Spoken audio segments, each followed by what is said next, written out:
It is Monday, April 20th, 2026, and this is the Londonderry Town Council meeting. Can everyone please stand for the pledge? I pledge allegiance to the flag of the United States of America and to the republic for which it stands, one nation, under God, indivisible, with liberty and justice for all.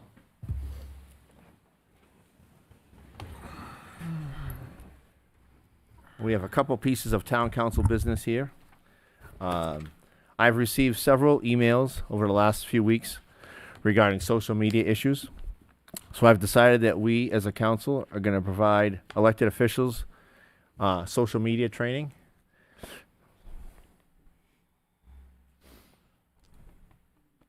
The second business we have here is I have an anonymous case number 531514 that I received on 1/13/26, and for this I need a vote from the council to do an investigation.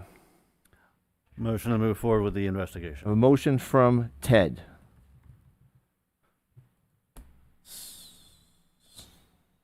I'll second it. Any discussion? All those in favor say aye. Aye. Any opposed? Opposed? Opposed. Chair votes in the affirmative. Oppose it.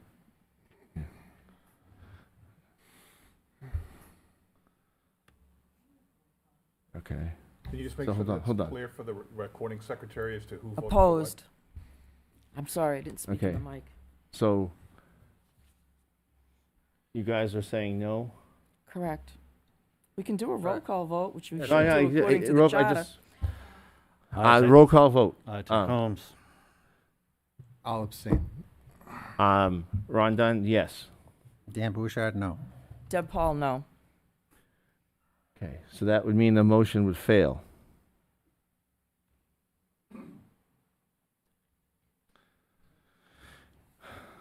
Okay. Up next, I have a proclamation, which Mr. Combs is going to read. Yes, thank you. Today I have the great honor of a proclamation in honor of the National Small Business Week 2026. Whereas small businesses are the heart of our nation's economy, serving as the engine for the innovation and invention that drives technological advancement, builds our nation's infrastructure, creates opportunities for those in our community, provides valuable services to Londonderry's residents, and enriches the fabric of our town. And whereas small businesses employ more than half of American workers, including thousands of residents in the town of Londonderry. And whereas the town of Londonderry admires, respects, supports the role of small businesses in helping Londonderry thrive. And whereas in 2026, the town of Londonderry takes particular pride in Gray Consulting and Therapy, a Londonderry business which was selected as 2026's New Hampshire Women-Owned Small Business of the Year by the U.S. Small Business Administration in recognition of Heather Gray's exceptional resilience, innovation, and community impact.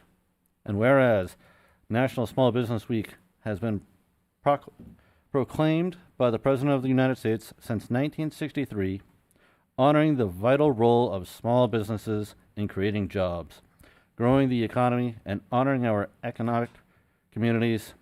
And whereas the town of Londonderry joins in this national effort to recognize the contributions of small businesses to the American economy and our own community, celebrating their importance in preserving the vibrance of Londonderry now and in the future. Now therefore let it be proclaimed by the Londonderry Town Council that May 3rd through 9th, 2026 is National Small Business Week, and all citizens are encouraged to support small businesses and celebrate their many achievements. Thank you, and as well, congratulations to Heather Gray for Gray Consulting and Therapy. Thank you.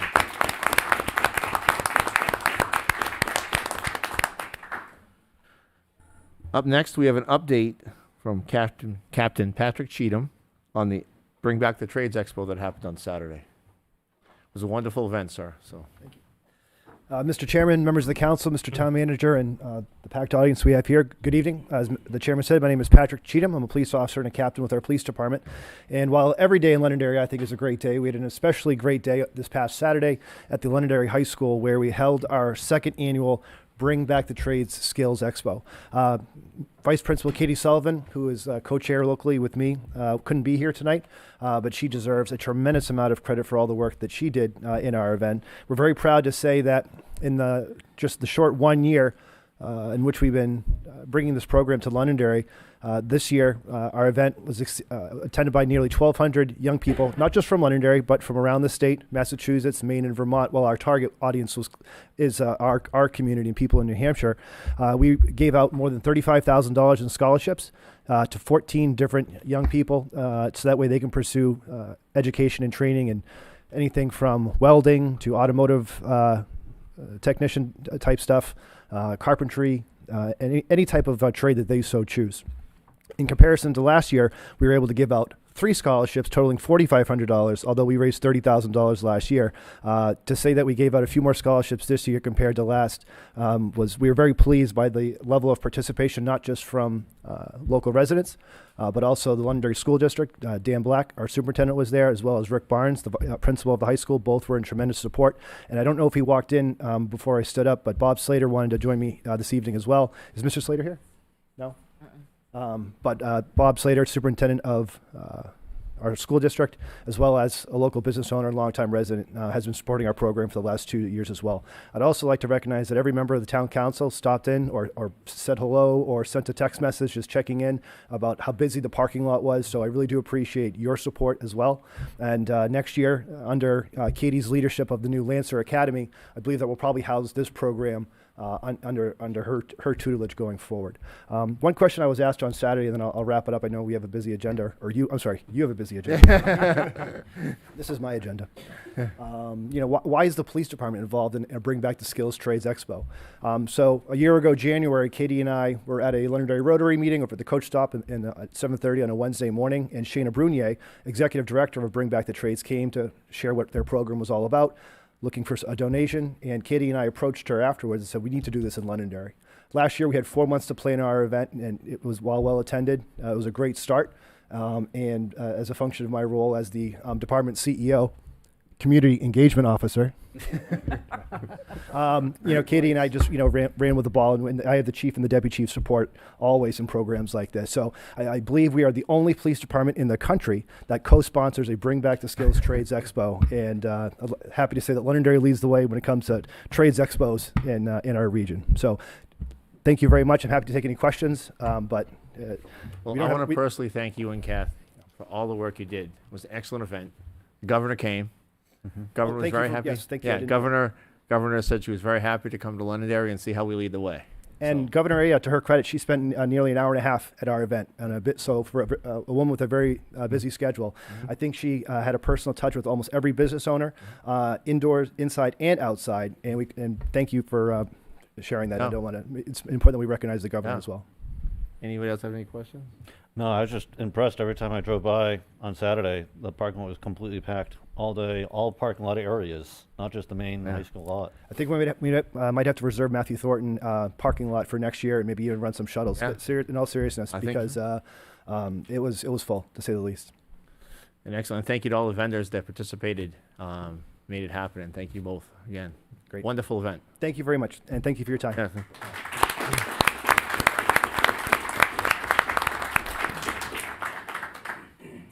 With that, I'll open public comment.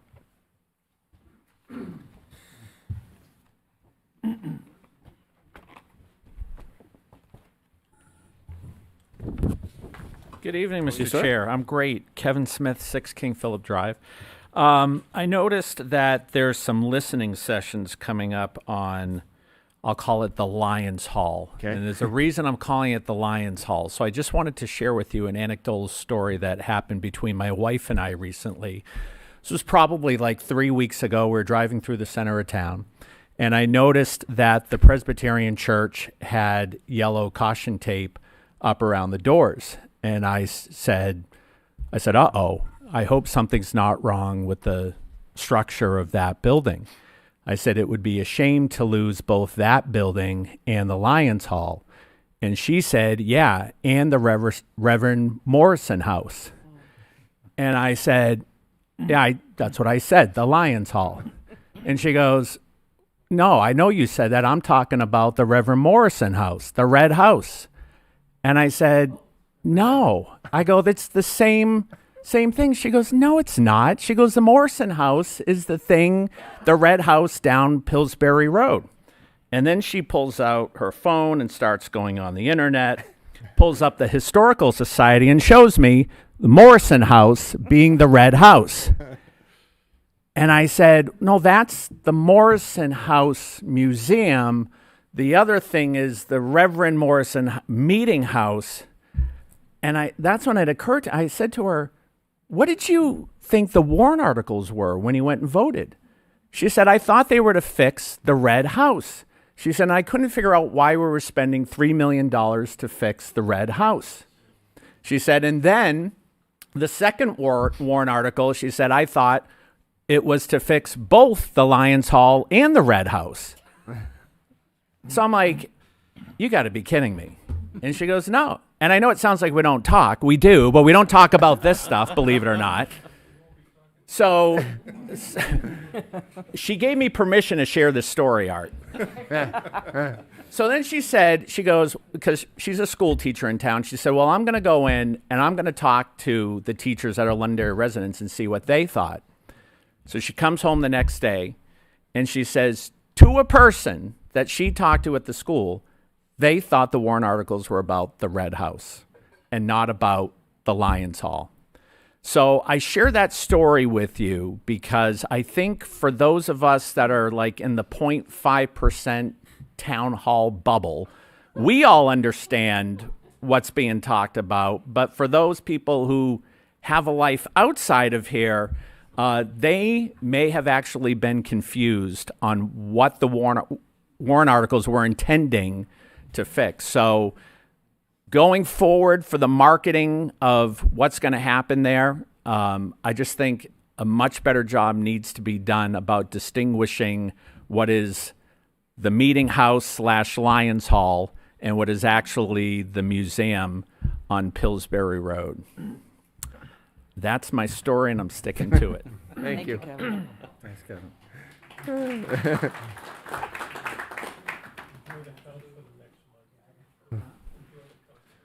Good evening, sir. How are you tonight? Hi, John Farrell, 4 Hancock Drive. So I posted on the town Facebook page that you're having this, taking off on what Kevin said, this listening session next week. It's vacation week. And taking on what Kevin was saying, I said in my post, I said, maybe it'd be a good idea to get the Lions Club and the Historic Society involved in helping host it. Rather it just be, a town event. They might actually think about things that are not millions of dollars, and they may think about things that, will go out and get grants, or maybe they're looking to take more of a position on the whole thing. But, just continuing with what Kevin's saying. One other thing I want to comment on is this anonymous thing. It's silly. We didn't need it until just recently. It's silly. I don't know why you keep doing it and spending money on it. If you're going to be anonymous, go play on Facebook, okay? If you got something to say, or you have a complaint, or you want to do something, if you don't put your name on it, it's probably not worth saying. So, moving over from that. The town treasurer is Tom Dolan. I am his deputy. The treasurer charter change went to the voters twice in the last few years. The voters of Londonderry were clear. They don't want to change. They want the oversight provided by the town treasurer, and they want it to be independent. Let's make no mistake in understanding, these are public funds.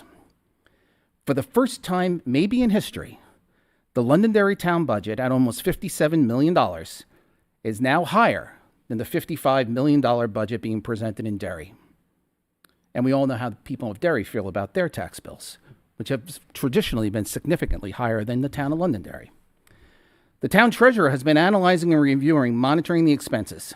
As someone who was personally involved in the development of the current budget myself, while we all understand it's a bottom line budget, it appears that a lot of coloring outside the lines or line items have been increased. Many of these items are of a recurring cost nature, which were rolled into this next year's default budget. This is another reason why I am always seeing the default budgeting as a law that needs to be rewritten for today's economy, which I've been worked on with you, Mr. Dunn, the chairman. And we recognize that the default budgeting needs to be adjusted. The voters approved the budget, a cost, in collective bargaining agreements with the expectation that they would be honored. So the voters approved these. It's the job of the elected officials, all of you, to provide oversight. We've never had a revenue problem in Londonderry. Revenues keep going up. Motor vehicle, property taxes, everybody loves their property taxes. But if you're not careful, you're going to have a spending problem, which many other towns in this state have. During many years in past, with Mr. Smith as the town manager, we'd freeze hiring, spending freezes to effect cost control over costs. I'll be very interested in the finance department update. How much money will be left to return to the voters in the UFB, otherwise known as undesignated fund balance? My guess is not much. It requires over $150 million to run all government and school bodies here in town. Over $125 million comes through this building. The community takes great pride that we do everything possible to protect our precious assets at the schools. Children, staff, first responders. Are we providing that same level of protection here in Town Hall? Or was that money spent coloring outside the lines? Thank you. Thank you, sir. Anybody else in public comment? Good evening. How are you tonight? Good evening. My name is Tyler Vickery from Hudson, New Hampshire. I'd like to touch base about the skate park, just say a few things.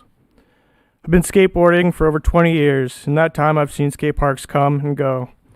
What I've learned is these parks are more than just concrete and ramps. They're places where people find passion, community, and purpose. Having a local place to skate is incredibly important, especially for the kids. They are students getting out of school right across the street who may not have transportation or means to travel far. A skate park nearby gives them a safe, positive outlet where they can go ride after school and do what they love. Taking away a beautiful place tucked away in Londonderry won't just remove a park, it will impact the entire community. It affects the kids of today, and it will affect the kids of tomorrow. I've seen this happen before with the David W.D. and Skate Park in Nashua. When it was torn down, it hit the community hard. A lot of my friends stopped skating as much, not because they lost interest, because they lost their place to belong. At the same time, I've also seen what happens when a community comes together. When a new park was built to replace it, it gave a whole new generation a chance to grow, connect, and thrive. Seeing young skateboarders enjoying that space reminds me how important these places really are. Skateboarding has evolved. As of 2020, it's even part of the Olympics. This isn't just something that happens in driveways or empty parking lots anymore. It is a recognized sport, a lifestyle, and for many, a path forward. A skate park is where skills are developed, friendships are built, and confidence is gained. It is a place where people from all backgrounds come together and support each other. I understand that funding is always a concern, but I truly believe if we come together as a community, we can find a way, whether it's fundraising, partnerships, or creative solutions to keep this space like this alive. I've seen firsthand how passionate this community is. I even have friends like Drew Huppold in Londonderry who have gone on to make a career out of designing and constructing skate parks. This passion starts in places just like this. So I ask you to consider the park really represents, not just a recreational space, it is an environment for our youth, our community, and our future. I hope we can come together and preserve the skate park in this beautiful town of London, New Hampshire. Thank you. Thank you.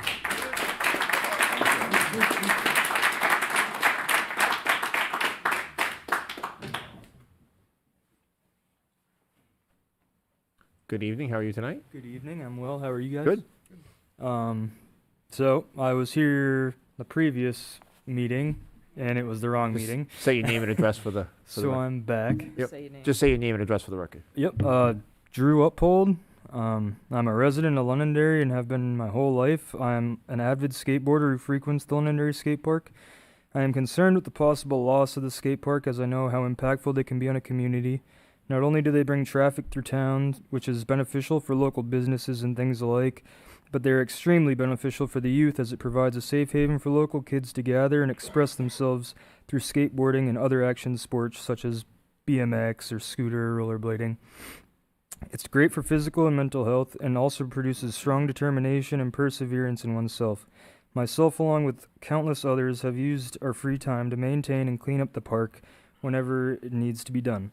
The thought of losing this place is unimaginable as how impactful it's been on the New England community. I know that funding can be an issue and there's ways around that. I mean, we're very close with the Eastern Borders, a local skate shop, and they have a big following, and they've already said it. They're down to help, in any way possible to fundraise and, whatever we can do to get an event going. And I just know that the community here, I mean, maybe we have small numbers tonight, but if we really get an event going to get some fundraising, I know that it would hit. I know plenty of people who would be willing to donate their time and or money to keep this place alive and thriving. If worse comes to worse and building a new skate park isn't foreseeable, maybe at least we leave the space so we can continue to have ramps that people can, build in their free time, or, just have like a space that we can skateboard, because if you're going to push us out of there, then where are we going to go? For the kids at school who I grew up going to Londonderry, and I was always able to bring my skateboard with me so I could just walk over to the skate park after school, and I mean, that was one of the best things ever. I grew up doing wrestling and playing hockey. I believe I wrestled with John, right? Yeah, great guy.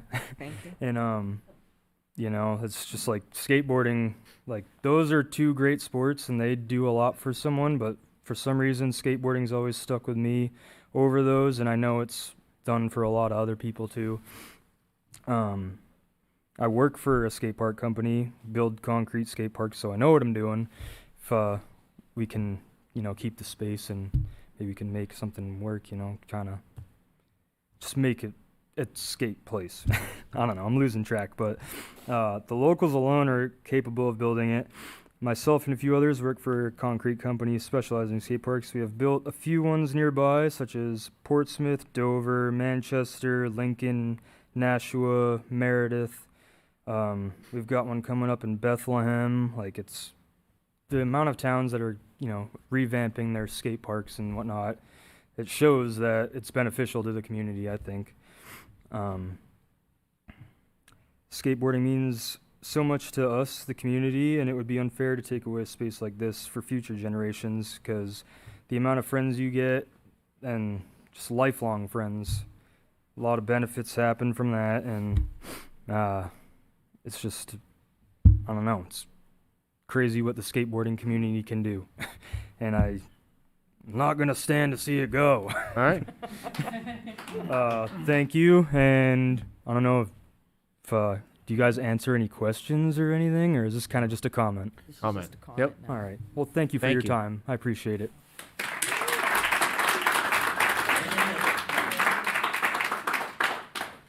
Anybody else in public comment?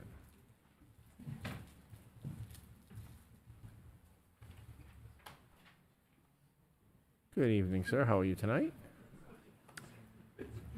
Good evening, Town Council. My name is Paul Skidlark, 20 Woodbine Drive.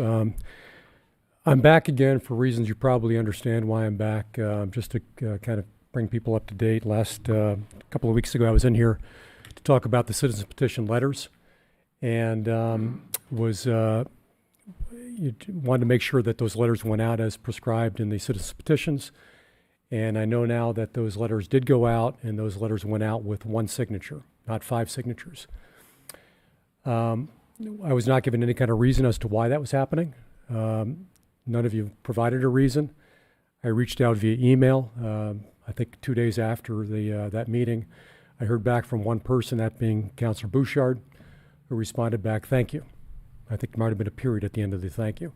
And that was the extent of the communication after two emails where I tried to explain, provide context as to what was to be done.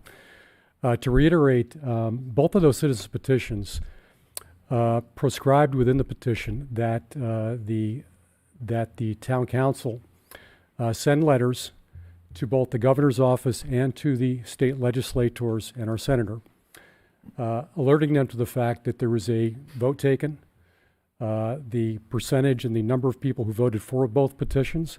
As I mentioned before, both petitions were overwhelmingly approved by over 72% of the voters. We had a record turnout for a town election during that period, and yet you took it upon yourselves to not sign the petitions or to sign the petition letters, providing, again, no explanation as to why that is. I can only then assume why that was done, and I can only assume that was political in nature. Ron, you asked at the time if you don't agree with it, can you not sign it? And I know Dan asked the same, or some words to that effect, that if you didn't agree with the substance of the petitions, were you compelled somehow to put your signature on it? As I said before, these letters were purely administrative. That's all they are. You guys are the body that moves it forward to the next body, the governor's office and to the state legislators. For you not to have done that, put your signature on that, is essentially an election nullification. You're saying that this vote never happened. You're putting your own personal imprint on a letter that ought not have your imprint on it at all, other than your signature and moving it forward. Really disappointing. I'm not going to let it go because it ought to be redone. The prescription for that is to have another letter written, to have the same letter written and allow you people to kind of rethink your initial response to this and hopefully provide your signature. I want to say thank you to Ted Combs. Ted did the right thing, signed the letters as prescribed in the petition. Again, this was not an opportunity for you guys to vote on it again. You had that opportunity prior to the deliberative session. You opted not to do it. You had an opportunity at the election to vote on those two citizen petitions, and I assume you did it at that point. You don't get a third bite at the apple and do it again in the form of this petition letter going to the governor's office and the state legislators. I've never been an advocate of state reps being also on town councils, and I think this is kind of one of the reasons why. I think when you inject your political persuasion or political imprint onto a subject like this, it creates problems. You've now made what should not have been controversial. There's enough controversy in this town council right now. You didn't need more. The school board had two petitions. No problem. They put them forward, sent to the governor's office, sent to the state legislators, no issue.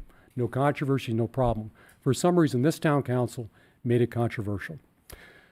Councilor Dunn, with your permission, I'd just like to ask Sean Mulholland for a couple of questions, if I may. It's public comment, so you direct it to me and. Okay. Yeah. All right, so what I'd like to understand is, with Town Manager Mulholland is, I know he's worked in municipal government for a lot of years. And I'm assuming during that period of time, he's run into scenarios like this, where letters that are going forward to the governor's office or to state legislators come out of the town council or selectmen or whatever it might be. So I'd like to understand if in his experience, if typically those letters have the signatures of all councilors or all selectmen on it, or if they don't. Because right now, the letter we sent up had one signature. If I'm the governor or if I'm a state legislator getting that letter, I'm looking at it like, why is only Ted Combs' name on this? Where are the other signatures? Why are they not here? It makes no sense.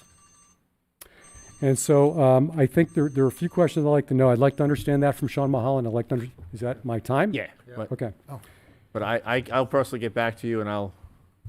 And I would like to hear, so if you don't answer the questions now as to why individually you guys decided not to put your signature on it, I'd like to know at the end of the public session or the next public comment why that is. Thank you. Thank you very much. Appreciate it. Anybody else in public comment?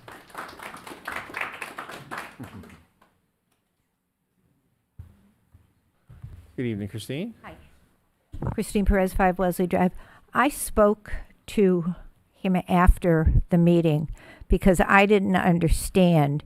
But one of the things that was brought to my attention, signing that did not mean that you agreed with it. It was just a means of as was explained to me, it was just a means saying that you were willing to put it forward. And I think that's something that was probably not understood by everybody. I'm sure it probably wouldn't have. I just wanted to clarify that to make sure that you understood. It didn't mean you agreed with it. It just meant that you were moving it forward as a representative of the town. The other comment that I'd like to make is I want to acknowledge these young men that have come forward twice now. We don't hesitate to fix up parks for baseball, softball, football, soccer, whatever, field hockey. We don't hesitate to do that. These young men have come forward with a request, and they're willing to put skin in the game. They're willing to make it work. And I think that's the spirit of the town that we are looking for in people.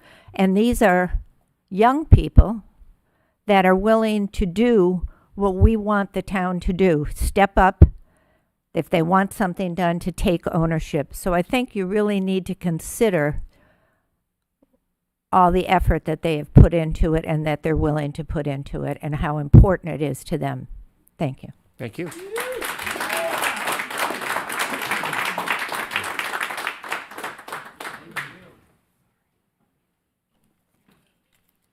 Good evening. How are you tonight? How are you guys doing? My name is Mark Daniel Bigger Jr. I'm right now currently residing in Newmarket. I originally was a Londonderry resident for years. My dad actually served as a police officer with some of you guys. So, you know, during that time frame while I was living here, I lived in, I think the first time I ever went to the skate park was like 2001, maybe. And since then, I just have been there almost every year since. This skate park single-handedly was kind of like a creative outlet for me. My dad, of course, working as a police officer, he was working all the time. No offense to him, but I would just walk over from school and just pretty much skate and just stay there until he came and picked me up. And I always looked super cool because he would pick me up in a cruiser. So people would think they're like, oh yeah, he's getting arrested. No. But no, I currently am a volunteer at Manchester Police Athletic League as an instructor for skateboarding. And one thing I've learned about skateboarding is that if you give someone a space, that's where the community goes. So this space, especially that ground, I view it as the Holy Land. You know, when I first heard about everything that was going on with the park, I literally cried because it meant so much to me.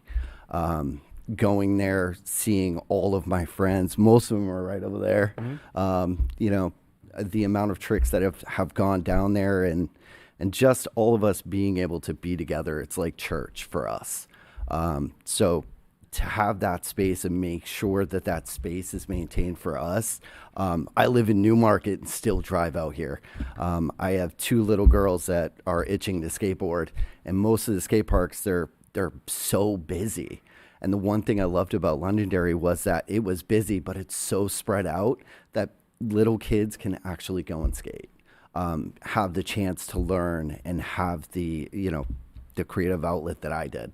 So, but yeah, definitely want to say keep the skate park 100%. It's definitely a staple for this town. So thanks. Thank you.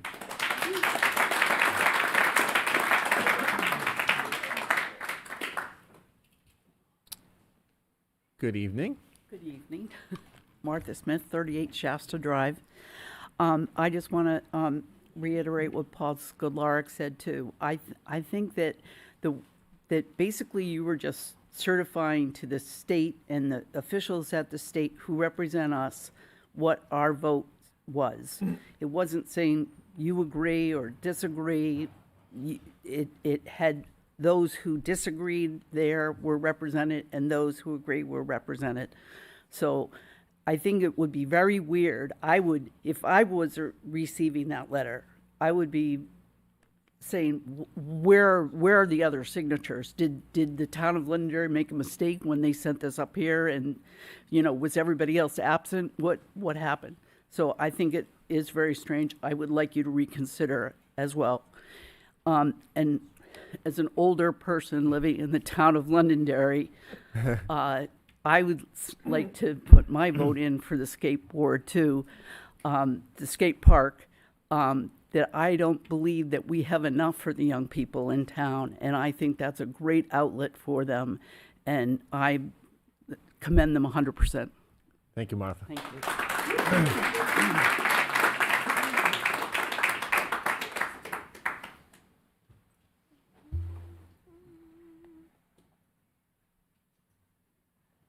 Good evening. Good evening. Hello. My name is Stephen Shepard from Derry, New Hampshire. I'm here for the skate park. I've been going to that skate park since I was 11 years old. I moved here at that age to Derry and didn't have many friends. I didn't play sports, wasn't into that lifestyle. And I met a bunch of those guys sitting right there, and I've been friends with them ever since. That skate park means a lot to more than just me, more than just them. There's kids that go there every day. I myself work with Drew over there building skate parks. This is something that we all have put our lives into and just love, and it's a great outlook for kids who don't like sports, maybe come from a broken home, can't go home, don't have parents are working late, yada, yada, yada, you know, so it's a great spot for the town. I think it's good. I think it'd be a shame and very upsetting to the community, not just the skateboarders, but just even the town of Londonderry, if we got rid of the skate park. So, yeah, that's all I gotta say, I think.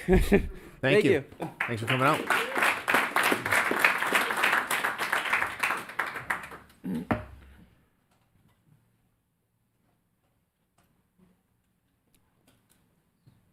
Good evening. How are you tonight?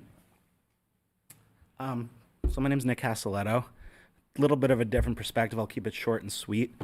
In 2020, in the midst of the pandemic, I started driving from Massachusetts to Londonderry because I heard about this little skate park secluded in a corner. And I kind of lived a second life because of that. I've met friends that I have now, we'll call them friends for the rest of my life, people who I never thought I would meet in my entire life, and now I'm 37 years old. So it's for all walks of life, all walks of community, and that specific blue skate park changed my life. And I mean that from the bottom of my heart. So to even think about taking it down without at least a call to action, a fundraiser, multiple fundraisers, would be a disservice to all of us who go here and have our escape for a few hours after work every day. Thank you. Thank you.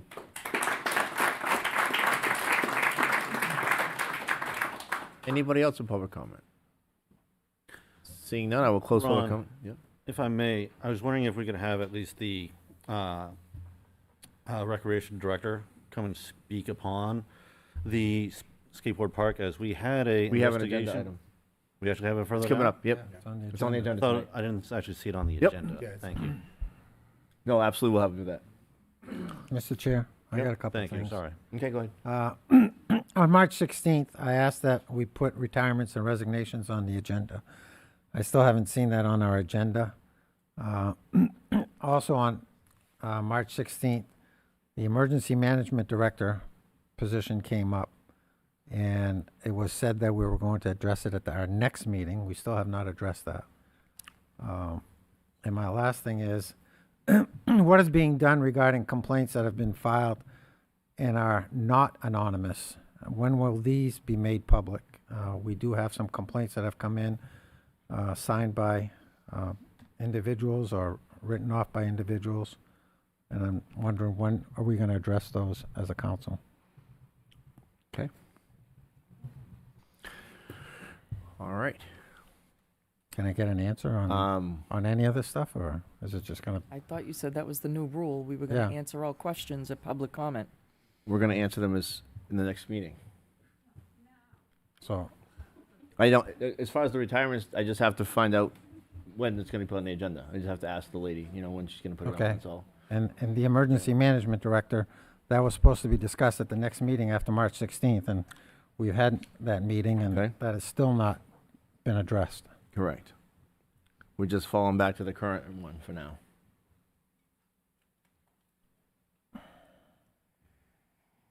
And how about the complaints that have been filed? Are we gonna address those, or are we Which- just gonna kick this down the road? Which complaints are you talking about, Dan? We've had, I know a couple that I've gotten, complaints. We've all addressed- gotten them. I just addressed 4 of them tonight. We're gonna do training for the Facebook and for the social media. Well, these are complaints that were filed against council members, and these people sign these complaints. Mhm. And I'm sure they're waiting for a response and like to know what's going on. Okay. All the ones that I've gotten on social media, we're gonna address with training. And we confirmed this last meeting. We said that we are going according to the policies on how things were in the past, and how they were in the past didn't go with some formal announcement of them at the beginning of the meeting or anything else. We processed them as they came in, decided what the chair generally decided what an appropriate action was to be taken with them, and we moved on, or Okay. we addressed it, or we did whatever. I know we addressed the last one saying that we're not gonna address anonymous complaints. These are not anonymous. These were signed by individuals. There is no formal policy, Ron. There is no That's the policy. problem. So You I can't believe I have addressed just shoot all the from hip. complaints that I've received. We're gonna do it through training. Are you still in public comment? No, we closed public comment. No, you didn't. No, you didn't close vote. it. I You did didn't close close it. public You did comment. close I did public close public comment. I did close it. All right, You didn't vote on it. that's fine. All right, boards and appointments. Interviews for Leach Library trustees.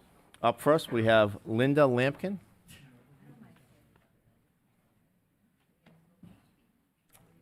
Good evening. How are you? If you want to say a few things about yourself, and then we'll see if the council has questions. You can stand or sit, whatever you prefer. Okay. Hi, I'm Linda Lampkin.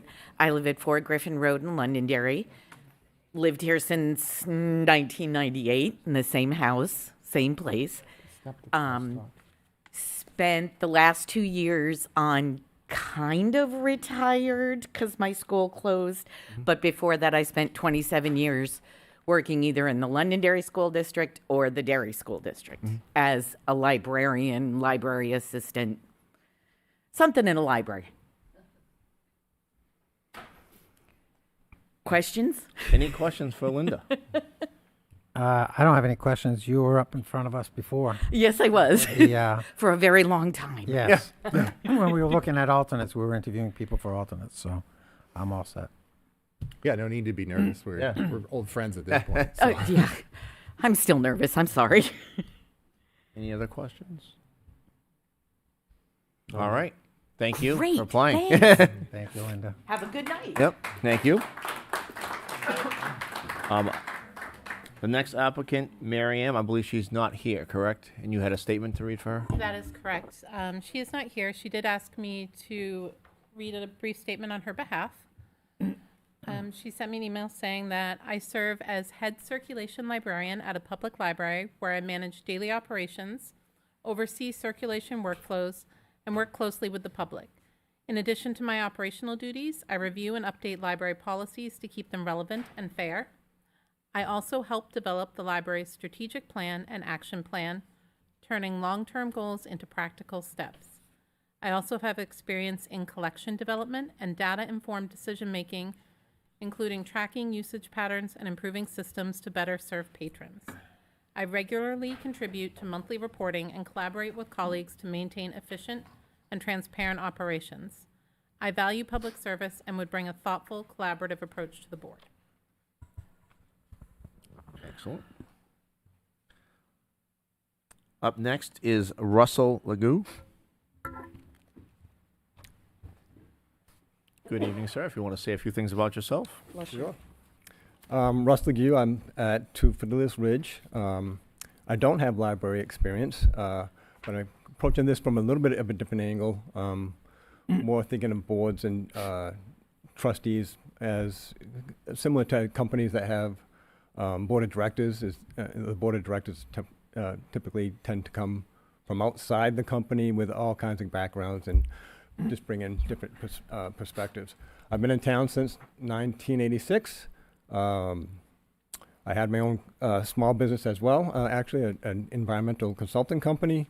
Sold that in 2014 to a somewhat larger company. Worked with them for a few years. Then I went up to the Department of Environmental Services at the state and wound down my environmental consulting career with them. In previous life, decades ago, I was on the planning board, served as the chairman of the planning board. I was on the 2013 Master Plan Steering Committee. I've been on the, served on the Historical Properties Task Force years ago that identified all the old barns and properties in town. Energy Efficiency Task Force, I served on that as well. And I served on the police station building committee back when before the police station that is here now. I was on a small committee that worked for 3 years to get that approved and built. Prior to that, the police station was actually sharing an older building that was here. That was never built to be a police station. So I've got all that just to say that I've been on boards and committees before. I know how they run. And I was reading or I was looking over some information on the library trustees position and what they need for help. And I had never really considered being in a position like that. But as I was reading through it with everything that's going on at the moment with the building, with the mold, and with reconstruction, that kind of thing. I'm a civil engineer by training. As I said, I'm an environmental engineer. Part of my environmental engineering company that I had primarily focused on oil remediation, contamination, asbestos, that kind of thing. But we did have a small side business where we did mold testing and assessments, and then oversaw rehabilitation. So, long story short, hearing where they are at the moment, I thought, well, it's possible I have more time on my hands now. I am retired, that I could potentially lend a hand to that. So, Thank you. Any more questions? I just want to say I'm very impressed, Russell, with everything, I read about you, and I think you do a great job as Board of Trustees. Appreciate that. Any other questions? All right. Thank you. Sure. Appreciate it. Mr. Chair? Yeah. I would ask that, as the liaison to the library, our chair of the Library Board of Trustees is here. I did attend a meeting where they did discuss all these positions, and I'd like their input, if possible. Sure. I would agree with that as well. Sure. Yep. Yeah, come on, Nancy, come.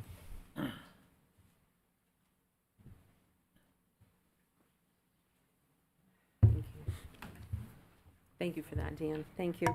Nancy Hendricks, 14 King John Drive, Chair of the Leach Library Board of Trustees. And thank you for having us here tonight. And thank you for hearing us on the recommendation of the individual to fill the open trustee position. We were happy and grateful that 3 really wonderful people came forward for consideration. We met last Thursday and discussed each candidate. After spirited conversation, we have agreed to recommend Miriam Malik. Miriam is out of the country and unable to be here this evening. Miriam, as you just heard, is the head of the circulation librarian at the Lucius Beebe Memorial Library in Wakefield, Massachusetts. She has daily operations experience, which will be helpful, particularly as we put our financial house back in order, and will also be helpful as we work on our upcoming budget. She also has staff management experience, which will be very helpful as we begin negotiations with the union. We are revisiting our personnel handbook, and Miriam's expertise in policy development will be helpful there as well. She has a global understanding of the overall function of a library and a deep understanding of how a library serves its community. To be fair, the other candidates brought great and different skill sets. There was no question about that. But given all of the work that we have to get done in this next year, we felt that Miriam Malik was the best fit, and we hope that you would support our recommendation. And also, I wanted to reiterate to you that we are very thankful and grateful for the support that you are lending the library. We remain committed to opening our library, reestablishing our relationship with our community, and rebuilding trust with our staff. Thank you. Thank you. Thank you for saying. Yep. Further discussion? Mr. Chair, I'd like to go off of the recommendation of the library chair and their board of recommending Miriam Malik. Second. So I have a motion from Ted, a second from Sean. Discussion. I think that all the candidates are very, very qualified. But looking at the background of a lot of the trustees we already have, they're all very similar. The one that's different is Mr. Legault. Now, I have worked with him. I know he knows budgets. He knows fundraising. He has a deep compassion for this town and an understanding. And I think with his background, brings a different element. Because he's run meetings, he knows how to structure things. He knows how to put together contracts. He knows all of this stuff. And I think that he brings an element to the board that's not there, something that's missing. And even though these other candidates are very, very qualified when it comes to library, but you already have all these people with a library background. And so I'm thinking he has more of a professional business sort of thing, which is a little bit different. And so I personally, my first choice would be Russ, and then my second choice would probably be Mary Ann, but that's my personal choice. Dan, any further discussion? So we have a motion on the floor from Ted, and we have a second from Sean to nominate Miriam Malik. Oh, Marion. I'm sorry. I thought it said Mary Ann. Oh. Should have put my Yep. glasses on. All those in favor say aye. Aye. Any opposed? Chair votes in the affirmative. 5-0. Thank you. Thank you very much for your Appreciate it. time. From that vote again, because this is the problem we have with our administrative assistant who's trying Okay. to do the recording on this. It was 5-0. Okay. I didn't vote. I didn't Thank you. either because I Okay. didn't Then get you it gotta out say quick so. enough. You said Okay. it too I didn't- quick. You said Okay. it Said it so quick, I didn't get a chance to say anything, but that's all right. Okay, then we'll revote. It's okay. It's just, I don't know. You're not caught off guard that a vote's happening. I wouldn't pretend that. He just said 5-0. It's not a if you said pretend, no, Sean. Okay. It's just, say so. you know what? When you get older and your mouth gets dry, you come sometimes. All right. Can't open it quick enough. All those in favor say aye. Aye. Any opposed? Chair votes in the affirmative. 5-0. 5-0. Thank you. Thank you. All right.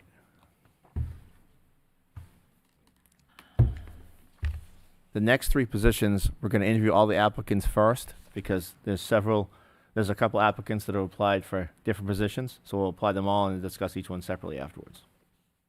Say that again? So we have three positions to nominate. Right. There's people Oh, the that have overlap. applied to different ones. So I'm going to invite and interview all the applicants and then we'll take each one after that. Okay? Thank you. Yep. So up first, we have Ariana McHugh. I said that correctly. If I didn't, I apologize. Good evening, everyone. Ariana McCory. Awesome. You So want to say I- a few things about yourself and then? Absolutely. So I'm a resident of Londonderry. I live in Lawson Farm Road, and I've been a resident of Londonderry since I was a kid. I went through the school system in Londonderry, Matthew Thornton, Londonderry, Lancer in 2010. So I went off to Boston College Law School and graduated in 2017. From then on, I have a prosecutor's background. I worked in Middlesex County in Massachusetts for several years, prosecuting just in different district courts, Lowell, Malden, Cambridge, kind of all over there. And then I was appointed to be the head of what was called our Young Adult Diversion Program in Middlesex County. And in there, what I would do is I would interview young adults that were accused of certain crimes. They were typically those under 25 years old, and prosecutors would recommend them to me to interview them and determine whether they were candidates to alternatives to prosecution in our diversion program. So I had a lot of experience working with a lot of different types of people in my capacity in Middlesex County. And then sometime in 2021, 2022-ish, I went up to prosecute in the Special Victims Unit, and I prosecuted mainly defendants accused of sexual assaults and crimes against children. I have a lot of experience with working with all different types of people, listening to people from all different types of backgrounds. I think that's probably my best skill set, is really taking into consideration what people have to say and applying them to facts and law. So right now, for the past 4 years, I have been practicing in civil litigation.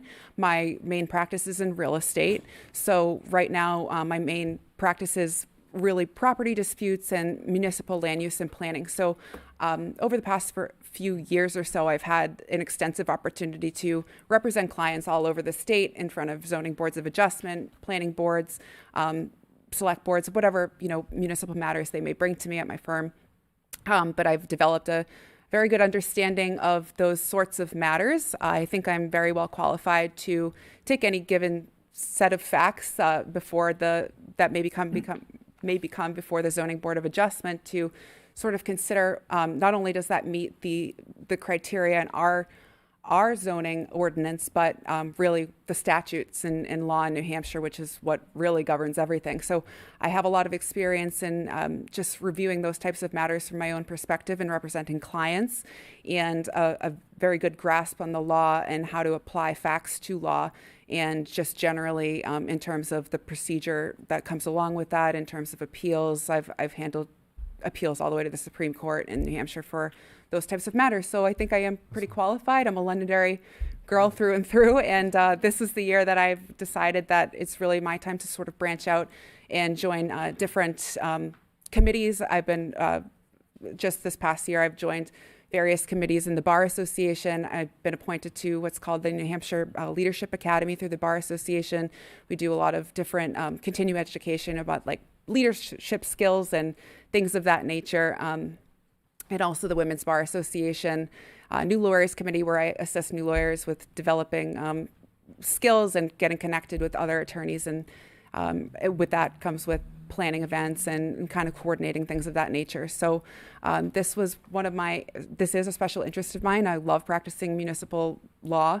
And yeah, I just thought that it was time to try to get more involved in Londonderry. I'm not somebody that is really town involved. If you look me up on Facebook, you'll see kind of things from my hobby and very, small. I'm not really out there in the town besides this, and I think it's time to get a little bit more involved in a capacity where I feel comfortable. So I'd welcome any questions, but that is a little bit about me. Thank you for stepping up, first off. Appreciate that. thank you. Any questions?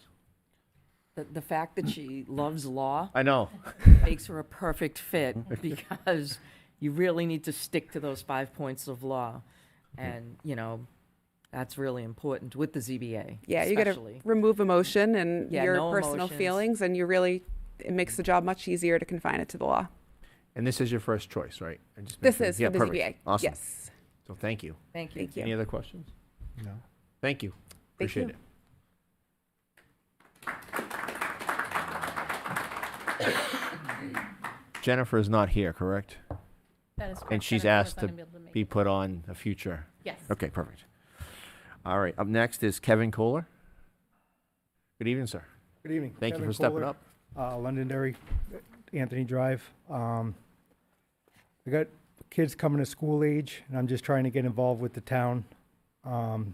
Like most of the gentlemen spoke earlier, I have a young son coming in. He's interested in skateboarding, so I'd like to just be involved in town and do what I can and be involved in my children's life and the town. But I don't know if you have any further questions, but. Any questions? Yeah, so it says candidate second choice. What was your first choice? Recreation board. Okay. Excellent. Any other questions? Thank you for stepping up. Appreciate it. Yeah. Up next is Leonardo Carria Mia. See that? Maya? Sorry for that, but thank you for stepping up. Appreciate it. Yeah, absolutely. My name is Leonardo Maia, Leo for short. Yep. I'm originally from Brazil, Rio de Janeiro, and United States became home 10 years ago, and Londonderry became home 5 years ago. When I met my wife, we got married, and now we have beautiful 2 girls at home. So trying to find time to give back to the community. And I'm bachelor in architecture and urbanism, and construction manager. So I'm used with construction, and I like to see around and understand what are the impacts that different zoning and construction can cause to the society. So when you bring new developments or kind of installing companies or factories in place that can affect the community. So I'd like to bring this kind of perspective and try to help the community with that. Thank you for stepping up. Any questions? So you checked off quite a few things that you'd like to be on. What was your number one preference, or maybe 1 and 2? No, I No, think he didn't. I Didn't? did just one, yeah. Just one? Yes. Yes, the zoning board, yeah. Okay. You may be looking at Jennifer's. Jennifer had checked off quite a few. I just want to make sure. Okay, there he is. Ron, I'll make a motion. All right. Since I'm the alternate to the ZBA. Yeah, we have Zoning to finish the interviews first. We're not done. Oh, I thought we are. Okay. I thought we have 4. Thank you. I don't have any other I want to questions. interview. Thank you very much. All right, thank you. I want to interview everybody because this. So Dan, I interview everybody because there's people that want different boards. That's why. Let's see. Next up is Mona Belmont. Okay. Thank you. Good evening. Good evening. My name is Mona Belmont, and I have been living in Londonderry for over 5 years now. As I'm raising my kids in this town, I've become invested in how the sort of activities that are offered in the town and what to do for my kids and my children. And I've become interested in getting involved with the town. My daughter is in 1st grade at Matthew Thornton, so I started volunteering there starting last year. And for the past 10 years, I've been volunteering on and off different capacities, whether it's through my employer or on my own. I've done with Girls Inc. mentoring program. I've done for dog adoption for many years, volunteering, as well as some cleanups around the town when I worked out of Massachusetts. And my background is in biology for my undergrad, and I got my MBA. So I've been involved in operations, marketing, project management, have been in healthcare and science field for the last 2 decades. So when I saw this posting on Facebook, I was really interested and I wanted to apply, and it was my calling. I don't know if you have any specific questions that you want me to answer. Thank you for stepping up. Yeah, absolutely. Any questions? Go ahead, Deb. I don't really have a question. Okay. So I see you put 2 down, correct? Yeah, so this was my first choice, and Recreation is first. and then the hometown, I think it was Old Home Day. Old Home Day, sorry, was ad hoc position. Yeah. Well, the reason I say that, listening to your background, I know that, excuse me, being on that board, I was on it for a while, and understanding how it works, you need a lot of organizational skills, which you have. Yeah. And marketing and promoting, and those are all, it sounded like strengths of yours. Yeah, absolutely. And Yep. that's really, coordinating, and that's really what that is. I mean, setting off a huge event like that requires a lot of balancing of balls and Yeah, making for it all sure. come together. Yeah. And I've in most of my jobs, I've worked with many stakeholders and kind of staying on the timeline and kind of meeting everyone's expectations and bringing everyone to consensus and being able to stay, with the goal that is the end goal of the project. And it seems to me that you're not afraid to go to a business and help with fundraising. Yeah, and things no, not at all. That's necessary. Yeah. Yeah. Okay. Thank you. Yeah, thank you. Any other questions? No. Anything Thank else? you. Awesome. Appreciate it. Yeah, thank you so much. Up next, we have Michelle Galuzzo. Did I say that right? Thank you for stepping up. Hi, Michelle Galuzzo, 2 Sadie's Way, Londonderry. It's very nice to meet you all. A little bit about myself. I have my master's degree in public administration, and for the past 15 years, I've been working in corporate security, so managing very large budgets and projects primarily, but also a lot on the operations side. I very recently took a step back from that career to stay home with my 3 young kids. I have a 4-year-old, a 2-year-old, and a 6-month-old. My oldest, she'll be starting kindergarten at North School in the fall, so very excited about that. My family and I, we spend a lot of time outdoors. We're very into hiking, biking, skiing. Back when I was young and fun, I did hit up some skateboard parks, so I have that going for me. I'd probably kill myself if I tried to do that now, though, but maybe my daughters. Yeah, so I welcome any opportunity, honestly, to, and especially in this phase of life, volunteer and serve the community and kind of bring my perspective as somebody who's kind of relatively new to the town. I moved here in 2019. Londonderry is my husband's hometown, if I didn't say that already. That's how I ended up here. But really just looking forward to kind of helping out in any way that I can and bringing that perspective. So Thank you. That's Any all, but- questions? Good, Deb. I'm the pain. Go ahead, no, go ahead. No. So why recreation? I'm sorry, there's something going on with my voice. Why recreation? Yeah, so I think that's just a passion of mine, like anything fitness, wellness, outdoors. My daughter's into soccer now, so we're just kind of getting into that phase of Yeah. life where we'll be joining sports and all of that, and getting into the schools. But really anything recreation especially is a big passion of mine and my husband's. Thank you. Yeah. Any other questions? No, I think that's it right now. Thank you. Awesome. Thank Appreciate you. you stepping on. Up next, Bob Corning. Bob was not able to make it this evening. Okay, thank you. Kevin, we already talked to Kevin. Jennifer's not here. Karen Bottenhorn? Say that right? Is she I not did here? not hear from Karen, so maybe Okay. we could hold over her application till the next meeting. Yeah, or we could just put her in the future, right? All right, so coming back to the board, we've heard So- from the applicants. I'd like to make a motion to nominate Ariana McQuarrie to the Zoning Board of Adjustment. Okay, so I have a motion from Sean. Second. Second from Dan. Discussion. Everyone good? All right. You good, Deb? You look like you want to say something. No. Okay. All those in favor say aye. Aye. Any opposed? Chair votes in the affirmative. 5-0. I Thank you think- for stepping up and see the clerk to get sworn in. I just think you should say something to the other person that applied to ZBA in case he wants to reapply for something. Thank you for stepping up and putting that application. We can keep your name on file. We appreciate it. Up next, let's discuss recreation. Oh, this is a tough one. There's one position and we have 5 people that were interested. Mr. Chair? Yep. I thought we added more positions to the rec commission, did we? I believe We did. This is the position. So you added 2 positions in December. One of them was filled last month. This is the remaining empty one that you filled. Oh. Okay. So with this position, the Recreation Commission will now have a full 7 members and 3 alternates. Mr. Chair, I'd make a motion to appoint Bob Corning. Bob's been involved a lot in recreation, especially down on the soccer fields, doing a lot of work for the town.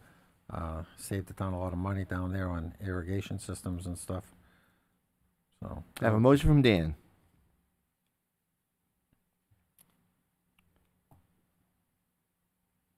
You said Bob couldn't make it today?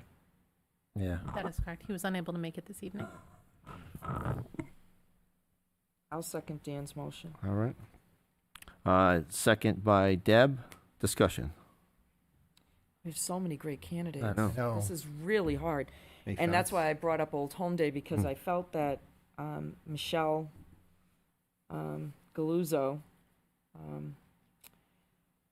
she would be perfect for that position personally. It's up to her. It's her choice. We should ask her if she'd like that position, and I do know they need people on that committee. I don't know if you want to ask any of the other candidates if that's something they'd like to do.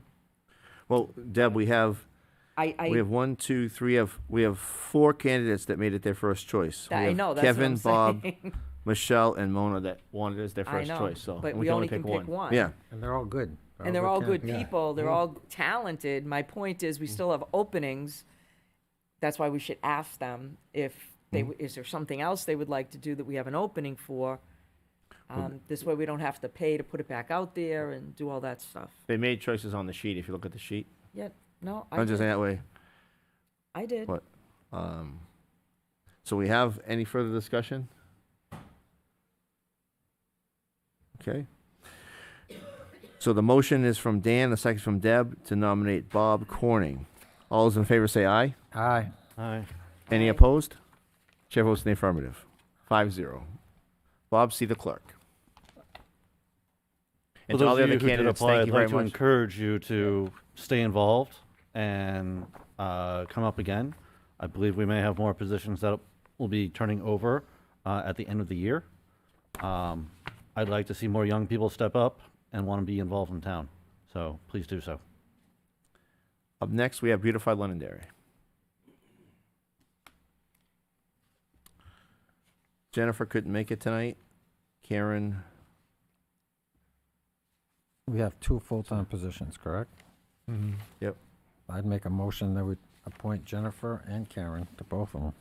Second. Okay. Okay. I have a motion from Dan and a second from Sean to nominate both to the full-time positions. Any discussion?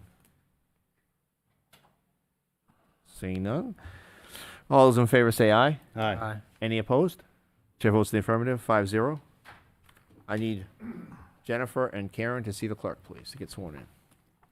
And anybody else that wasn't chosen, please stay on the list. We really appreciate you stepping up, and we need volunteers, so thank you very much for stepping up.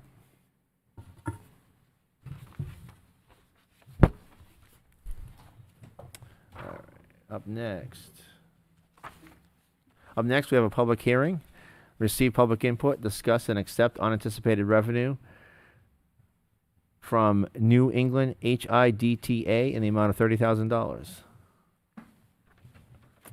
Mr. Chief, you're up. Good evening, everyone. So I'm here tonight to accept funds moving forward. As you folks recall, about a year ago, we entered into a program with our federal partners to be liaisons and run a program called NIBIN. And to refresh your memory, the NIBIN program is where our officers in their off schedule time or days off respond to areas within the state of New Hampshire to help trace crime guns. That money is paid through us through federal funding. So we have anticipated a revenue of $30,000 for the upcoming year. So what we need for you folks is to accept that. And for those of you that maybe recall or don't, this was the van, the trailer that you guys see out back that's towed by our officers to area police departments. This program, as you guys know, they chose us for our ability to lead in the state, to be partners with our federal agencies and local law enforcement. And it was sponsored and put into the Law Enforcement Nightstick magazine for all of New Hampshire law enforcement. So yet again, another example of your police department being leaders in law enforcement throughout New Hampshire and New England. Excellent. Any questions for the chief? Go for it. No. Take the money. All right. Wonderful. Take I the will money and accept the run. motion to open the public hearing. So, Motion from Dan. second. Second from Ted. All those in favor say aye. Aye. Aye. Any opposed? Chair votes in the affirmative, 5-0. 4. Anyone? 0. 4. Four. Oh, sorry, 4-0. Thank you. Anyone from the public wish to comment on this? Seeing none, I will accept the motion to close the public hearing. So moved. Motion from Dan, second from Ted. All those in favor say aye. Aye. Any opposed? Chair votes in the affirmative, 4-0. Back to the council. What do we want to do?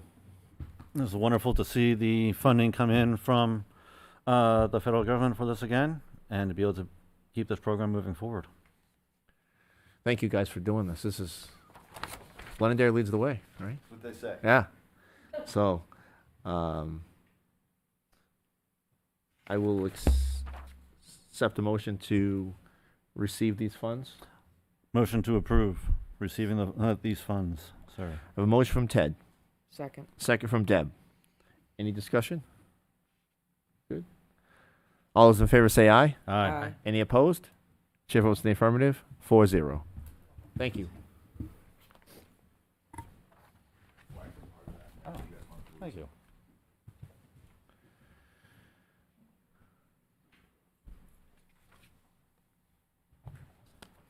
Up next, under new business, discussion regarding resident request for a skate park renovation, sponsored by Councilor Paul. Do you want to say a few words, or? I personally believe if any resident takes the time to come and want to Mhm. do a presentation and want to do something in their community, I say let them have the time to talk, so. Yeah. Absolutely. Does anybody from, The skate park. the skate park, does, let me see, the name on the, what was the name on it? that It's we Drew. had? Drew. Drew. Drew Uphold, do you want to speak to it? Yeah, come on up. You took the time to, so come on up. So I know you said some things in public comment, but if you want to just tell the audience here and the audience at home why you think this is important to you and why we need to address it, that would be. Yeah, should I talk into this? Yeah, absolutely, please. I believe that we should have a skate park because, you know, like someone said earlier, sports isn't always something for the kids, you know, or, you know, sports are costly and they can't always afford them. So it's another really good outlet for kids to do such things. And the amount of friends you make, you know, just lifelong friends is pretty crazy. You get so much support through everybody, even if you're out in the streets skating in the city, like random people are always stoked, and it's just a very good thing. Teaches you determination. It's also accessible from the schools. Like I said earlier, I could bring my board to school and leave it in, say, the principal's office or my locker, and it was right there. I could just walk over, and I think the kids should have that. If that's taken away, like, I don't know, what would go there, like pickleball courts, or, you know, pickleball courts are cool, but the amount of, like, the age range that people use for pickleball courts is probably higher, and they're going to have to walk down that crazy hill to get to the pickleball courts, and, you know, they're probably going to roll an ankle or something, or maybe, you know, it's not the best place for, other than a skate park, I can't imagine anything being there, you know. And I think we have a lot of support from the community. It seems like that it is beneficial for the youth and adults like myself. You know, it created a career for me. I build concrete skate parks for a living, and, you know, it's definitely the best job I've ever had. Get to travel all around, you know, see the sights, and that's kind of what life's all about. Take the journey, and skateboarding has brought that journey for me and many others, and I think it's really, you know, just important in a community. And seeing all the other towns around as well, like Derry and Manchester's getting one, Nashua, you know, it shows that it is good for the community, and all the youth go there and mold them. Any questions for Drew from the council? I don't have any questions. I got some issues. I'd like to hear from our recreation director on the inspection report that was done. Sure. Thank you. Appreciate you stepping up. Thank you. Yep. Art, is Drew here too? Do you want both? I would like both. I mean, technically, Doug is our new recreation director. Drew, do you mind coming up too? Doug. Oh, sorry, Drew, sorry. Doug, sorry. I'm looking at, my fault. Doug, you mind coming up? My fault, I'm looking at, my fault. Welcome.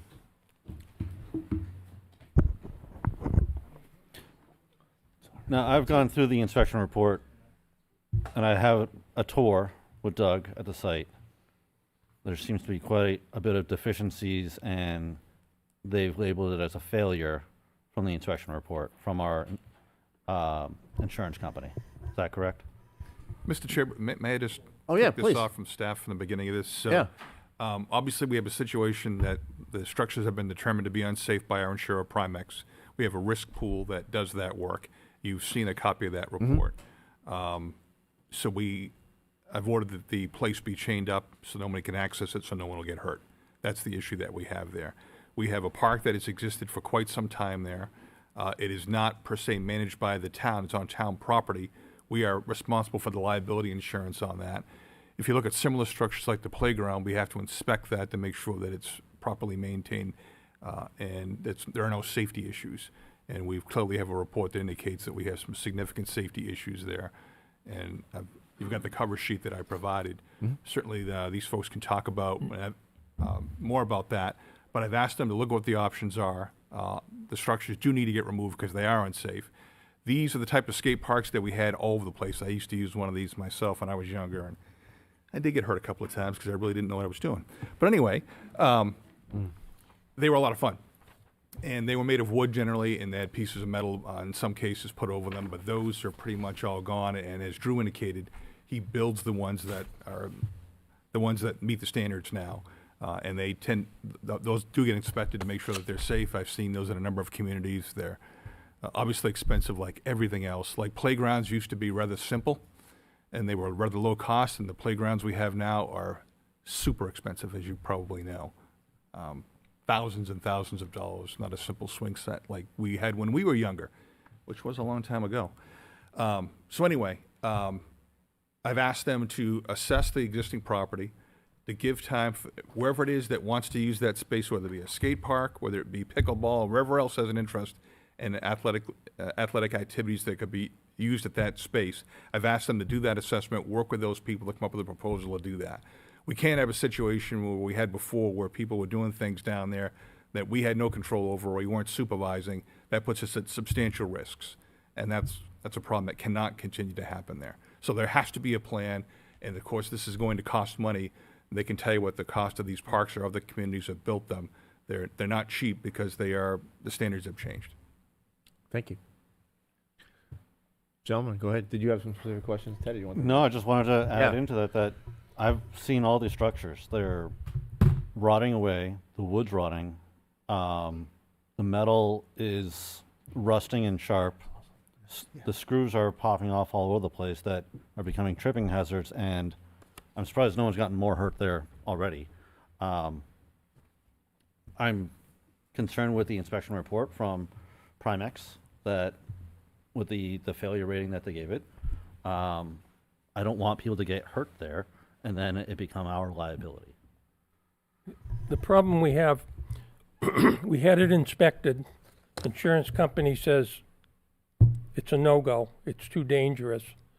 If we were to open it back up and somebody were to get hurt, and I asked the person this, well, what would happen if we opened it up and you guys have said no? She looked at me and said, well, we probably wouldn't cover you then, which means we would be putting the town at a huge liability, multi-millions of dollars possibly. I don't know. It's not anything. One of my main goals is never to put the town in a liability, and it would be. I think the kids need a skate park. I fought for it back in 1999 and 2000, but this one that we have right now, it'd be like going down the highway in a car with bald tires and the brakes are bad and everything else, just hoping you make it down to Salem, and we can't open it. I can't open it in good conscience, knowing that it's unsafe and we won't be covered. So, like the town manager just said, it's going to have to come down. What happens after that, I don't know. If people get together and they say, well, this is what we'll do. It can't be a do-it-yourself project. It's, like we have somebody here that builds them professionally.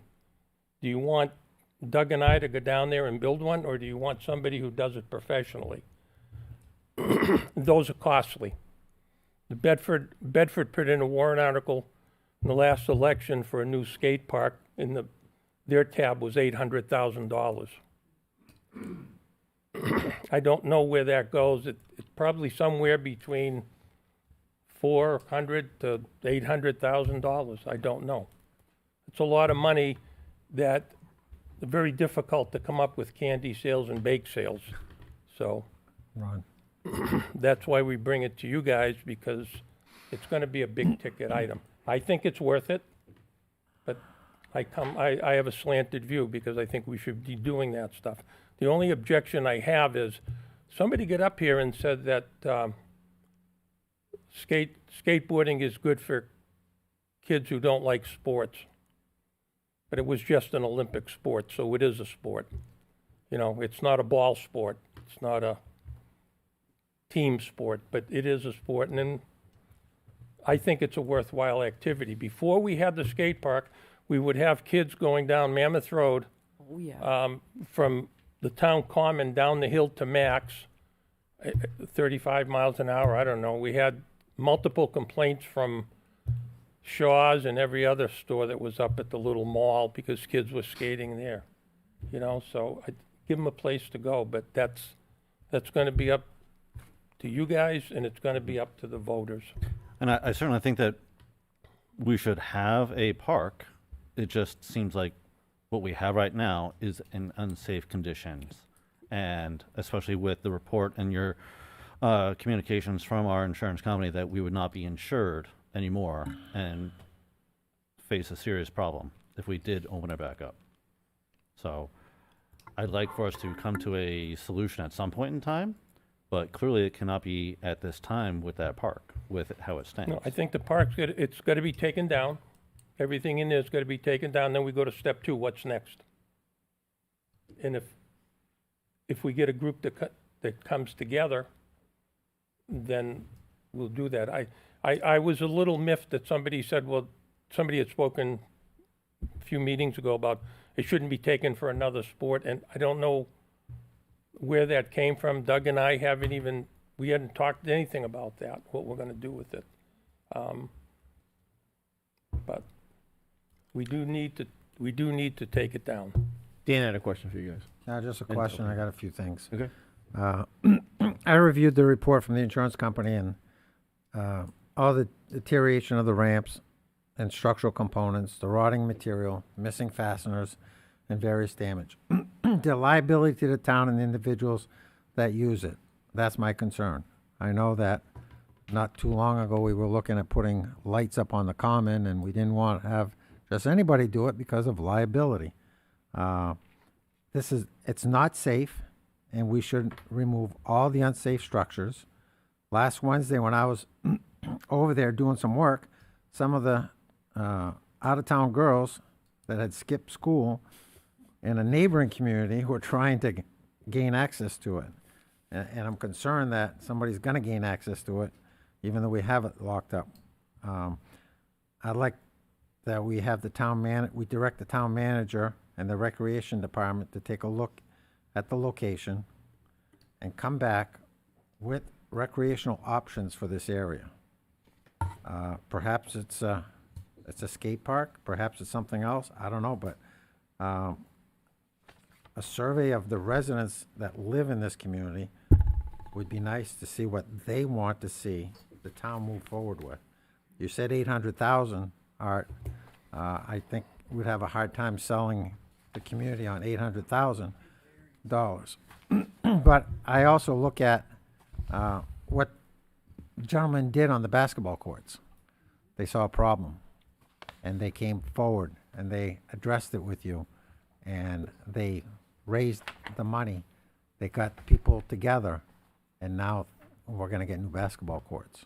So that's what I would like to see. So, Mr. Chair, hold on. Deb had more questions. Yeah. Thank you. So I have a couple of things. I agree with some of the stuff you said, Dan, that we should, in general, it would be great if on the rec page or at some of your events, you had like a little monkey survey or some survey. What other rec stuff would you like to see? Because that's good to have, like, moving forward for our CIPs and just expanding our town's recreation, okay? So that's that. It's hard for me to wrap my head around how long it took for somebody to step forward to say that this problem with this park, like it was going into this, like if we had taken action earlier, it probably would have been. I'm not blaming it. But we have. here's the problem. When you have wood, if you have a wood deck in New Hampshire, it doesn't last for 40 years because of the weather. And when they built it, they didn't use stainless steel screws. They used regular screws. So they put the metal in, and then over time, that metal rots, and you've got a hole there, and that's where the water gets in, that's where the water rots. We replaced the screws with stainless steel screws, and we've welded the metal plates, you know, put a little scab underneath and welded over it. So we've done maintenance on it. Okay. But it's just like you've got an old car. At what point do you say, I don't want my kid driving it? I understand what Yeah. you're saying, Art, and I know you are the king of frugalness and making sure things get fixed, and I do not question that you did not take care of it. That wasn't it. Yeah. I mean, but it should have been, in my opinion, things like this. That's why we need these kinds of plans that Mr. Mulholland's trying to put into place, and you know, to say, okay, look, I've replaced the screws. How much longer are we going to get out of it? What's our plan moving forward? So I agree. It has to get taken down. I agree with that, and I do agree. And I do like the idea that the basketball people came forward. I personally think that Drew should make an appointment and sit with you and Doug and maybe even Trevor to give him some guidance to put his friends together to do the same thing or a similar thing, getting sponsorships from corporations to do that sort of park, to put it in there so that lessens the cost. That's just my opinion. I think you need a plan, but we do need to take it down for safety. Safety's number one. This is step one. Yeah, that's what I said. That's safety. Step two is the hard one as to how to do this. Right, but I think why we're taking it down, that those gentlemen in the audience and whoever else is out there that's an enthusiast should reach out to you guys and try to sit down and get a plan together, because they may not understand how to do that. And everybody knows how to contact me. Feel free to contact me. I would try to help you market and tell you how to reach out, and maybe even to help you figure out a way to set up some sort of nonprofit group to do this, if that's something you want to do. Because at the end of the day, this organization would have to be responsible.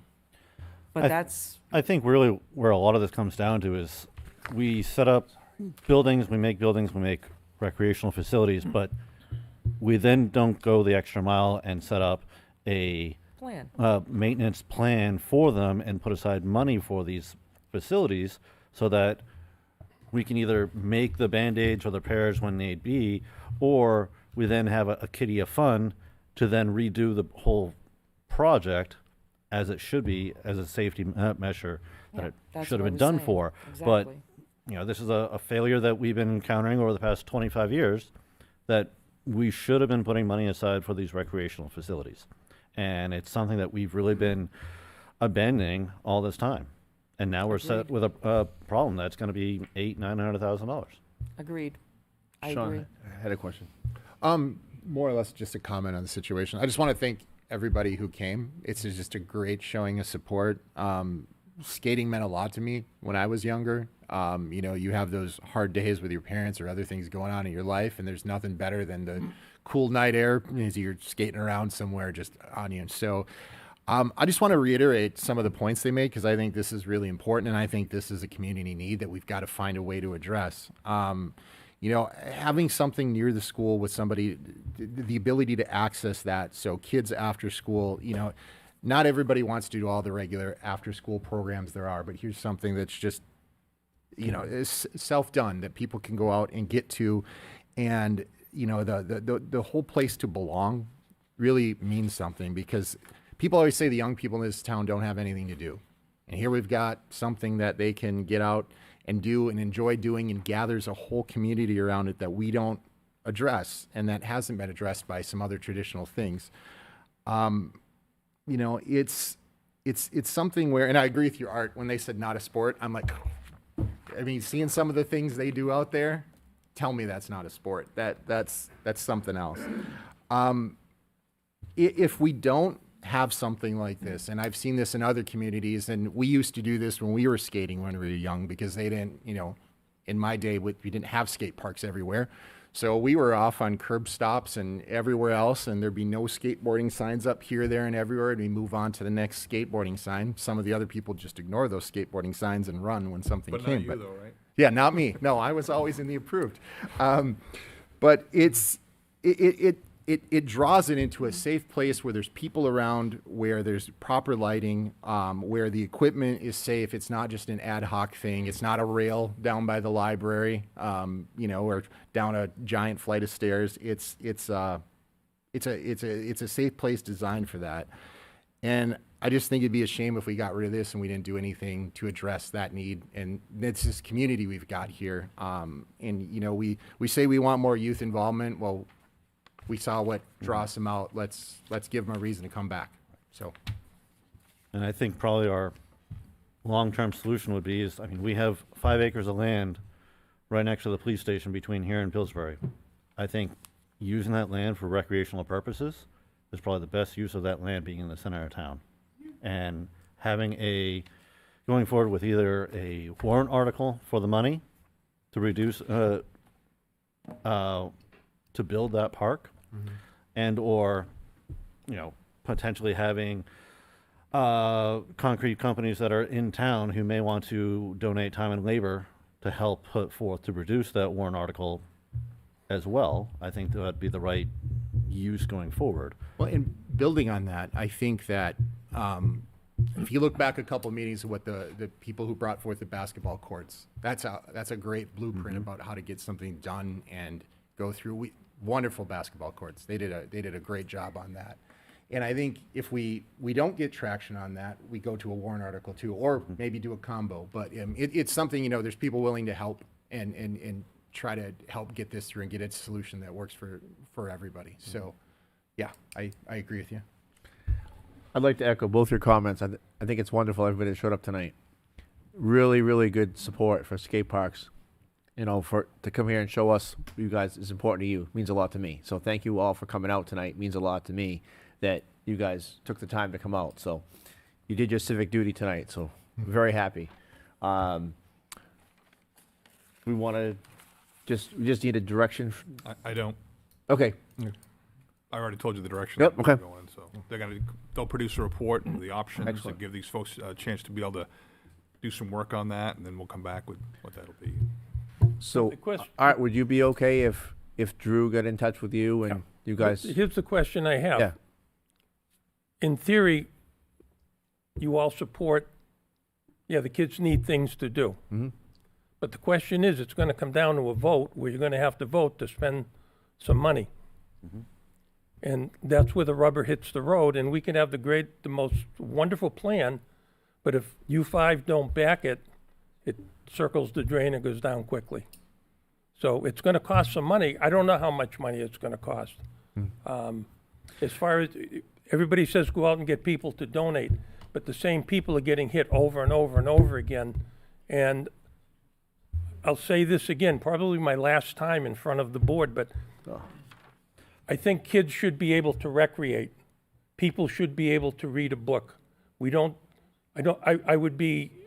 I'd be holding, I've never picketed in my life, but I would be if you started charging $25 to rent a book at the library. And I think at some point, the community has to spend the money to do this right. And like Ted said, have a plan to keep things going, because we've had a lot of problems with different buildings, heat here, water there, all that stuff. And it's not a way we take care of our own homes, so we shouldn't take care of our town property that way either. Well, and I think this council, with as far as maintenance of things goes, it's definitely something that's a priority to us. It's not, it's not something that we want to just build these things and then let them kind of go. I know, I get it, because you've got to, but if we're going to build a skate park and not Gotta tend to maintain it, To me, I don't want to build it if we're not going to maintain it. I think that's perfect. a That's complete waste of time. You said it better than I could have. Mr. Chair. Yeah. They're looking for direction. So, No, I know he's Yeah. he's not looking for direction. He knows what he needs to do for closing it down for the time being. Our recreation department is looking for direction. I'd like to give direction for them to come up with a plan for a potential, what would a site look like next door A recreation for complex. a whole recreation new complex. Yep. And not just for skate park, but other components of recreation that you can build into that. That way, the voters are not just voting for skateboarding, they're voting for other recreational pieces with that. So it's a whole new recreational park that I think the voters would be more inclined to vote for when it's not just one piece. And now, if we can put together a plan, but it's also maybe, at the same time, we'll have discussions with maybe some of the concrete companies that are in town to see if they would be willing to help with that design and the costs. I know it'd be a bit of a lift on you guys, but to come up with what kind of pieces could we put in that land? It's becoming more confusing because we're looking to do a skate park. Yep. And now you're saying, let's do this other stuff, so the price tag goes from whatever know. it is to like triple that. I know. And I'm eat good an with elephant one bite at a time. That's why you need a plan. You need to have a plan, or at least the site, or at With least have phasing. components. I think we need to but- direct them with the skate park for right now. 'Cause Yeah. Right. Yeah. Just keep it to the skate park. I think, Because I was thinking maybe you could get with Drew and maybe his company would be willing to help us. I don't want to speak for him, but maybe the company he works for would be willing to help. But maybe we could just keep it simple and just maybe work together to see if we can fix the skate park area. And to not let your comment go past, so you asked a question of, would we vote to spend money on this? And it's with everything else that comes before us. It depends on the plan. It depends on, and that's where the important part of getting people, getting it written down, because like as you said, there's only so many people that donate, and we've got a lot of people that, when it comes to gathering donations, sometimes we see proposals come before us that don't, nobody steps forward. And when we see a clear set, just like the basketball court, that was very clear. That helps get a plan we can get behind because we know it'll work. And we've got to get something that we know will work. And it has to be somewhat reasonable priced for the Yeah. voters to vote for it. So I'd like to keep it just to a skate park for now. Get a plan for that.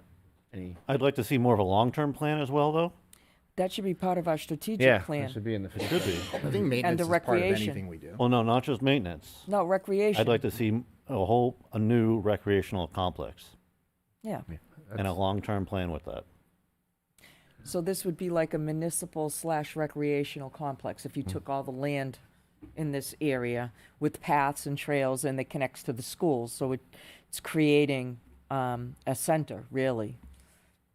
Right. I'm just thinking for tonight. We I want them to understand look for at the tonight. skate I park. was just yeah, 'cause conferring with what Ted was saying. We're gonna spend. And that's a phasing thing. Yeah. So But this should be added to the strategic plan. anything else for? Doug? I guess I have one more question. Good. So we did say that we're going to tear it down. When would that start and how much would that cost? I'll be using DPW to do that, so it's when they can fit it into their schedule. But obviously, I want to get it down before, as we indicated, we got people trying to get in there when they shouldn't, and someone gets hurt, we're going to be in some deep trouble. Well, that's what I was, the sooner the better. Yes. Okay, and I just wanted to say to Drew, please, you've got my number, my email. Just reach out. I got a couple ideas. Thank you. Anything else for Doug or Art?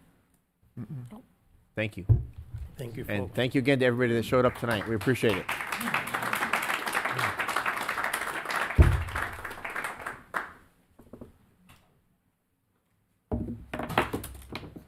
Up next, we have a presentation from the Utilities Committee on Community Aggregation Program. Mr. Wiles, been very patient.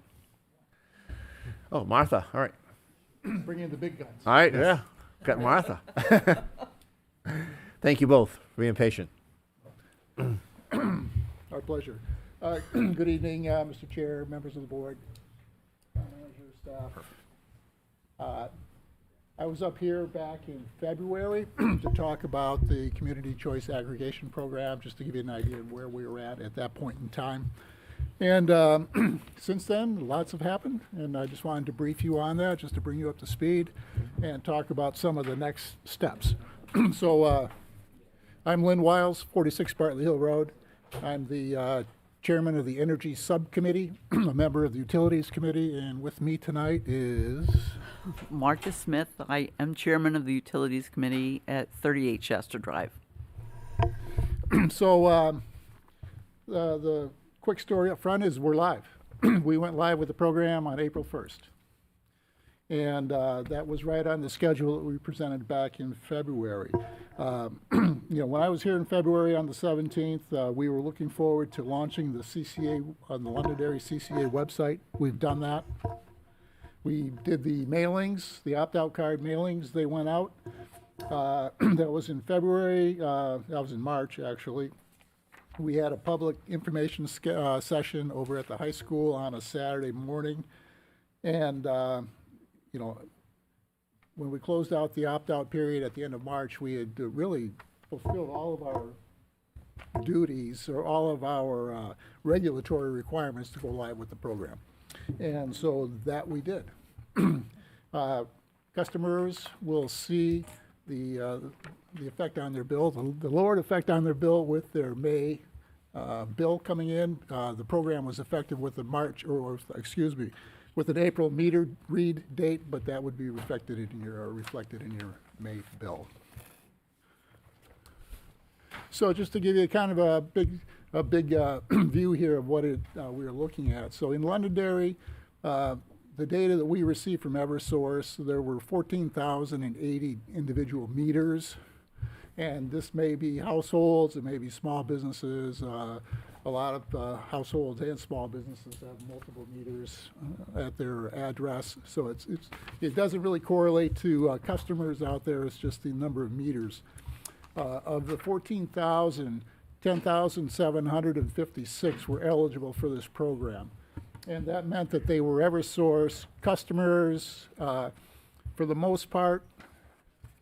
And I'll get into the data in a little bit as to what that breakdown is. There were 3,324 ineligible meters, and that really related to people who were on third-party contracts or people who were net metering power from their solar panels back into Eversource. Of the 10,756 eligible meters, we had an opt-in rate of 9,908, which is a little over 92%. And an opt-out rate of 8%, which is really comparable to what other programs like this see across the state. So I think we're right on target with our program, and the results, I think, are speaking for themselves as to eligibility and participation that we're seeing. So if we go to the next chart, you can see the numbers broken down. So there were 9,592 people automatically opted in. Under a third-party supply contract, there were 2,686 meters. There were some comments about the opt-in, opt-out aspects of this program. As you can see, 848 people decided to opt out of the program, which is fine. Net metering, the net metering customers weren't eligible. There were 360 of those. And the last category, dropped rejected, were just some bad data points from the data that we received from Eversource, and so that just kind of fell out of the program at the very end. So not a lot more to say other than next steps looking forward. So we signed a 7-month contract with our power supplier, and once again, that was effective on April 1st. So we're going through October with the current rate structure that we have. Eversource should be coming out with their new rates, their new PUC approved rates in August. And that would be for the period starting in February of 2027.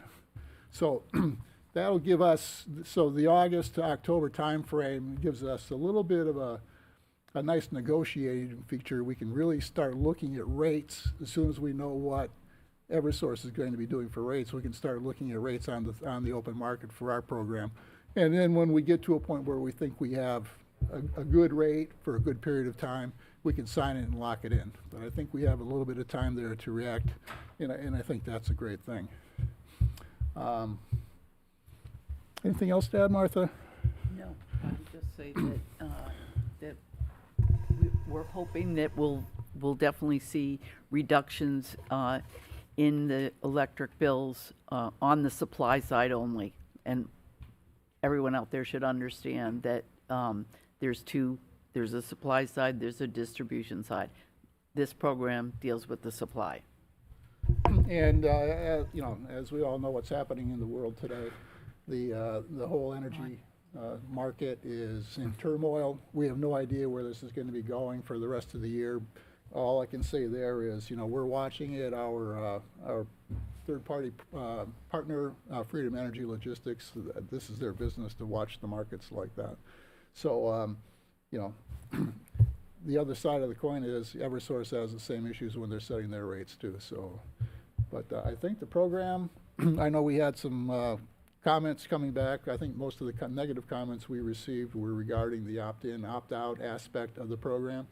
But, you know, anecdotally, I had a lot more people thanking us for trying to save them some money than I did people complaining that they didn't have the choice to opt in or opt out. And just from my utility bill this coming month, based on what I'm expecting our usage to be at our house, we're going to be saving $25 to $30. You know, and you annualize that, and it adds up. So. Deb, you had a question. Mine's just really, I think you did a great job. And I think it's great that you're coming here, giving us an update. Like, I think the citizens, like, as it gets closer to when there may be a change in the rates, if people want, like, that's something we should keep them abreast of moving forward. Sure. If you two don't mind coming back, reappearing on the Ed Sullivan Show. Did I date myself? I knew what you were talking about. So you Dick dated me Cavett, too. I don't know, whatever. I think that's real important, you know, because people forget that they even have that because they're, you know, just busy. They don't look at their bill or it's an automatic pay. To have you guys come, like, right before, you know, there's another change, you know what I mean? Sure. Like, after the end, right before the 7th, like 6 months or whatever. So that I would be think- awesome. That's all. Other than that, I think it's great. Good job. I think the next time we'll be here will be after Eversource gets their rates set by the PUC, and that'll Okay. give us that line in the sand as to what we can expect to have to compete against. Appreciate it. Thank you. Ron? Just so everyone understands, the Eversource rates are locked in every 6 months. So when August they come out with their rate, that will be their rate for the next 6 months. Right, but from we when- can't from control when it goes Eversource. We effective. can only, as residents, we Right. can only control this Yep. aggregate. So to make sure that we're That's still what- getting the lowest. That gives us the freedom to go Yeah, shopping. no, We don't really, have I get it, Martha. Thank you. Dan had a question. So if somebody's got a third-party supply contract now, and they want to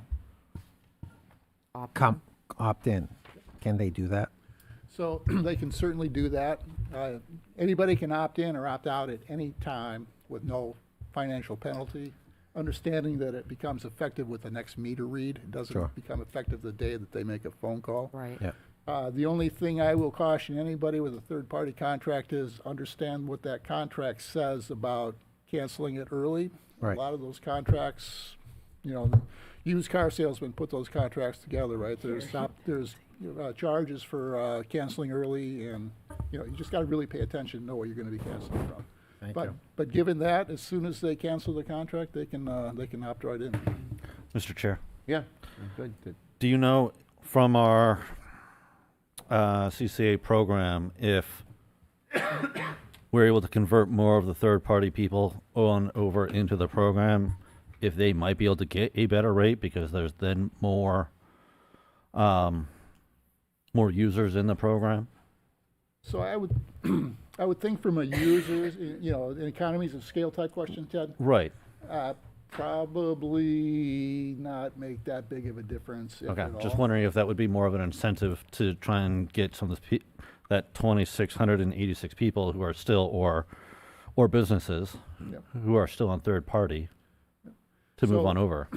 So I think the biggest thing we can do to appeal to those people are running, like we had some articles in the Londonderry Times, just to tell people what this program is about. Right. I And just let wasn't them sure if make a that's a decision. question that we can pose to them if Yep. if we can get more of these third party people to move on over, it would be a better rate for everyone, not just for the people who are existing. Yeah, and I don't know if I could give you an accurate statement at any just point in time curious. on, you know, what the economies of scale would be Mhm. if they made that move, but, And then I did notice that I had received one of the notifications at my home when I'm a net metering person myself, so I was just surprised that I had received a notification about joining the plan. And I was like, that's surprising. Shouldn't they know that I'm net metered?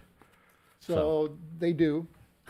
They do. There were a couple of instances where people were sent the wrong mailer. Okay. And the mailer itself required you to read it. You couldn't just look at the headline and understand what it was talking about. You had to read the entire thing. Of course.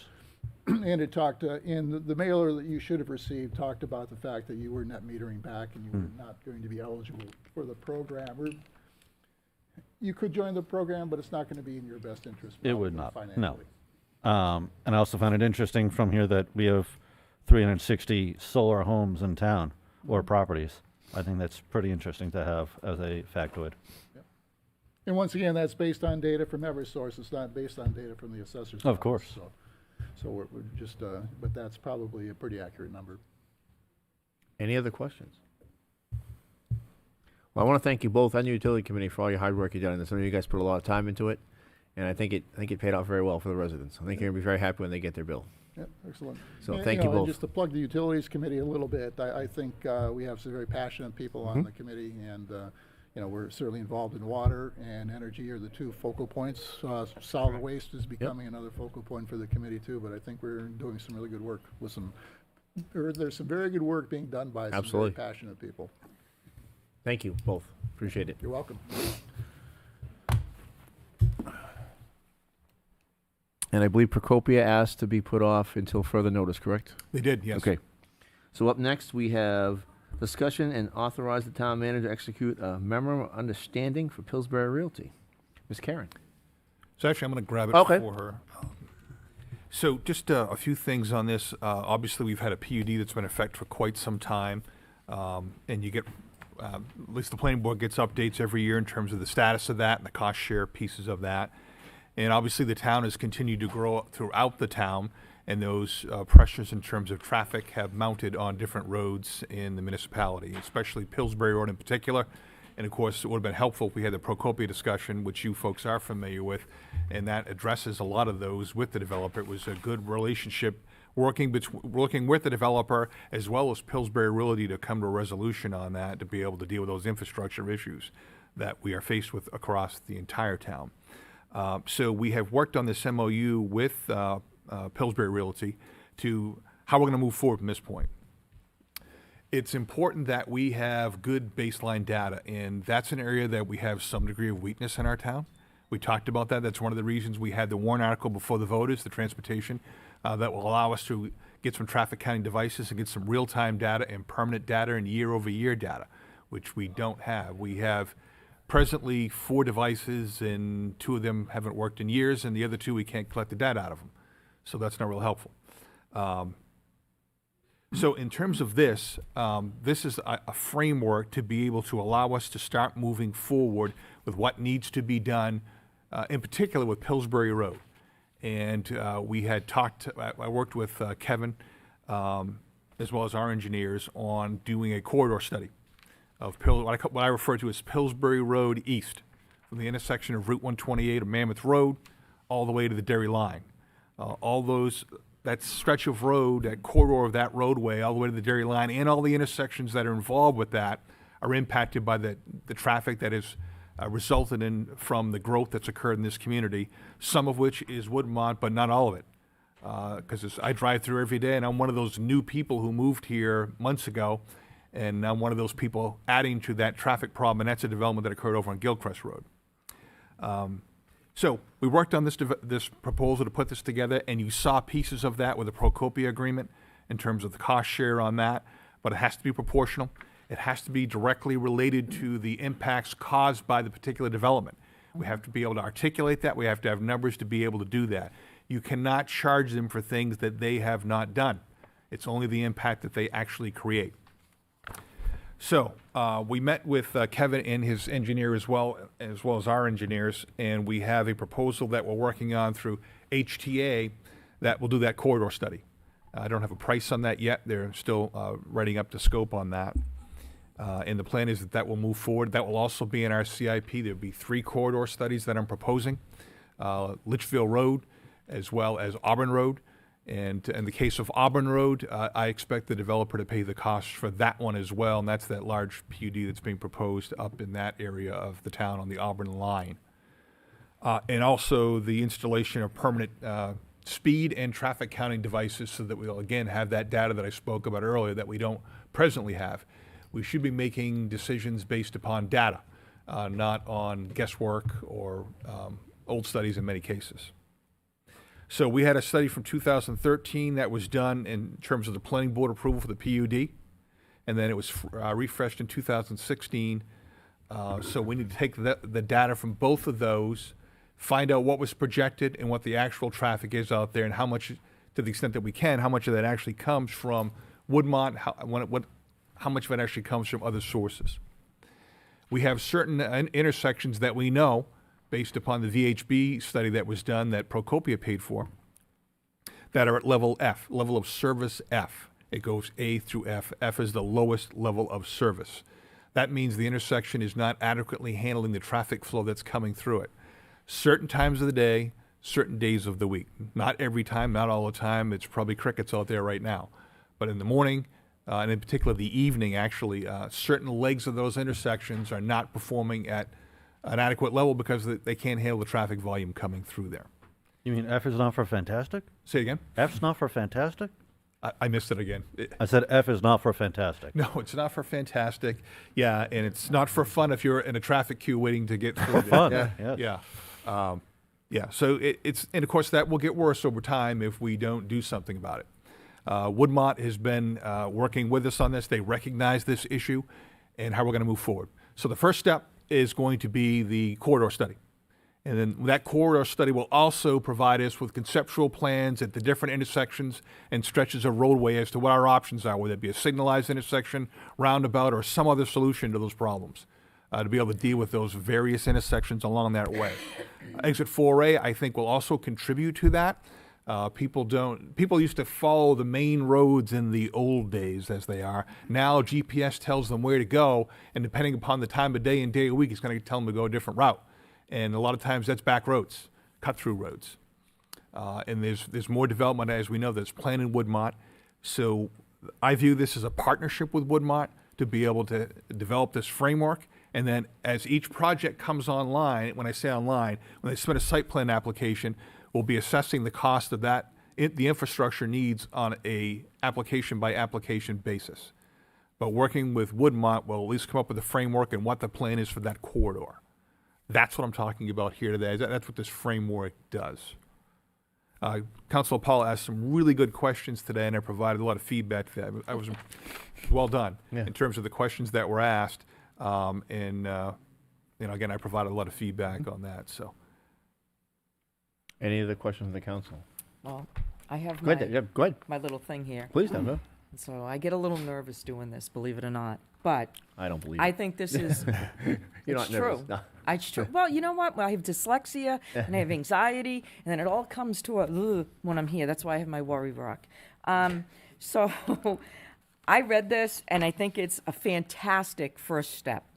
The step that we've been missing for a very, very long time. And applause to Kelly and Mr. Mulholland for their work and effort, and even Kevin for helping out for putting this together. Just a few of the things that I had brought up to Mr. Mulholland that caught me when I read this document was appropriate cost share. That's really vague. So as we move forward, we need to have a clearer formula for who pays for what and what is the percentage. Appropriate can mean anything, and that puts taxpayers at risk. Because is it going to be, do we have to fully do it, or we're going to take 90%, they take 5%? So it's very important to have the language nailed down, and we need to, before things are signed, we need more numbers, as Mr. Mulholland said, not general language. And I know that will come as we move forward in this process. The other thing was that developers get a veto power over the consultants. That kind of bothered me a little bit. The MOU gives the developer the right to approve or reject vendors. That slows us down and puts the town in a weaker position when negotiating. If we're paying and managing the work, we should also have a little bit of control in that process. You know, if we say we want this person, you know, there should be a little bit more negotiating there when it comes to vendors. Also, and it's not long, the timelines and triggers. There are no deadlines for improvements, no connections to building permits, occupancies, or project phases. Without timelines and improvements, we can expect delays to be indefinite while the development is continuing. In other words, oh yeah, we're going to put that in, but we don't know when we're going to put it in. It could be 10 years from now. There needs to be more rigid timelines to hold people to what they said they're going to do. Also, no financial protection for the town. There's no escrow accounts, no performance bonds, no guarantees if the developer sells, passes, or walks away. Taxpayers could end up covering the gap, which is also an issue that needs to be addressed. There were no requirements that the improvements happen before, there are no requirements that improvements happen before more development. So in other words, the MOU doesn't tie, like we were just talking, intersection upgrades to future approvals. So we need more improvements before the additional traffic happens. So it's being proactive as opposed to reactive, citing that, yes, this is where this stands, and it's not all them, like Mr. Mulholland said, but we can't do it after the fact. We should be doing it before they're allowed to build more. Long-term maintenance falls entirely on the town. Mr. Mulholland straightened that out, so that's not an issue. I was a little confused in the wording. Sub-developers aren't clearly addressed in this document. Woodmont has multiple builders. The MOU doesn't explain how much each one contributes to their fair share. So we don't know how that, and if they change hands, how that works. We need a system that tracks and changes with each sub-developer fairly. So as it progresses down the road, we need to have the plan. So again, they're not huge things, they're just little things. But I think kudos to the three parties working together to move something finally in writing that is of a town benefit, that is really detailed and explicit to what we want to do. And I think by doing these sort of things, it's beneficial to the builder, it's beneficial to the residents, it's beneficial to our quality of life, it's beneficial to the taxpayer, it's beneficial to our environment here, our resources. So, yay, that's it. Excellent. I will say, Deb, a lot of your points are addressed in the site plan. That's why they're not in the MOU. I think Sean did respond to each one of those points. Well, it's a different, I have that here too. Okay. Sorry. I get. That's all right. Yeah, but just to sum that up, the place for that is in the site plan when these get developed. It's not in the MOU. That's why it's not in here. Well, the problem with that, Sean, is, and I'm not saying you're wrong or right, it's just an opinion. And in my opinion, the more detailed you are, and in the more places you have, which is expected of someone, the easier things flow, the quicker it flows, and the quicker it flows, and the quicker the people know the same page, that's great. The problem with it just being in the site plan is you get a new board all the time. You get different perspectives. You don't have the history all the time, so you don't know. So if it's written in a document in various places, there's no confusion on the board as to what the intent was and what it is to be moving forward. So there's been rulings on this, most recently a Supreme Court ruling where we cannot put stuff like that in an MOU. That has to go. I'd like to see that, Sean. I have not seen it. If you could send it to me. Okay. If I could just help out with that, that's why we have site plan regs and subdivision regs, and it's the planning board that implements those. Right. And the planning board did that in the Procopia development, and the condition was they had to, the MOU, not the MOU, but the agreement with the town, development agreement. So that's the mechanism by which you do that. You, as the council, cannot do what's called exactions. Those sorts of things are, the only people who can do that are the planning board. That's why that process is there. And just a couple of the other things, too, is that we're talking about Woodmont paying for the cost of this corridor study. So they should get a say on who we're going to who are going to choose to do that. And there's a process out of the planning board statute right now that if we choose a contractor to do something, a consultant, they can object to that. And there's a whole process. They put that in statute. So those are discussions that would occur anyway. I'd like to hope so, but sometimes things like that I see don't necessarily happen. And that's nobody's fault. It's just that there's a lot to know and a lot to understand. And like I said, you have personnel turning over, planning board turning over, the more places you can refer to, the actual process is great. And I'm not faulting Woodmont. I'm glad that they're moving forward and stepping up. That's applauded. I just think that, like, one of the changes for the PUD is to add that everybody get a development agreement. As you know, we've been giving it to some, not the others. What's in those agreements? There's a whole lot of different things that happen. And so you have to really, really follow the line and think about tying up all the loopholes and loose ends. And I know everybody says the more restrictive you are, the more chances are you are going to get sued. But when I looked at, I think it was 7 other towns, I read their PUDs and I compared them to our PUDs. And they've had them in place, they've implemented it, and none of them were sued. So their language being tight was fine. They moved their PUDs, and these PUDs were successful. I actually went to Google and, like, I didn't drive out to all of them, just so you know, but I did look at them, and they were pretty amazing. So that's all. I will say, I think limiting or restricting what they're able to build without fixing this one intersection, I think would be overstepping our bounds. Why? If it's going to affect it and it costs something. But if they're working on improving this item, but yet you're going to be limiting what the other items are doing, and So as they well, finish it, yeah, because what holds them to finish it? I think that I think you have to. I think we would be messing into a sticky legal battle potentially. Well, I can just say it's happened in other towns. There's not been sticky wheel things. And the problem is when you're loosey-goosey and you allow things, and we're not here as counselors to work for the developers and make sure that they have a nice, easy time. We're here to do what's right for the taxpayers. New Market, God, now you threw me off. Hold on. It was in the package I sent you. Did you read it? Yeah, I read it. All right, then you know the towns. I didn't memorize it. I did not receive this. It's in your package with your for tonight. It's in the package. I sent it out. It was put in the package. It's at the very last end.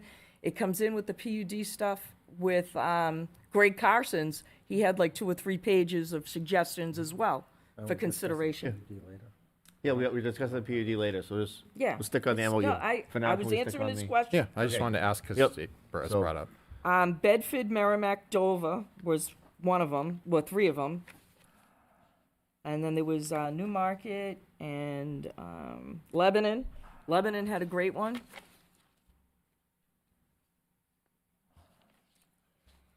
Any further discussion on the MOU? Yeah. Go ahead. Oh, sorry. Sorry. I just want to thank our town manager, Mr. Mulholland, and all the work that he's put in this and his staff.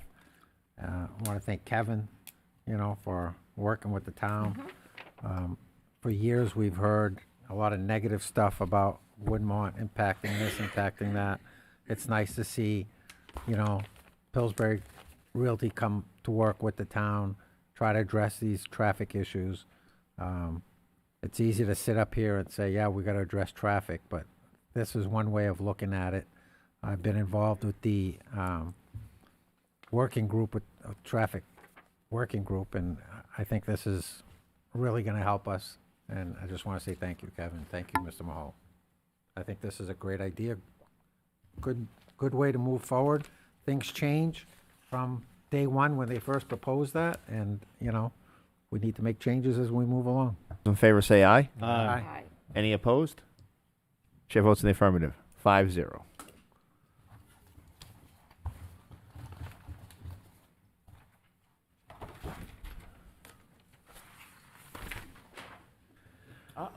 Up next, discuss and approve expenditure from the Police Equipment and Technology Capital Reserve Fund. Chief, you're up once again. All right. Thanks for being patient. Happy to be here. So, I'm here for money. I don't Which is often- rare for you, so. It is rare for me. don't I will often give you get to that. Ask you folks for stuff. Back on the, I believe it was the March 30th council meeting, the town manager had brought to your attention that we were looking to expend some money from the Police Technology Capital Reserve Fund in the amount of $53,504.69. This is to replace an outdated Faro system machine. It's a 3D image machine. One of the questions was asked by, I believe, Councilor Paul, how old was the former system and what money do we have in the account, is what I recall. So the machine was 14 years old-ish. The software has been outdated, so it's at near life, end of life. So rather than waiting to have that thing completely be useless, we moved forward with the new updated Faro. This one here, again, I'll give you some rundown on it.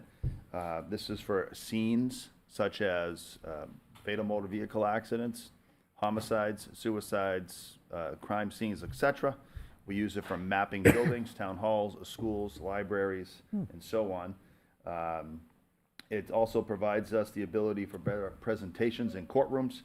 It's improvement for recognition on crashes. Back in the day when we all were young patrol officers, we'd hold one end of a measuring tape, go to a fixed object and yell the measurement out. We would take Polaroids and then sketch it out on paper. As you recall, Dan, with the blue blitz, using that little tool to get the police sketches done. This machine here, we set it up and it scans everything, gives us exact measurements of everything in the scene. It's obviously it's more professional. It's timely. We have a program also that integrates with our drones capability to aerial mapping, etc. So this is a much needed tool for the police department. And again, we're looking to replace the old one. And again, we're asking for approval out of this account of $53,504.69. The question again was, how much do we have in that account? We have $84,247.10. Any questions for the chief? Yeah. Go ahead. How is that account funded? We had this appropriated, I believe it was last year through the budget process. Yeah. It's a warrant article? Yeah. Thank you, Justin. Yeah. And you already have the money to Yeah. maintain this unit? Correct. What we also pulled out of there was the portable radios that I don't remember what month it was, but several months back, we came to you folks for 5 portable radios. Okay. So after this, we'll have roughly 31,000 left in it. Is there a lot of maintenance to this machine? Other than software and training, that's about it. That's it? Yeah. Do We a you have group to of- certify it for anything? or- Yep. And then we have the officers who are trained in it, specialize in that training with it. So all that comes with updated software, additional training, et cetera. Thank you. Any other questions? I for the do. chief? Okay. So more of a accommodation. You've gotten $20,959 in discounts from the company for all of this. How did you go about doing so? The people that apply for these things, the guys in charge of the programs, they're the ones, the networking, the relationship building aspect. And I also believe as a salesperson, they look to close a deal. So they have to do what it takes at times, I'm assuming. So we're very fortunate to get a break on that. Thank you to your guys for working them down on their pricing where they could and Absolutely. saving the town almost $21,000. So it's huge. Thank you, Ted. Any other questions for the chief? You guys need a copy of what the breakdown of that machine is, like what it does and all that? Good. Oh, you can email it to all of us. Oh, you've got it printed. Look at you being all, you get a star in your forehead. No, he doesn't. I don't get them off. No paper. So I'll move that the Londonderry Town Council hereby approves Order 2026-08 and directs the trustee of the trust funds to disperse $53,504.69 from the Police Equipment and Technology Capital Reserve Fund for the aforementioned items. Have a motion from Sean. Second. I heard Dan first. Second from Dan. Further discussion? Seeing none, all those in favor say aye. Aye. Any opposed? Chair votes in the affirmative. 5-0.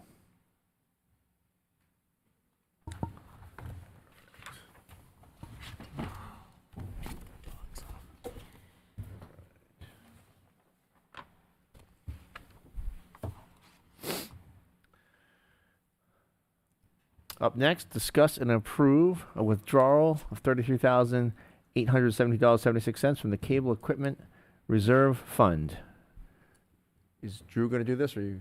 No, Drew's got a Okay. comment, so I'll do it. And Erin, she's in that back room, might jump in if we need to, depending how many questions there are. So this was a longer-term plan to replace the equipment. We talked about many times in here tonight about replacing things that need to be replaced, and that's the equipment for our video and audio equipment and live stream, particularly in this room, and cameras in this room, so we can provide better quality, because some of the quality is not the best. And that's what it's for. It's paid for the capital reserve fund from the cable equipment, which is funded by franchise fee money. So, Any questions? Nope. Questions? Were you not able to get as good discount on products as the police chief was? Wow. I don't know, because I don't know what sort of discounts they provide for those sorts of things. I don't know. So I'll move that the Londonderry Town Council hereby approves Order 2026-09 and directs the trustees of the trust funds to disperse $33,872.76 from the Cable Equipment Capital Reserve Fund for the necessary control room upgrades. I have a motion from Sean. Second. Second from Ted. Further discussion? Seeing none, all those in favor say aye. Aye. Any opposed? Chair votes in the affirmative. 5-0.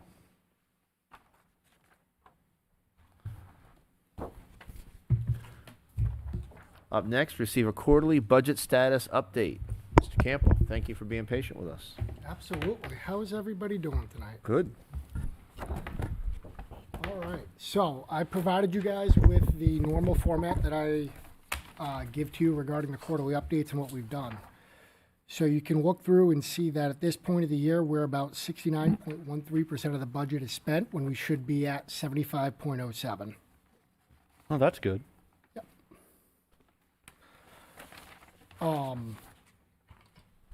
So through this portion, you have a combined expenditures. If you were to take out several items of,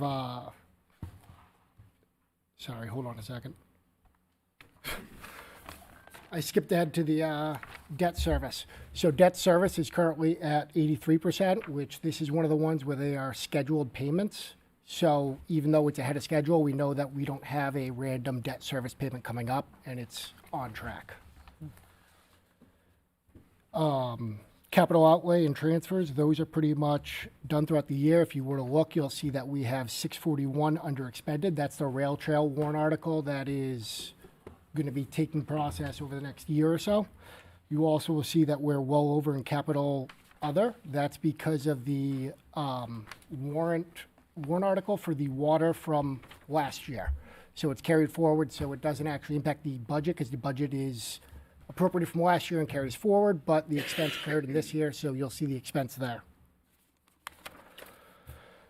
Revenues were trending above. We're at 80.67%. If you were to take away the one-time payments that we know are coming, whether at year end or at a certain time, that number jumps up to 84.36%. And then I have our other funds where you can see the revenues and expenditures and how they are doing at this point.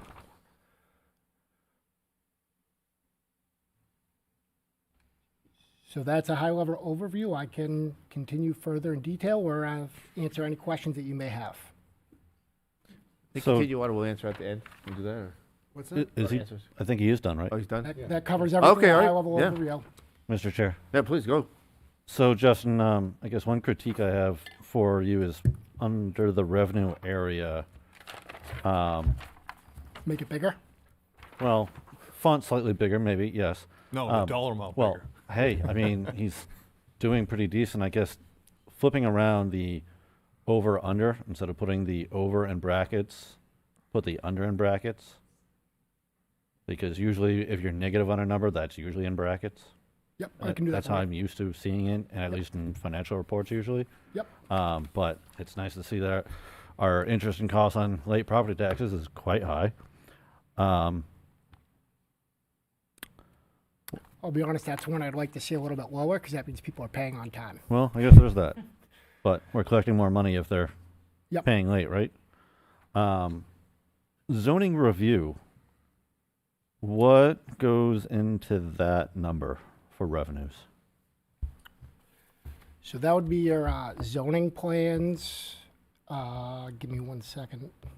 ZBA applications, the fees associated with that, Mhm. typically, for the most part. So right now we're making 15 grand over what we had budgeted for. Yeah, which tracks, I believe, with the projection, or over, I should say, because if you recall, we updated our fee schedule Okay. for the land use fees, and that's the primary factor to that. Okay, that's good to know. I guess maybe back to you, Kelly. Other departments that you're seeing right now from the fee schedule that you're seeing an increase in revenues than what we were projected for. Are you seeing that with what you were hoping it to be? Based on Justin's report, I'd say it's on track, if not ahead, so. Wonderful. So if you look at building permits, we're expecting that to pick up as building season kind of continues, and those were one of the other ones that the fees were increased on. And if you look, you'll see that the revenue during the budget process for building permits was $550,000. Yep. At tax rate setting time, we increased that to $1,250,000. So a significant increase, and while it's slightly below, most of those usually come in the fall and spring when it's easier to build. Gotcha. Yeah, right now we're under by 450,000, so. Right. But I would should see a expect them, catch-up. and you have to keep in mind, this does not include April, this is only through March. True. Yeah, most people are doing a lot of work in the springtime. Right.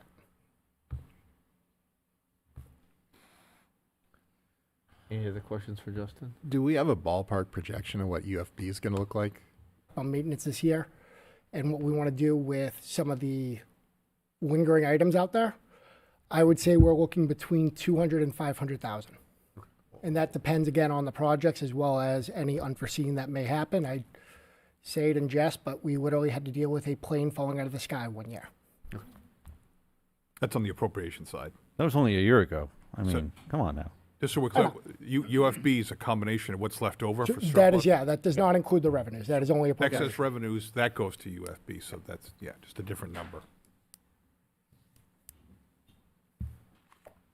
The items that we don't know about, of course, is the HVAC units at the library. We're gonna find out what the story is with that. They're working on getting those, that's an unknown number we have right now. And then, yeah, that's the biggest one that we're waiting on. So just One of the biggest factors there would be the interest. The motor vehicle permits is trending 4% above. Really? Interest revenue, I believe, is also trending above. And then you also have some of the one-time receiving items, such as meals and rooms, which is 2.7 million that we received in December. So that going at the percentage aspect, that calculates for everything into it. Okay, so that rooms and meals was more than expected too as well. Okay. Yep. So when it comes to the tax rate setting time, when it comes to budget season or budget revenue season, what we do is we budget what we received last year. And then when the tax rate setting time comes, we'll increase it to what the state provides us. That's happened every year with one exception, or COVID, where we weren't sure where meals and rooms was going to be. So in order to kind of give the taxpayers a better way, we decreased what it was from the previous year for the budget, and then it actually came in higher, which was a nice little added benefit at that point, because it lowered the tax rate during the tax rate season or during the tax rate setting time, and the voters, when they went into March election, saw a higher tax rate than what they would have had we estimated higher. And so this is Q3, but Q4 will be ending the end of June for us. So you're expecting to close up this $4 million gap by the end of June on revenues? Or more? Taking away the use of fund balance, I would say we are likely going to be higher than what we have budgeted. This doesn't include the use of fund balance. So when we use fund balance, that goes in as a budget revenue, but we don't actually have the revenue to offset it because we're using the fund balance to cancel it out. You take that away, as in just the revenues we know we're going to be receiving. Yeah. I would estimate that we are going to be above unless something significant happens. Okay, thank you. Any further questions? You good, Ted? Yeah, I'm good. John? Yep. Thank you. Appreciate Absolutely. it.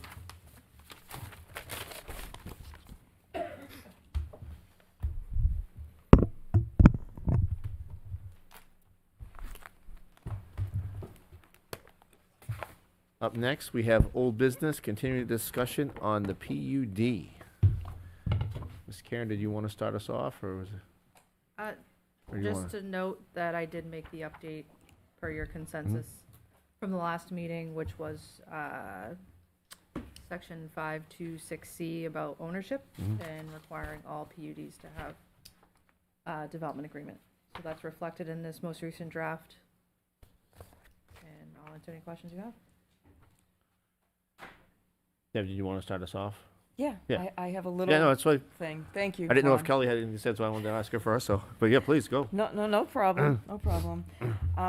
Basically, this is, over the past several years, Londonderry's PUD ordinance has produced developments that do not resemble the true planned unit development. Instead of balance of mixed-use neighborhoods with commercial and civic and residential components, we've seen large residential projects with minimal benefit minimal public benefit and long-term service burdens on the taxpayers. At this point, the ordinance is no longer functioning as a planning tool. It has become a loophole for developers. It should be paused while we work on improving it if the improvements are going to take a longer time than a month or two. Because when an ordinance stops protecting its community, it must be fixed. And that's what we need to do. We need to take this is an important document.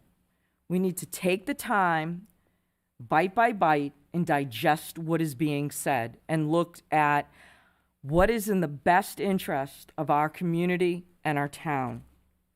That's why this review is structured section by section. A PUD ordinance is only as strong as its definitions, requirements, and enforcement mechanisms. If even one section is vague or optional, the entire ordinance becomes vulnerable. This process defines weaknesses,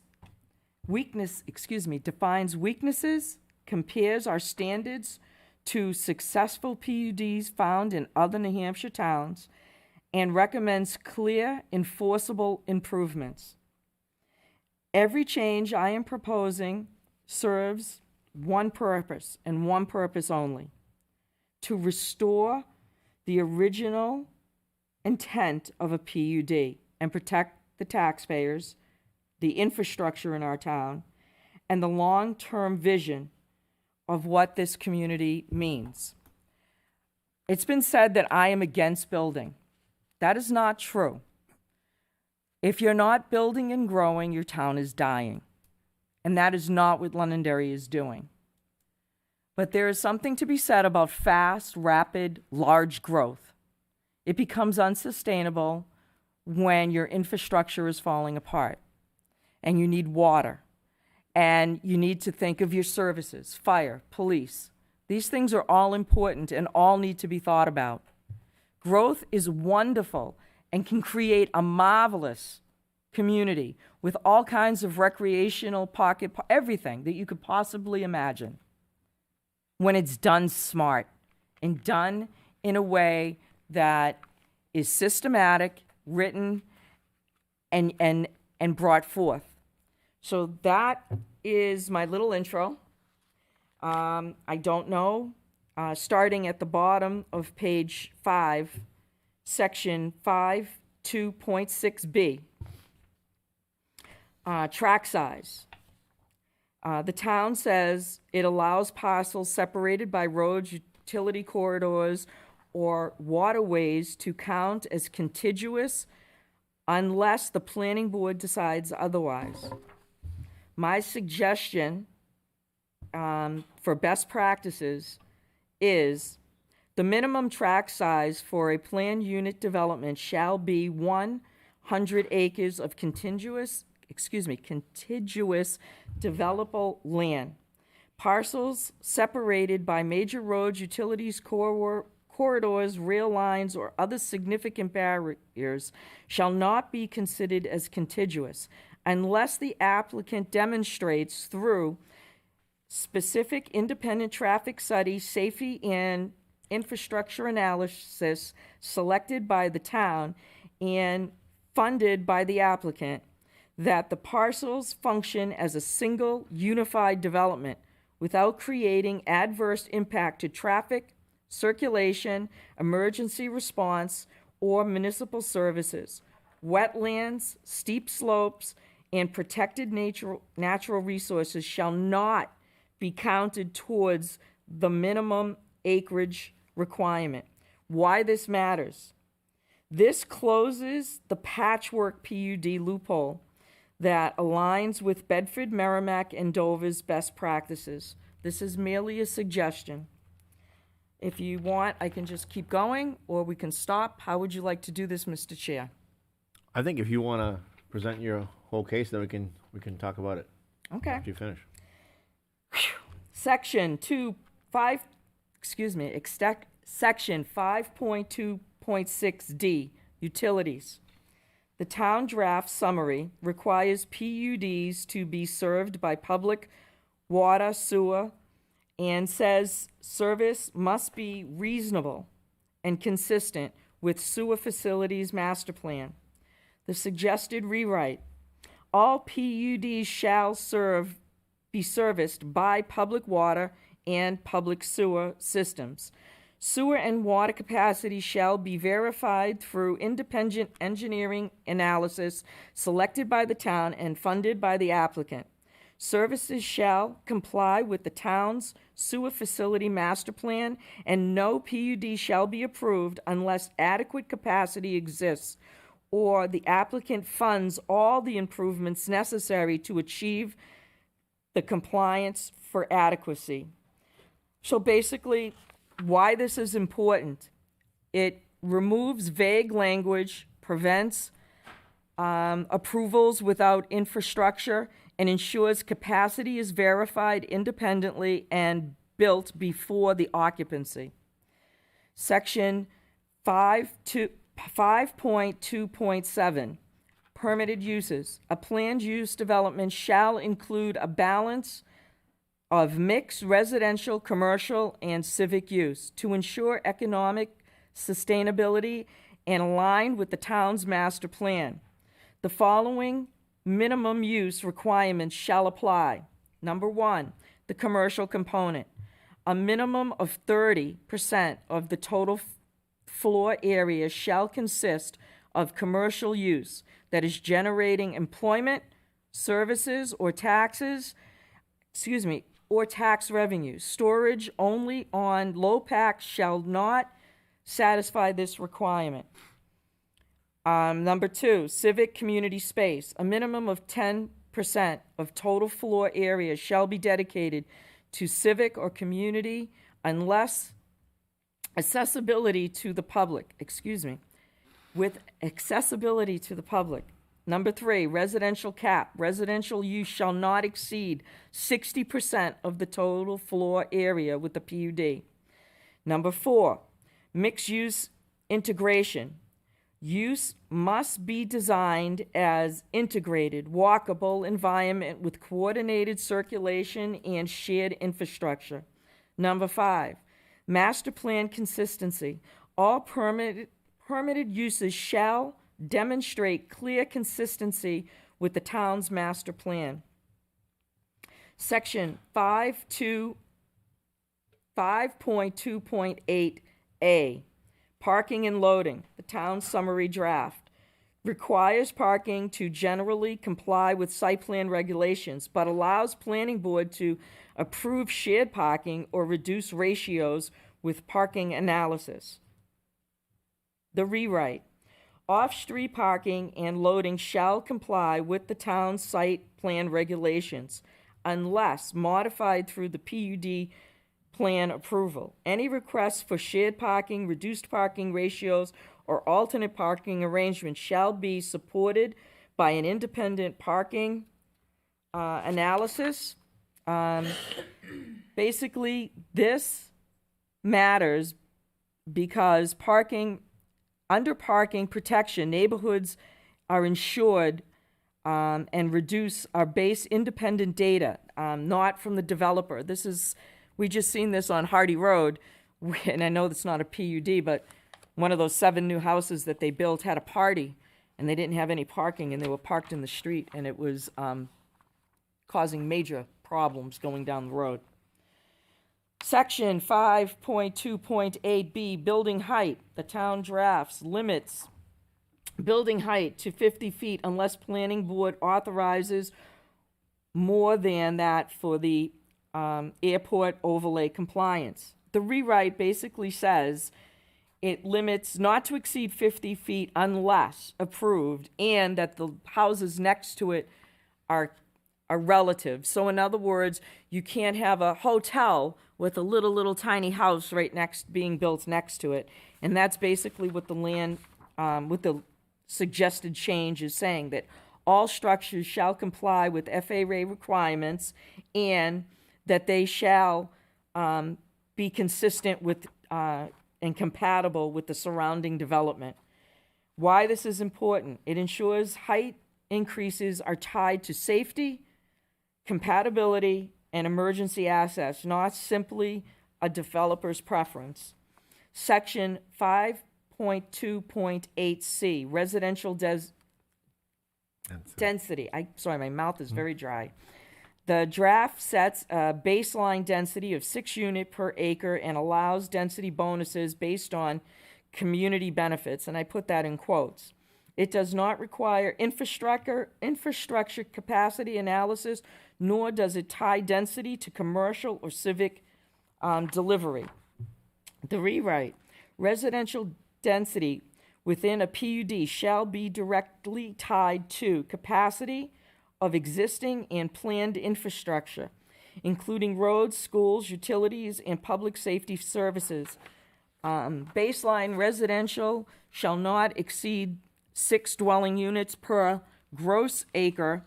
Density bonuses may be granted only when infrastructure capacity, independent third-party analysis by the town and funded by the developer, commercial. It goes on and on and on. And why this one matters is that it ensures that density is based on actual independent verified structural capacity. It prevents overloading of schools and public safety services and eliminates loopholes that previously allowed density increases without corresponding commercial development or mitigation.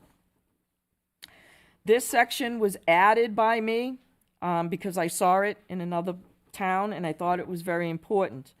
This would be added to section 5.2.8D, compliance with other regulations. States that PUDs must comply with all other applicable regulations unless modified through the PUD process.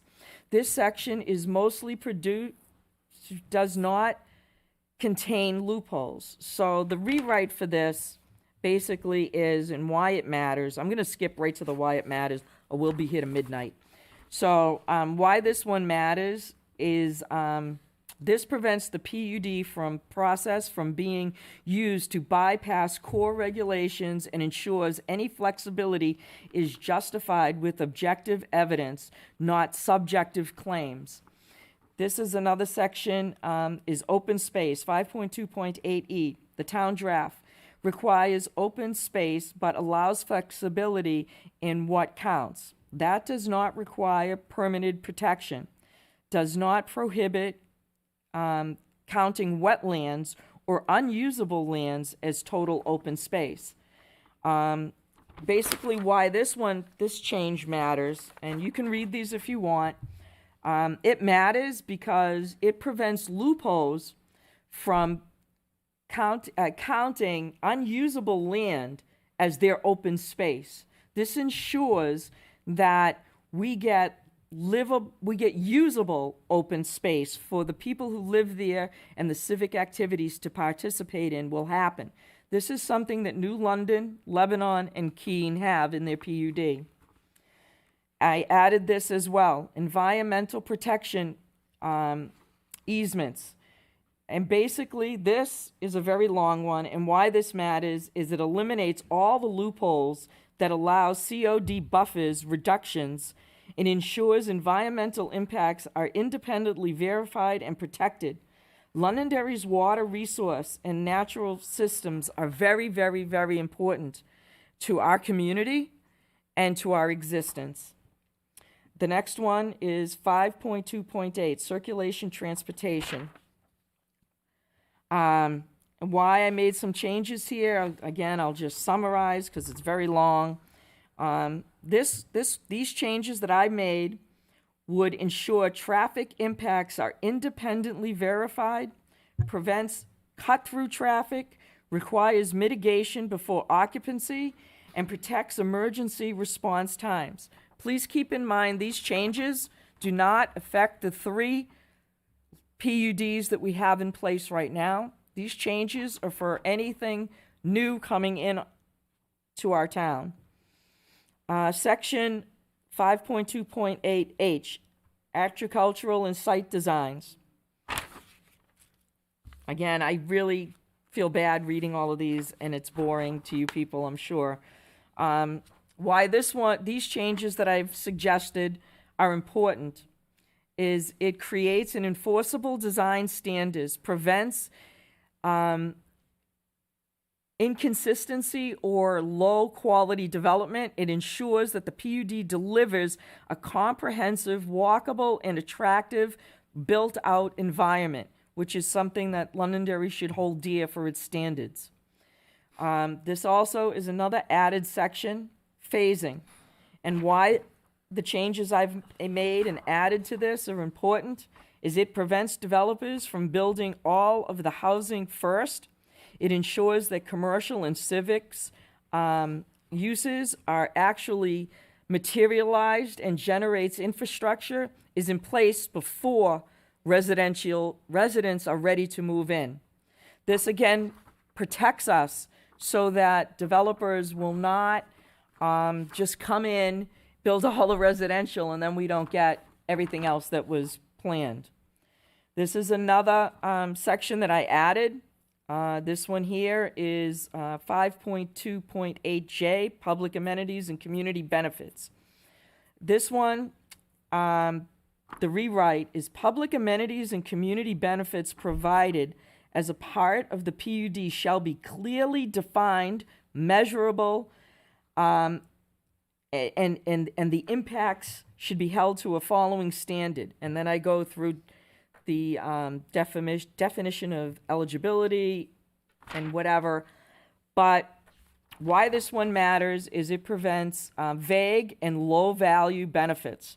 This ensures benefits are real and deliverable early, and it ties density bonuses to verified, measurable public value.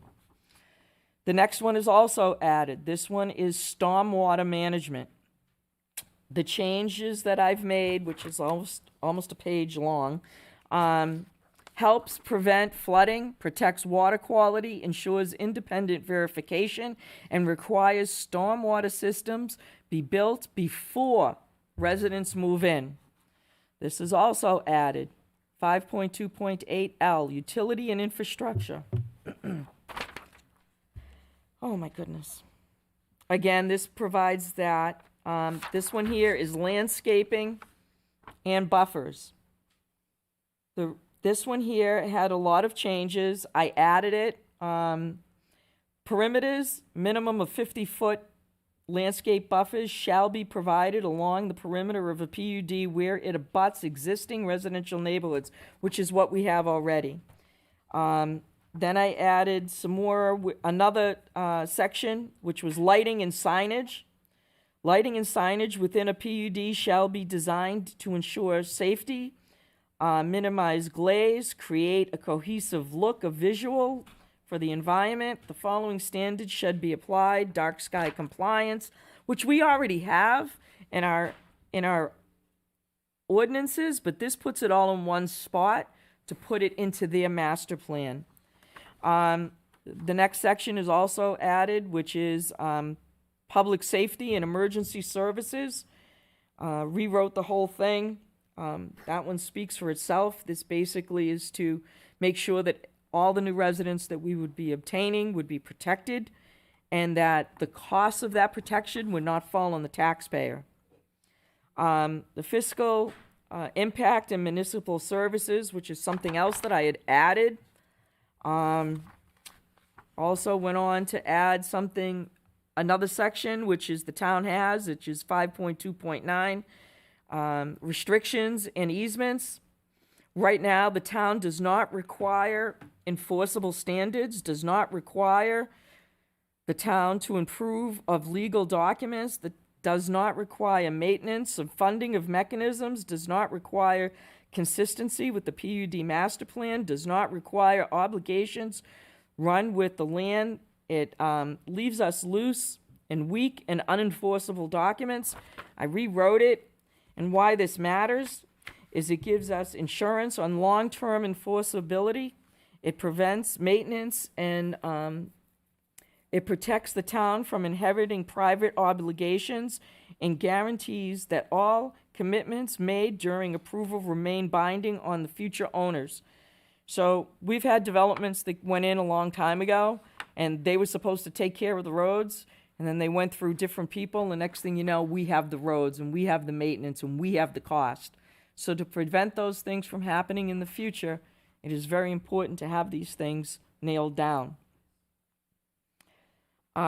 Section 5.2.10, administration and enforcement. The town's draft includes only minimal administration language. It does not define who enforces the PUD. It does not require compliance monitoring. It does not establish penalties for violations. It does not require amendments. It does not update studies during build-out. It does not clarify the planning board's authority, and it does not provide mechanisms for relocation of things. So this leaves the town with no leverage if developers deem it from time to time to change the plan. The changes that I put in there fixes this, and it protects the town on many, many different levels. And again, I'm not going to read all of the different ones. As you can see, it's very long. Performance. That's all part of the performance. And why all of this matters is this section gives the town real enforcement power. It ensures that developers cannot drift away from commitments and protects the taxpayer by requiring monitoring, amendments for changes, penalties of violation, performance guarantees, independent verifications. Section 5.211, amendments to approved PUD.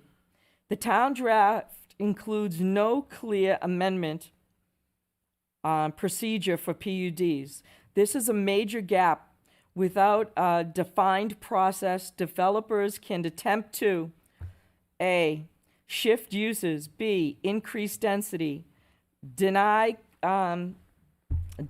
commercial and civic components, alter phasing, reduce open space, modify infrastructure obligations, change architectural standards, all with a formal public review. We need reform packages that require strict, transparent amendment process for the developer to go through, which I have laid out. Again, I'm not going to read all of it. It's like 2 pages long. But why this section really matters is, excuse me, that this section will prevent developers from quietly changing the project. Protects the town from density creep, ensures civic and commercial components cannot be removed, requires public review for meaningful changes, ensures update studies, reflects real impact, keeps the PUD consistent with what was proposed to the residents. We have section 5.2.12. This one here has to do with expiration, lapses, and extensions. The town draft's contains no expiration or lap provisions. The PUD approves major gaps without clearing a timeline. The PUD approval could sit for 20 years or more. Market conditions could change. Traffic, financial, environmental impacts could also change, and yet we have no recourse. Development could bank approvals indefinitely. The town loses control over phasing and timing. We need a reform package that requires expiration rules and update studies as time lapses on, which I did a substantial write-up on that with ways to do it from other towns, not my ideas. Why this section is important. This section, with the changes I've made or suggested, prevents approvals from lingering for decades, ensures impact studies are current, protects the town from outdated assumptions, gives the planning board control over timing, ensures phased development stays on schedule, allows the town to apply, update regulations if the project stalls for too long. This is very important. With a project like Woodmont, we saw these phases, slow down. And in the interim, we had a lot of other things like Mr. Mulholland's project down on Gilchrist get built and all of that. And that changed what was happening. And so we should have been able to adjust their master plan to fit. And granted, we can't change any of it. It is what it is. And we have to work within the rules. This would prevent that from happening in the future. So that's kind of an update of all of the different things. And I have a top 8 must fixed, which is really, really simple. But in closing, I want to thank everyone for putting up with me, and thank you for reviewing this ordinance section by section. What you've seen tonight is not just a list of edits. It's a plan to finally make our PUD ordinance work the way it was intended to work. We hear it all the time from residents. This is not what we were told we were going to get. For years, our PUD has delivered housing without the commercial balance, public benefit, or infrastructure protection the ordinance promised. And because Londonderry has no impact fees, every strain on police, fire, schools, roads, and water is shifted directly onto the taxpayer. A weak PUD ordinance combined with no impact fees is a recipe for long-term financial harm to our town. Other New Hampshire towns have shown us what successful PUDs look like. Clear standard, enforceable comments, and development that aligns with the master plan. Londonderry deserves the same, if not better.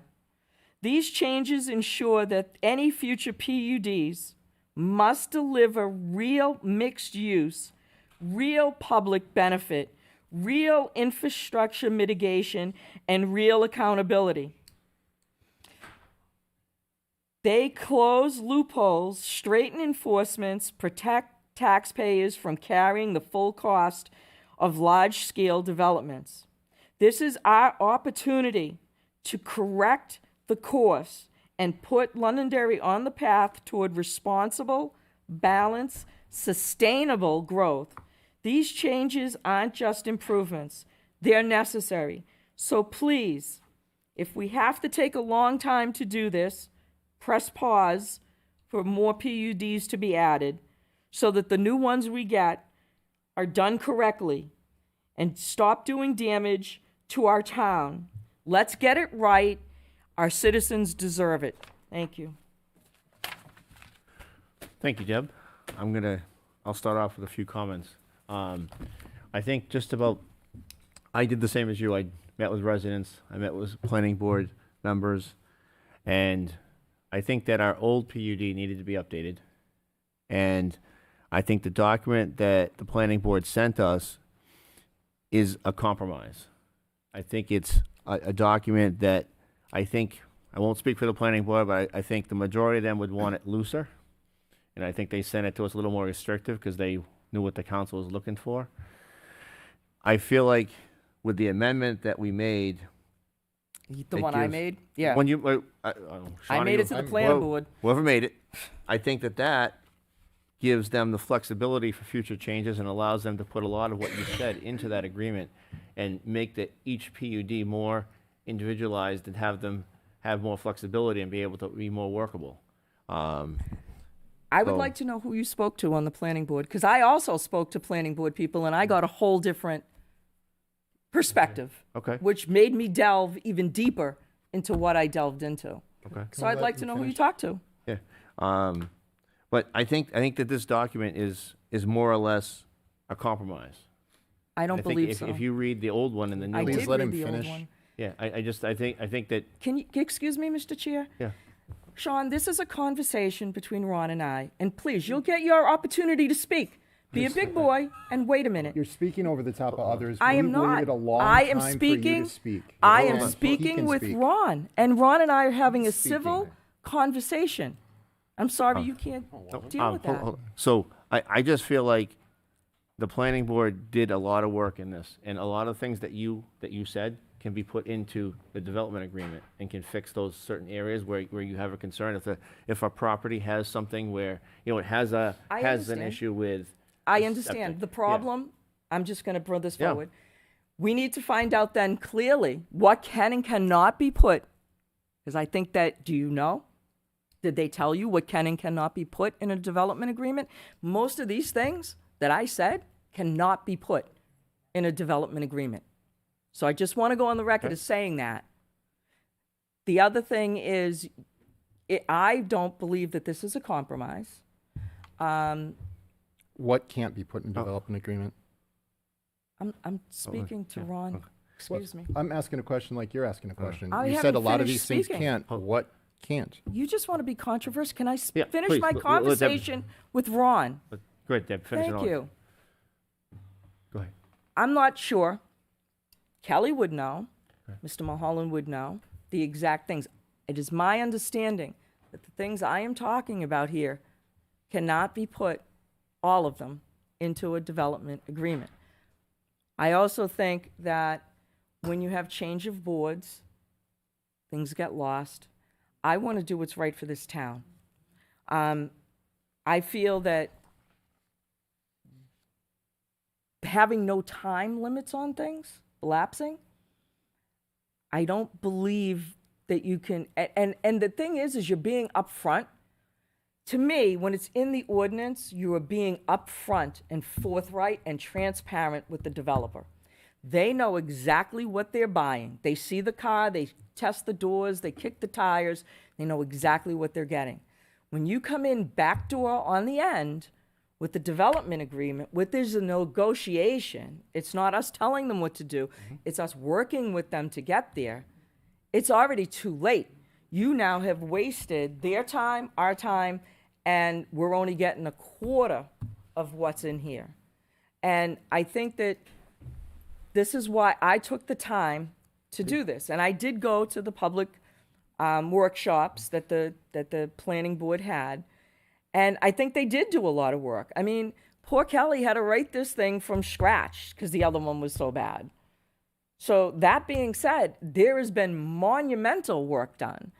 I do believe that there is more work that should be done at the planning board, and 4 out of the 5 people, I believe, who were there, and Sean was one of them, said that they wanted to move this to the council to fully delve in deeper, because Greg Carson came forward with some of the stuff that I'm saying in this.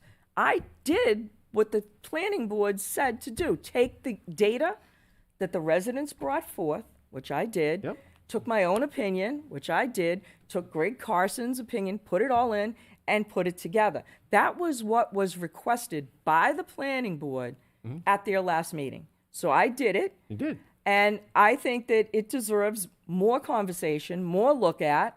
And I really, really would encourage you to tell me who were the planning board people you spoke with. Okay. Did you have a question? You're not going to answer me, Ron? It's not really fair for me to say that, is it? Why? I did speak to them. Who did you So talk can to? I ask my questions Yeah, go ahead, now? please. Or who did you speak to about the development agreements and the document you produced? I spoke to three attorneys. I spoke to planners in a couple of other towns, and I spoke to a couple of people on the planning board. I spoke to a ton of residents, and this is what I came up with. She won't name any of them? Why? If Ron doesn't have to, I don't have Just to. saying if It's a you two-way expect- street, Sean. Can Two-way I, street. can I finish what I'm saying before you jump over the top of me? I'm just saying to you, it's a two-way street. Which of those towns that you named are covered by development agreements? I don't know. I didn't look. But I'll And- find out for you. And Hold on. so you said things about the PUDs that have damaged this town. Which PUDs? Are you serious I'm right serious. now? I will say that Woodmont, Technology Hill, and the one coming down have all hurt this town. The other two aren't complete. Doesn't matter. So What they've- they're doing is not what they said they were going to do. So Period. End of conversation. So Done. by- Done. I answered your can you question. not talk over the top of me? Can you ask smart questions? Okay, Deb, come on, Not please. trying to catch me in a loophole. Not Mr. catching you in a loophole. You Just said have they a did. discussion. You Well, said you they wanted did. to know which towns had PUD. I want to get this right. Which towns have Development agreements. I'm also asking you, since you claim PUDs did damage, by Woodmont, and we've had a presentation from the planning board, anyone can watch it. By development agreement, they have to be tax positive to this town. By development agreement. The other two aren't in place. So whatever you're saying have done damages, I don't know what PUDs. You may be speaking of other developments. When you speak of Gilcrest and other things, those aren't PUDs. I know that, Sean. You mentioned it in your long I speech. did. And I mentioned it in the fact that because Woodmont took so long, their traffic studies, which we did not get updated ones, time lapsed. When that time lapsed, development had come in that now affected their old traffic study, which they go by. And there is nothing that says they have to get new ones and updated as they move forward. Yes, each individual site plan does, but that now affects different, as we're addressing, the town manager is addressing different intersections now that have become affected. So this should have been planned for, and it wasn't. You asked me something else now, and I can't remember what it was because you asked too many questions at once without me. You asked me something else. What was the other question? As far as your phasing goes, this is already covered in here. If you would have read this stuff, some of the things I are covered did by read this development stuff, Sean. agreements. Some of them have been covered by this. Some of them are already covered by our current regulations, and some of them are against the law. So it's Could you please tell me Good. which ones are I'm against the done. law? Why? Because you can't answer those No, questions? because I'm going to get done you with your your answers. immaturity. You can sit there and be a little baby Okay, boy. we'll get it. But the answer is, I want We'll the get an answer. answer. We'll get an answer to your question because I don't. Thank you. All right, Miss Karen, is there anything in there that you would consider the answer? Or is it too quick to put you on the spot? I don't want to. Is there? What's your question? Is there Any of anything Deb's in there comments? that is illegal? In Counselor Paul's comments? Yes. I I don't want to put you on the spot. If you want to get back to us, I don't want to be. That'd probably be appropriate for legal counsel. Yeah, Okay, I think yeah. that's Sorry. that's a hard question to answer off the cuff. Sorry, I didn't mean to put her on the spot. Mr. Chair. Sorry. Yes, go ahead. So, were these already presented to the planning board and gone over by the planning board? No. I The was- planning board did not look at this. It was at the last meeting. You're the alternate. You should have went and you Uh, should have known De- that they Deb's- did not look at it. They pushed it here and Deb's asked us document to was look not at looked it. No. Yes. All, the board received it Yes, the board received the this. day of But- their but you- hearing. you Yep. yeah, the day of their hearing, they Okay. received these items, and they had read them, I'm assuming, correct? I don't, Oh my God. I'm not going to speak for the board members, but I can tell Can we you they not received get it the the day of crowd their to- hearing. Yeah. All right. All right. So I'm assuming that the planning board did not want to take these changes into effect, correct? No. Well, we have a member of the, Kelly, of the planning I'm board. assuming they didn't want to take Two these changes members. into effect?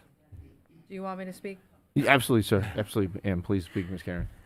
My understanding from the planning board was, given the timing of the comments and the want for more direction from the council with respect to changes to the PUD ordinance, they chose to move this to the council for your discussion and consideration. I'm not saying they didn't read or consider Councilor Paul's comments or Mr. Carson's, but at that stage, we had 3 work sessions and a hearing. So I believe that they were looking for some more direction from the council and/or your final decision on what to do at this point, since they've put a very significant amount of time into it so far. I think you have a planning board rep here. Obviously, you have Councilor Faber, but there's also a member of the planning board here, should you want to ask them. Does he want to be put on the spot, is the question.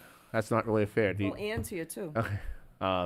Yeah, you have two Yes. members. Do the 2 planning board members want to come up and opine, or? You're welcome. I don't think so. Ann Champa, 28 Wedgewood Drive. I voted no, because I wanted to continue the conversation, because I didn't see what Deb had proposed that she wanted us to see. I didn't see it. Okay. And I didn't get to hear before the meeting anything like what Mr. Carson had written out. I would have liked to have been given some time to go over that in detail. That's why I was the only one that voted no to pass it along to you yet. Because I felt we still as a planning board had more work to do, to check what was provided to us and possibly integrate that into what we were working on. Excellent. Tony, you? Tony DeFrancesco. The chair couldn't be here this evening, and he asked to make sure that I was here. There's a lot to unpack, right? So I want to start from the back instead of at the front. And I want to be clear that when you have a large tract of land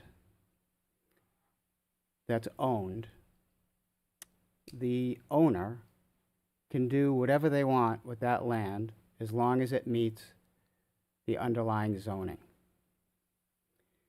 So let's take 100 acres of land, call it the middle of town.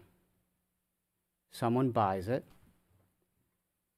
based on state regulations, because let's be clear, the state regulations can and do override local legislation that's not legal, okay, for obvious reasons.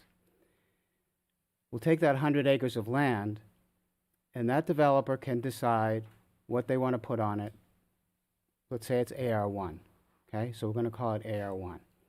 With the current legislation coming down to the state, if there's water and sewer, you're pretty much on half-acre zoning, give or take.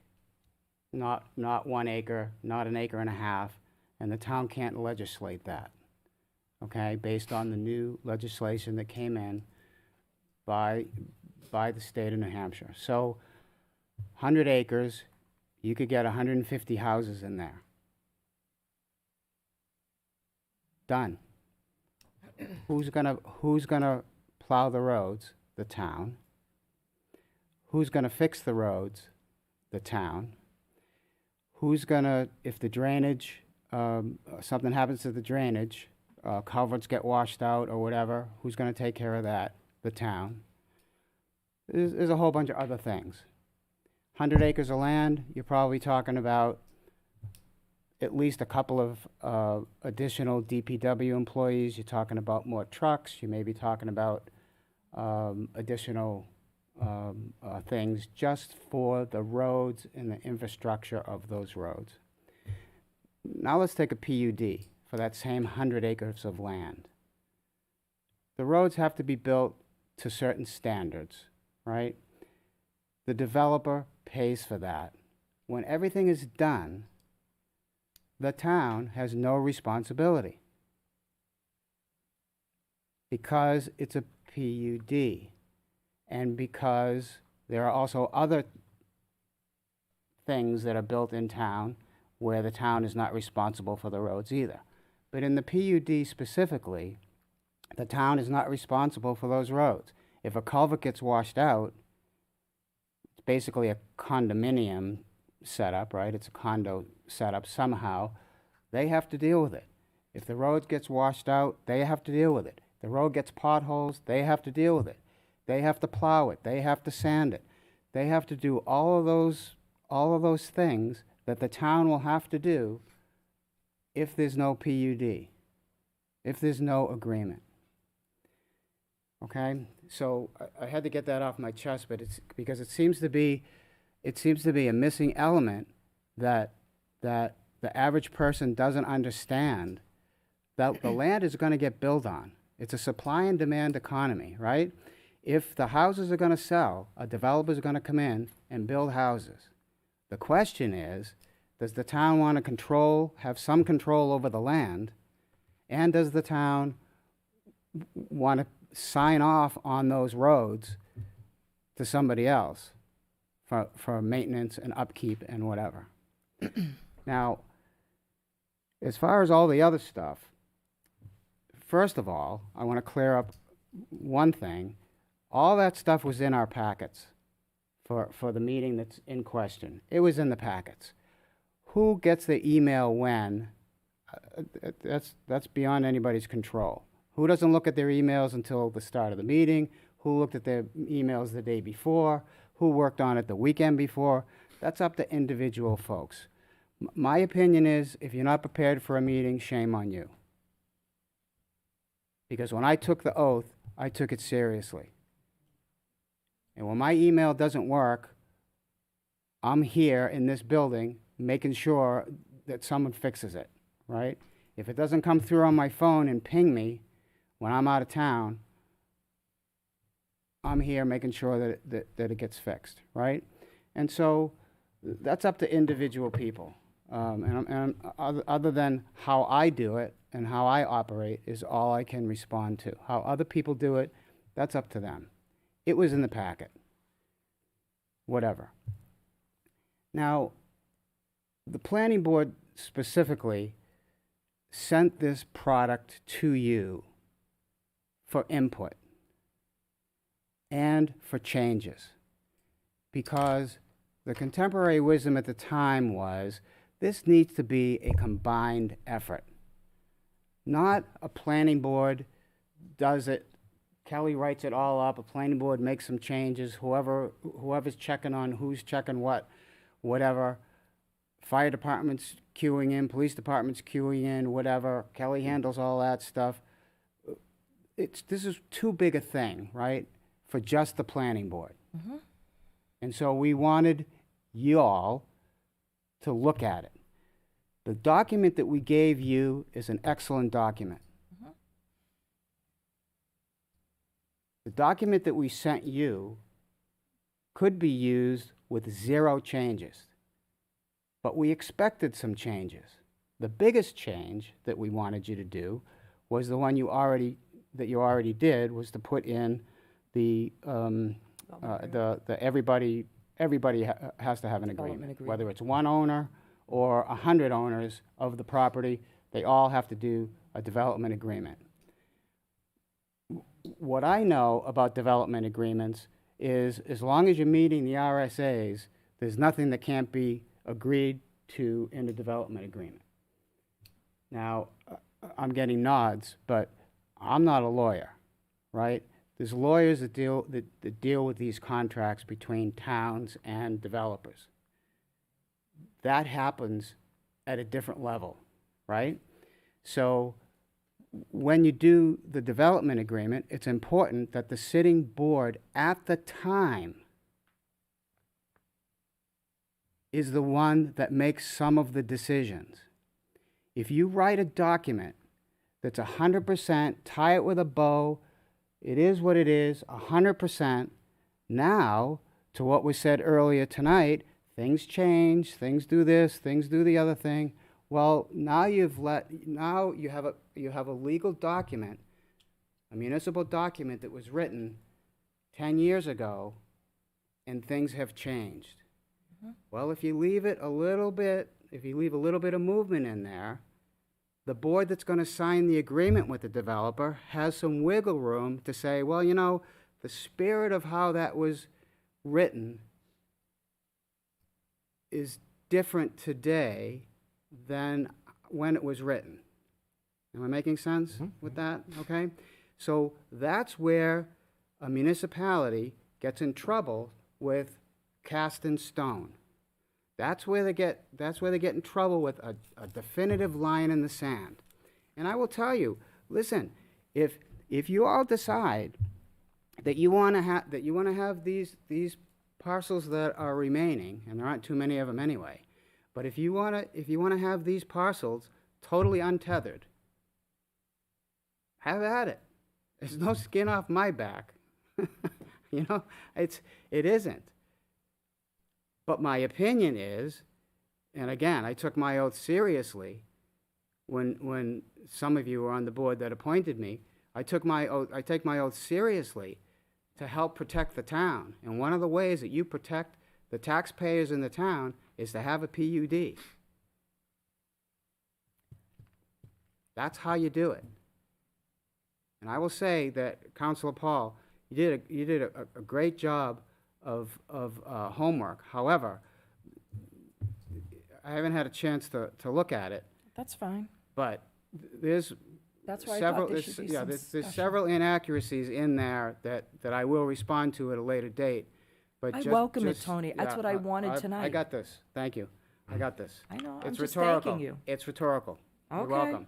You're welcome. So there are some things that I will respond to when it's time, and probably at the public hearing, because there were several inaccuracies in there that it's never on purpose. It's just a misunderstanding of how things work. Okay? And one of the things that you have to understand too, and having built commercial and having built housing, a piece of land that's zoned, let's call it industrial, because industrial is different than commercial, right? Let's take that piece of land and call it industrial. It could sit there for 50 years, 75 years. Some of that land up at the airport, 100 years, sitting up there, unbuilt. It was always zoned. People say, well, how come, why isn't the town bringing in industrial businesses? Well, the land is there, ready to be built on. Nobody wants to come. No one wants to, there's no industrial project that's ready to come into Londonderry at this time, right? So it is what it is. It's supply and demand no matter how you look at it, you know? The other thing I will caution you is be careful what you wish for. You know, there are people running around town, and we heard it here tonight, that a certain development in town hasn't been done as promised. Well, from a planning board perspective, when I look at it, and I look at that PUD, and I look at what's gone on, because of a lack of phasing, which is one of the things that we would like you to help with, the phasing part of it, and we talked about that at the meeting when we pushed it to you. Yes, the commercial is not built yet, and you have housing. But the housing on the north side of Pillsbury Road, contrary to what you see on social media, was always going to be housing. Always. From day one, it was going to be housing. From the charrettes, it was going to be housing.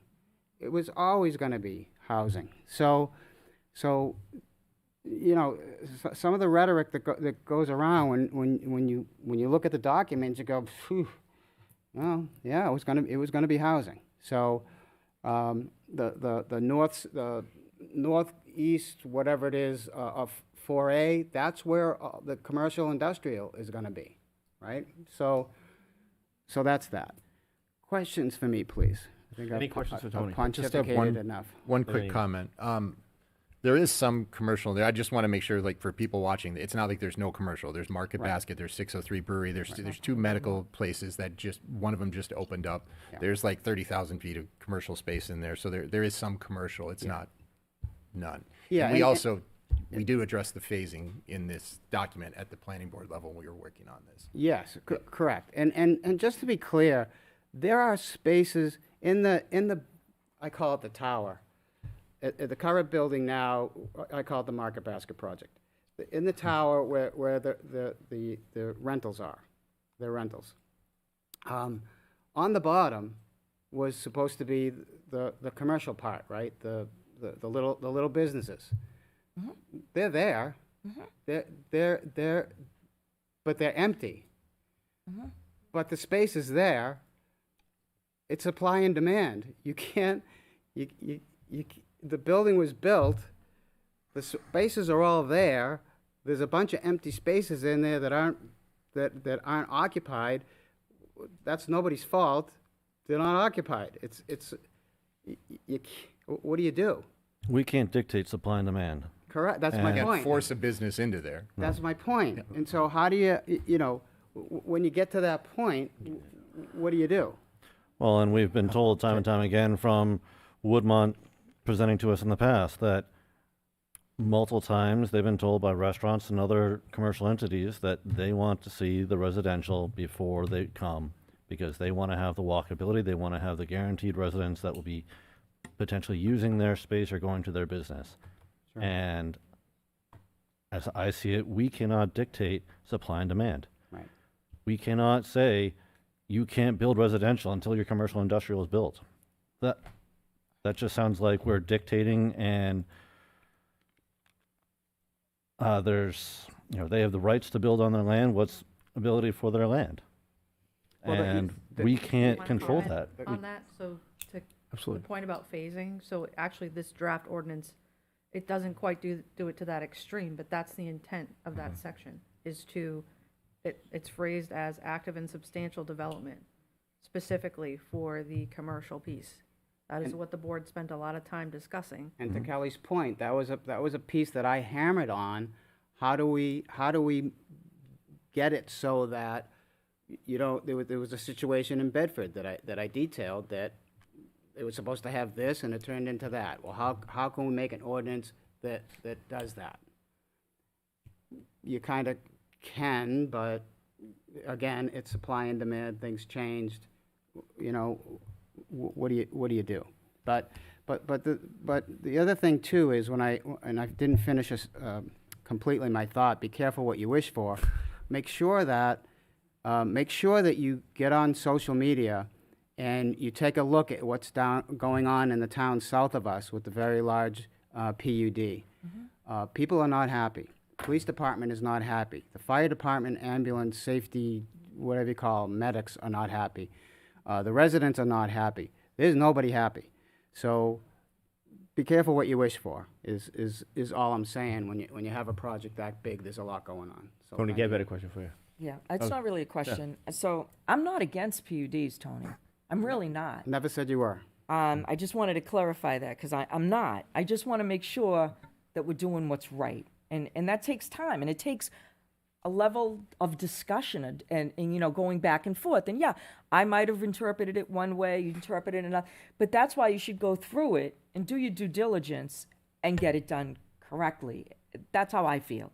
And that's what I tried to do. I did my best at doing what I thought could be changed. No argument here at all. And I just wanted to say that. And I also think that Market Basket, that little plaza, is not It's not part of the PUD. Of the PUD. It's not. That first building was kind of what was at the conception, the very beginning. They wanted it to look like Com Ave, is what I remembered being said by John Michaels when we would go to those The charrettes. high rise.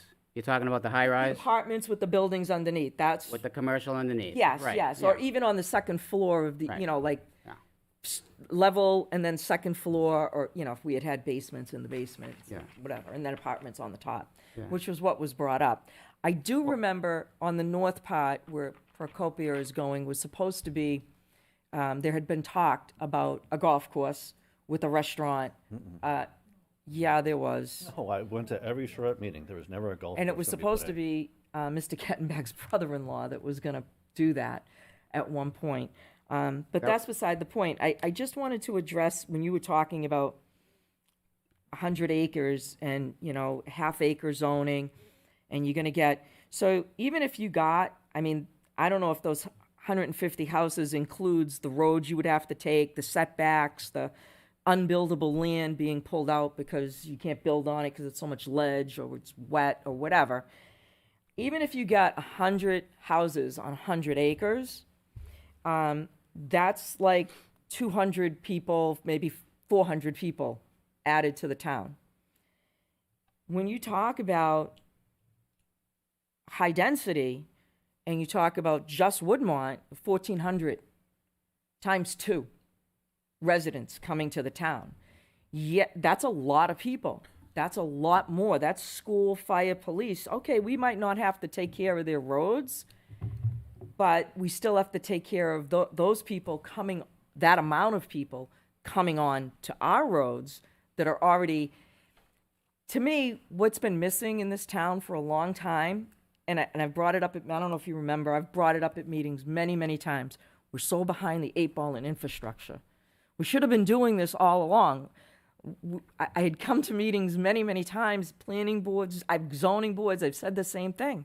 We should have been checking our roads, making sure they're wide and putting in the bike paths, putting in the things that we need. And then the building wouldn't have been so, oh my God, look at all this traffic all of a sudden, because it would have naturally kind of flowed into it. And that's when I say smart building, is you have to think about those Yeah, things. and to your point, you're 100% correct. To your point, we have cow paths leading to large developments. Yes. That's what we have, and it's all over town. And I read a lot on a lot of planning books, planning studies, whatever.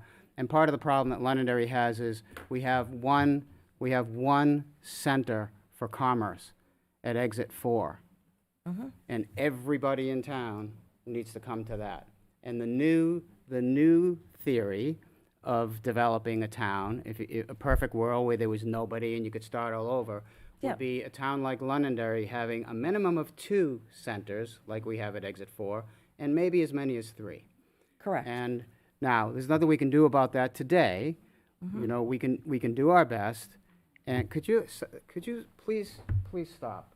I have a hard time thinking as it is. Please stop. Could the audience just please listen? So, Thank you. Good, Tony.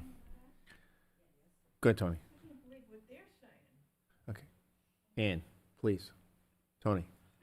So anyway, you're absolutely correct, and it's not something that can be fixed today, but we can certainly move towards that. Now, and I agree with you, just so you know. Thank you. My feeling is that you all have a very good document. We do. To deal with. You don't dump very good in search of perfect. My opinion, one person's opinion. This is not a planning board opinion. One person's opinion. You will not write a perfect document, ever. It's not going to happen, especially one as complicated as that, where you have underlying zoning on top of new zoning, on top of a PUD, and then you have to dovetail the RSAs into it all at the same time, right? So, I don't know, Kelly, did you have anything else to add to the current document and where we're at? The current draft? Yeah. I mean, well, so, you're very light on 100 acres, 100 houses. That's not going to happen because Well, you said 150, and I brought it down to 100. The state, the state just, right? You know this. They just reduced, or well, I was going for all by intents your and purposes, eliminated zoning.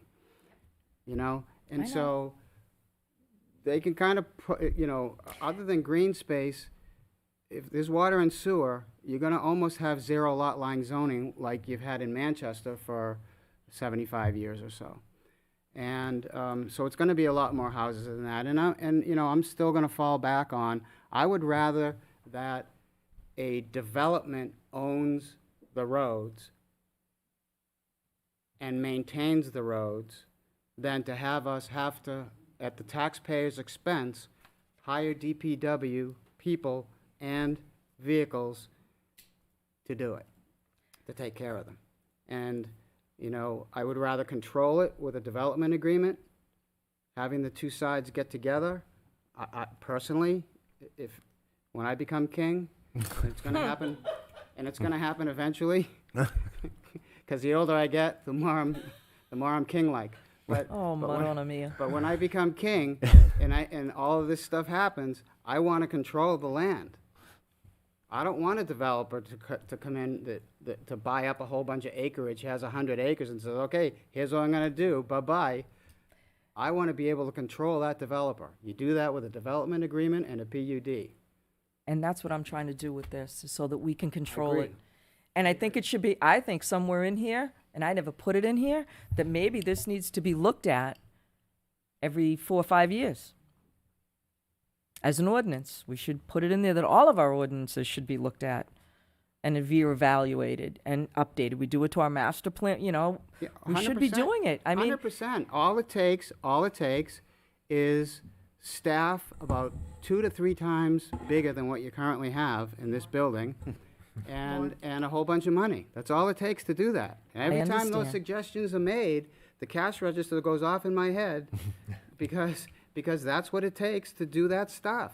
well, that could be debated, but It's- it could be. I Mr. mean, Chair. I don't think it It's takes no that question, much, but- but Ted has a question for you. Sure. Sorry, Tony, I know you didn't want to talk this long, but No, The I'm here. I'm clarification here and there's a question microphone. for Tony and for Kelly. So I believe correctly, you can potentially have up to 6 units per acre. So if you had, for example, 100 acres, that'd be 600 units of residential. Am I reading that It could be correctly? a little more with density bonus.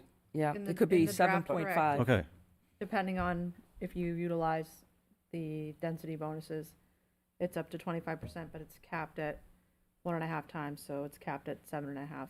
But some of those density bonuses take away buildable acreage. Correct, So exactly. then that wouldn't actually equal Right. 600. Right. My point is, though, there's a cap. There's still a cap. So when, a fine example is, we talk about didn't read this. units in a development and how, some people have an opinion that it's overburdensome. When Woodmont first came to town, the architectural firm that was designing Woodmont, DPZ, told us all that the number of units that we were putting into Woodmont was way below the number of units that they designed in every single other one of their developments across the country. I've been looking at their other projects that have the same amount of acreage. They have double or more the number of units to make it a successful project. The number of units that they have in there most likely will not make it a successful project to make the commercial industrial want to be there. And for us to want to limit housing to not have a project be successful, I feel like we're shooting ourselves in the foot. That's not what I said. Yeah, and so to get back to let's talk about green space, okay? Because one of the examples I gave in the planning board meeting was if you have, let's say it's 16 houses, 16 houses. And in between each house, you have setbacks, 15 feet for each house, right? So that's 30 feet of green space, right? That all adds up to the total amount of green space in a project, okay? And I'm talking hypothetical. Instead, and I call that non-usable green space. As a developer, I would say, yep, I met all your requirements, but you know what? I'd be driving home saying, boy, that really stinks for those landowners because they have no usable green space. Exactly. Instead, what you do in the PUD is you increase the density. You don't even have to do the density bonus yet. You increase the density, and you take that green space that you had in between the houses, and you pull it all out, and you put it over here on the land. and you take whatever acreage that was, let's say it's an acre and a half of non-usable, because it's only 16 houses, right? So let's call it an acre, and you put that entire acre over here, and you put a swing set on it, and a sandbox, and some Dog park. jumpers, and Little don't go dog into- area. Dog park didn't work. The last time that was brought up, it didn't go well. But at any rate, you make it usable. And that's where the density actually helps a community. To Deb's point, a little pocket park. Remember that? I do. It wasn't too long ago, right? I'm still for them. So that's part of what a PUD could do, and that's part of the negotiation process when you have the development agreement to get that type of stuff. You can have that building, 30 units, whatever, but you got to provide the green space because in the underlying documents, it says you got to have X% of green space. How am I doing? Am I doing okay? Am I getting an A? Sure. Gonna give him a gold star too, Kelly. Yeah, if you go ahead. Just to your point, that's why I changed something in here, because on some of them, I was noticing that they were including unbuildable, unusable space as their green space. And that was a change that I made, that I said that shouldn't be included because so as they're planning and thinking about how they're going to use this, that's why I wanted it to be up front. So they can think, they don't have to spend as much money on design, redesign. That saves them money. So if they know that they can't include this wetland or this ridged area as part of their green space and that they need to accommodate for it over here, it helps them with their design flow. And that's why I changed it a little bit, because it wasn't specific or clear that could not be included in your green space. So I could walk in and say, oh, we get this great pond, but that's going to be our green space. Well, no. But I disagree with you on that one. I think it should be okay because where I grew up, I lived on Swamp 86, okay? And in Swamp 86 was that. It was a green space that couldn't be touched, and we skated there in the winter, we caught pollywogs in the summer, we fished in the spring, and we did all those things. And so I personally, again, when I'm king, I will let the developer do that and make that part of the green space because I think that's valuable. But Ducks if that's are the only landing green there, space they have, if they have no other space for, like you said, the little swing set or this or that, that's where you then get what are in- you going to do for those kids? Yes, exactly. And see, what you did was you just boxed yourself into a corner. No, I because what you didn't. did was you gave yourself no flexibility. No, I'm adding to their green space. No, you just boxed yourself into No. a corner with it. I disagree. On that I particular humbly project. agree to disagree. And that's okay. That's what it's all about. But That's what it's all about. Go ahead. Any other? I'd like you to look at these, Tony, too. Yeah. If you don't mind. Any other questions for Tony? Go ahead, Dan. Not Tony. I don't have any questions for Tony. Okay. It's the Can we white hair can we that let Tony confused go? him. Anyone else? Yeah, Thank I'm you, going to Tony. stay. So Thank you. I mean, I'm not going anywhere, but Thank you, Tony. thank you. I appreciate the time. Go ahead, Dan. My only ask would have been that we have a town council rep that gives us a complete breakdown of what is changing and explain why the planning board went with this draft. I mean, did you see anything, Sean? So this has been covered a couple times. There wasn't really a red line agreement of this document. You've got to just read through, and it's explanatory. More or less, it puts in the phasing stuff, and this is what I was telling Deb. Some of the stuff's already covered.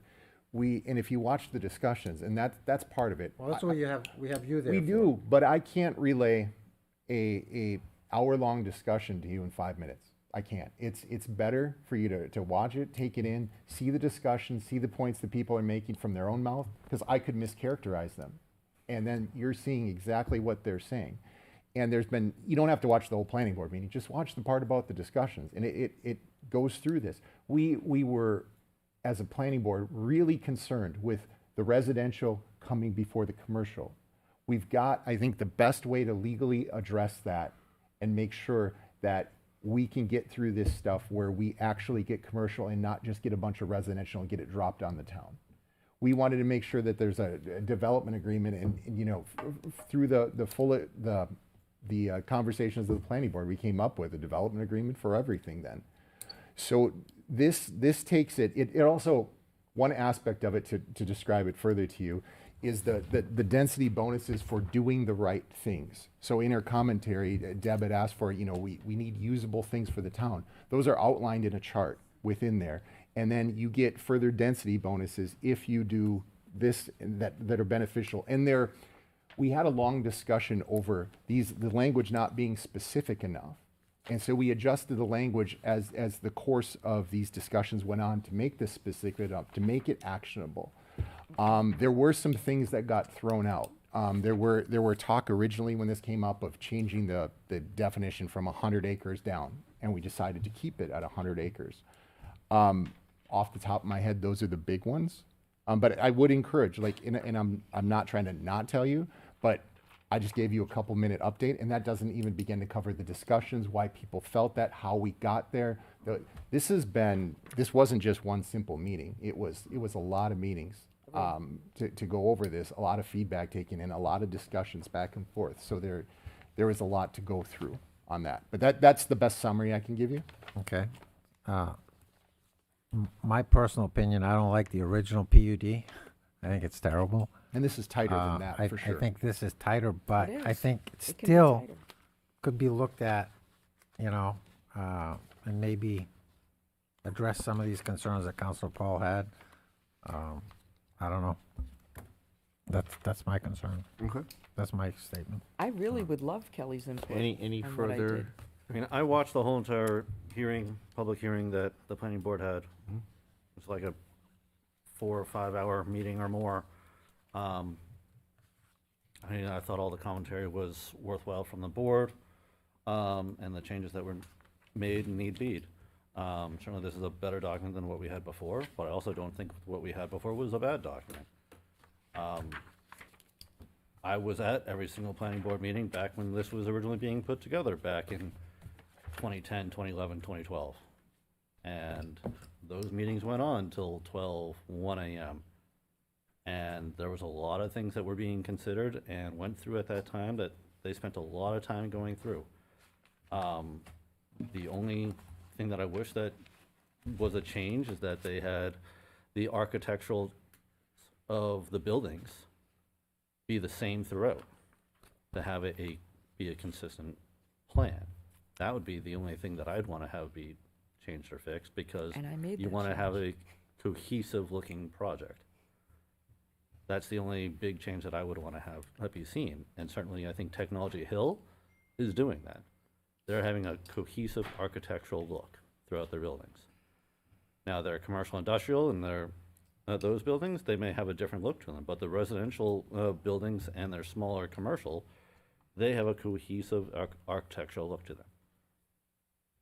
I mean, that would be the only change that I would want to see at some point, but what we have in front of us is a big step forward compared to what we had before. And the planning board Agreed. has spent a lot of time going through this. And they did. And it is a brand-new document, so you can't really look at a red line. Well, I know. Go ahead. I know there's no red line, so. Well, I you know wanted to keep know what all mentioning- the different changes back and forth were gonna be, but you can't really see that when it's a brand-new document. Are you talking about the changes the planning board made to what Kelly did? Is that what you're saying, Dan? I'm not gonna get into this. Okay, And I- thank you. I can just quickly, just for the sake of time, I can answer your question please. at a high level, if you want. Thank you, Kelly. Yeah, Kelly, if you Let could. me answer that? Yeah. So generally, the larger changes were focused around defining more of a public benefit, which you see those increased definitions. Yeah. Adjusting the density, the community benefit table that outlines the bonuses that you get depending on which of those 4 items that you're choosing to go and seek. I think Councilor Faber hit on that well in terms of summarizing that, but making those definitions more specific. And then, again, ultimately deferring to the council, but the planning board was in agreement that all PUDs should have a development agreement, which is something that our current ordinance doesn't obviously articulate. And then there was lengthy discussion about track size, and ultimately, the track size didn't change. It's still 100 contiguous acres. Thank you, Kelly. Thank you. Welcome, sir. Hey, you come to how join are us ya? at 11 o'clock in the evening. Why not? right? Absolutely. Just real quick, it sounds like what I'm hearing is that you want a little bit more change to this document, correct? So my recommendation would be, this has come to the planning board, we've presented you with a document. If you guys want to continue to make change to it, you're well within your right to do so. Talk amongst yourselves, figure out what you want to add, talk about it here, and don't send it back to the planning board. The only reason I say that is because, when did we start this? Almost a year ago? Yep. I believe it was right when you two got on, Direction came from right? the council in July. Was- You've had 3 work sessions and a hearing. Correct. So if you decide to say, we want you to continue to change this and send it back to the planning board, you're going to be in 6 more months of trying to change this for it to come back to you. So I think this board is at a point now where you have a document that's put together, and it's up to you to decide what you want to change to it. So all I'm getting at is I don't think it would be in your best interest to bring it back to the planning board. If you want to, obviously we'll do this over again, but I think when it comes to time, you're looking at another 5, 6, 8 months when this board is well within their right to take a look at it and recommend changes through the 5 of you. So personally, my recommendation is to get the old one off and get this one in as it is with very little changes. But I really believe we could continue and tighten and move things forward, which we can do throughout the year moving forward. I don't know if you got a chance to look at some of the things. Some of them are crazy, some of them are, but I really thought that, sometimes you look at something so much, your eyes, and it's always good to have different eyes, different perspectives, different understandings. And that's what I was hoping to have, was more of that dialogue. Did I expect these to happen tonight? I did not. But I wanted to put them out there to get people thinking and looking. And my goal is, you guys did a lot of work. That there's night and day between the old one and the new one. And I agree that the new one's a step forward and we should put it in place just to protect ourselves. That's how I feel. And then move on and maybe have some listening or work sessions, a work session like, with the planning and council together talking, because we see things a little differently, or I do, than you do, than he does. And I think, taking a clip from Mulholland's playbook there with the strategic plan, like the way they do it, just getting more input, because if we can fix it and get it even tighter and better, who does it hurt? Nobody. That's my 2 cents. I don't know how you feel, Jake, but that's how I feel. All I'm getting at is I showed up because I felt as though I was waiting for one of you to say, let's send this back to the planning board, and I No. don't think that's in your best interest. No, it's not. So, Did you have a question? So what I'm getting from you, Jake, is that this document that you prepared, okay, can still be added to or changed to down the road. Of course, anything can be. Okay, so if we went with this document, I know. looked at the ideas that Councilor Paul had, you might look at it and go, maybe we could incorporate this. It's up to you. You But can incorporate But you it. could do that on the You can planning board. incorporate it. Ultimately, we you should- do. You It's do. ultimately us. We've done, what I'm getting at is we've done our part. It's at the council now. Don't go back. We've spent a lot of time on this. We've got it prepared for the council. Yep. If you want more added to it, add to it. What I'm Yeah. saying is, don't go back. Don't say, we want this X, Y, and Z added to it. Now let's send it back to the planning board and have them. It's done. It's past the planning board at this point. So What I'm getting to, if you want to, I think what you're please do. saying is if you want to adopt this draft document, right, as it is now. Yes, you can do that. And then after you do that, after you adopt this draft, we can still look at Changes. Counselor Paul's Of course. list of suggestions. Absolutely. yeah, what I'm over getting, a period of time. what and I'm then getting amend at, it. Jake, is that we all know things change. So as things change, you might be looking at the document and going, you know what? We need to look at something here and send it to the council and see if we can get this changed. That's all I'm asking. Of course. I'd like to make a recommendation to do what Kelly just said, to move this new one forward with the new changes, with the amendment thing and whatever else they changed, and maybe look at things at a little further later on down the road. If So I- that's amenable, that's called a negotiation, I believe- amendable to you guys. I believe all we have to do tonight is schedule the public hearing, correct? Correct. Which is, That's scheduled actually for the 4th for you to do that. Is that enough time to notice it and everything? Is that? Yeah. Okay. 10 days. That's. So I believe if that's you all we look have at to do the agendas tonight. we That have was just in there. notice the public hearing. All right. So then, Well, I just want to know if that's something you guys are thinking about or not. I'm good with moving. I'm good with that. Let's move to the public hearing, please. So the public hearing will be what date?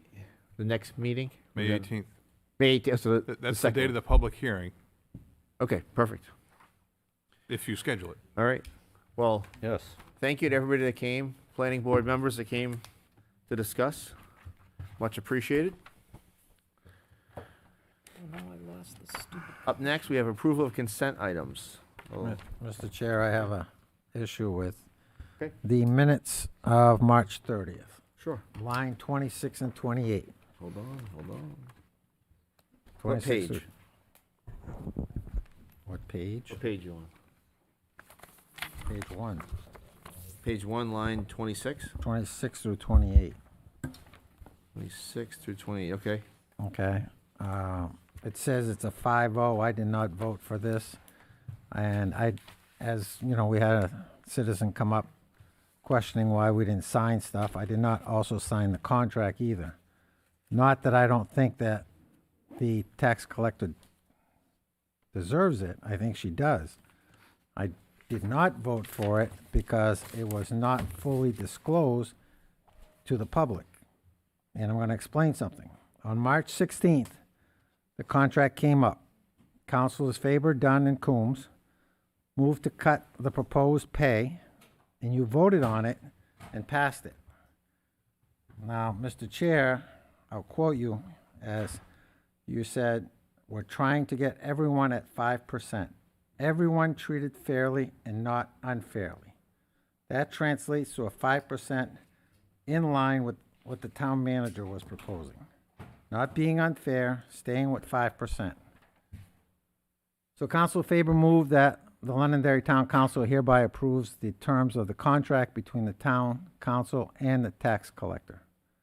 You did not ask for any discussion, and the end result was that you approved 11.9% increase. Totally different from the 5% that you had stated on March 16th. So I want the record to reflect this, that I did not vote for this. Not that I don't think she deserves it. I think she does. I just don't agree with how it was done. Any other changes? Dan, he asked you a question. Any other changes? No, just Okay. that. No, just So that, there's- 26 and through 28. So I'll make a motion to approve the consent items with the minutes for March 30th as amended by Dan. I have a motion from Sean. Second. Second from Ted. Any discussion further? All those in favor say aye. Aye. That's as Any- amended, aye. Yeah, as amended. As amended. Any opposed? Chair votes in the affirmative, 5-0.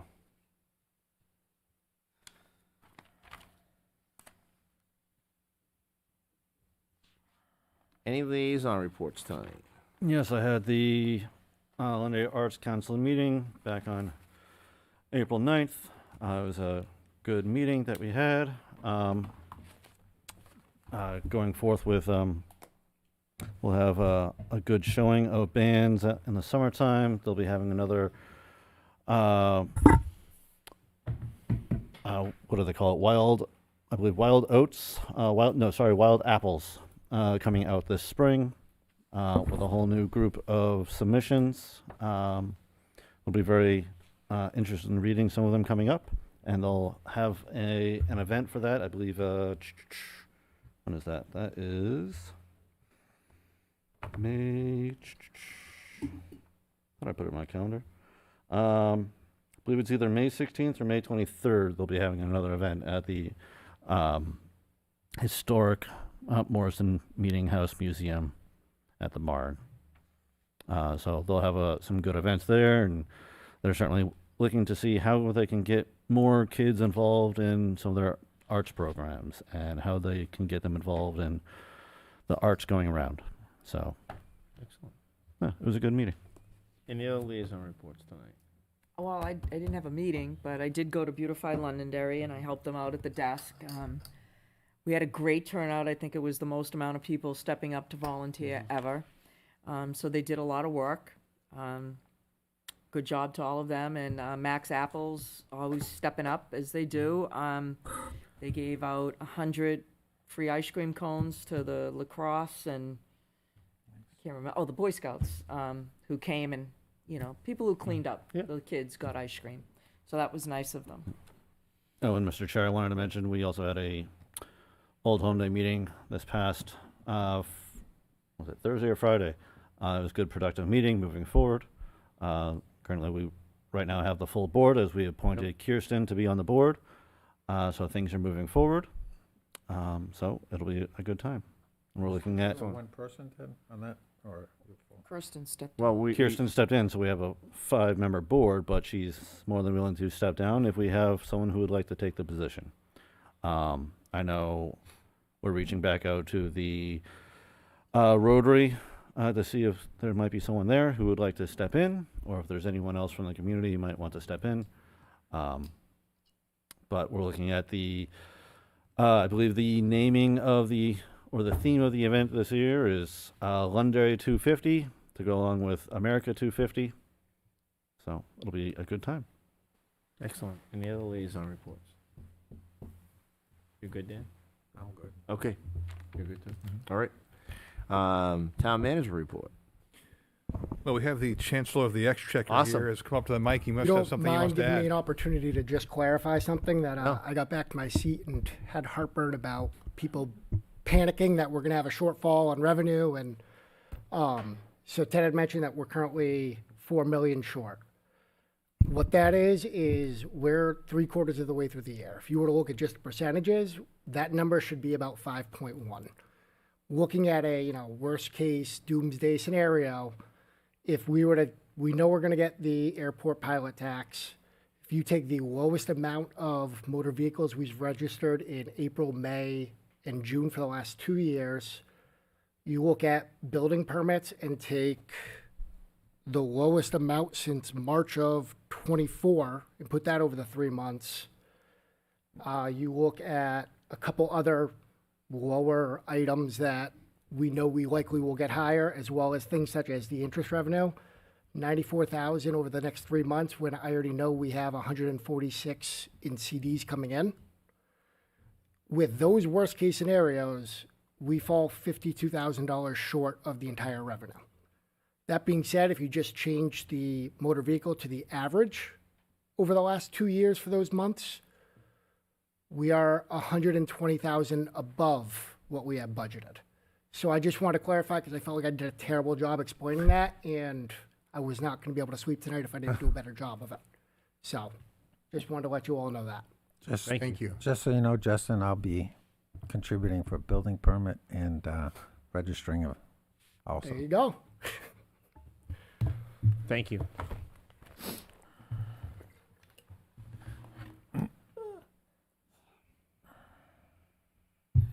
Oh, yeah. Go ahead. I'm going to skip most of what I said. That way we can all get home before the end of the Okay. day, because we're close to another day already.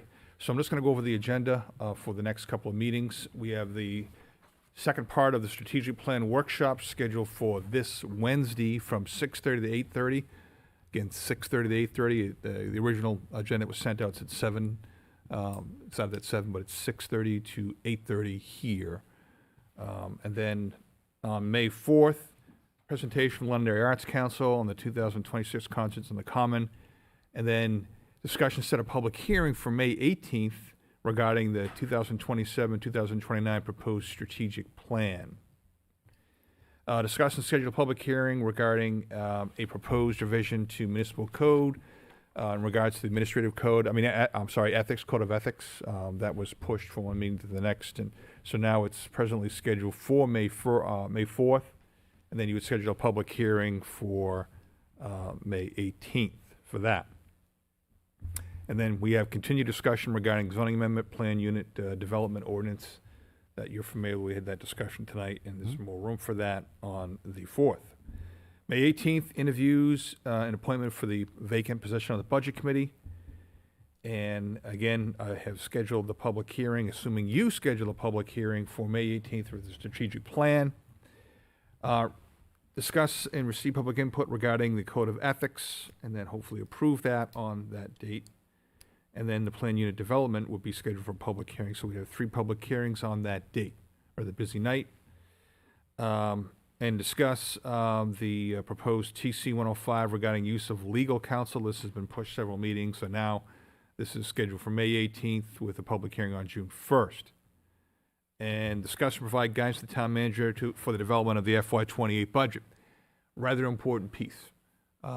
That the council should consider that, and you should be thinking about that obviously between now and the 18th. We've had some discussions with several of you about different options with that, whether you request multiple versions of the budget. And if you did that early in the process, that would give us time to develop those, and then you'd have options at the end. As you know, in the last process, we were talking about making certain cuts, and we didn't do that until we were well into the process. This might be a way to look at that at the beginning of the process. And as I think you're all aware that Chairman Dunn and I will be meeting with the chairman of the Budget Committee and staff to look at, and school, of the combined schedule for the FY 2028 budget process, with hopes of starting that earlier, especially when it comes to CIP and those sorts of things that we can get out of the way with that. Like I said, I'm not going to go into the long list of other items because we will be here into the next day, and I don't think any of you want to do that. Well, There's thank you, email, sir. and I will inform you by email as I normally do. Thank you. I will open public comment. Don't.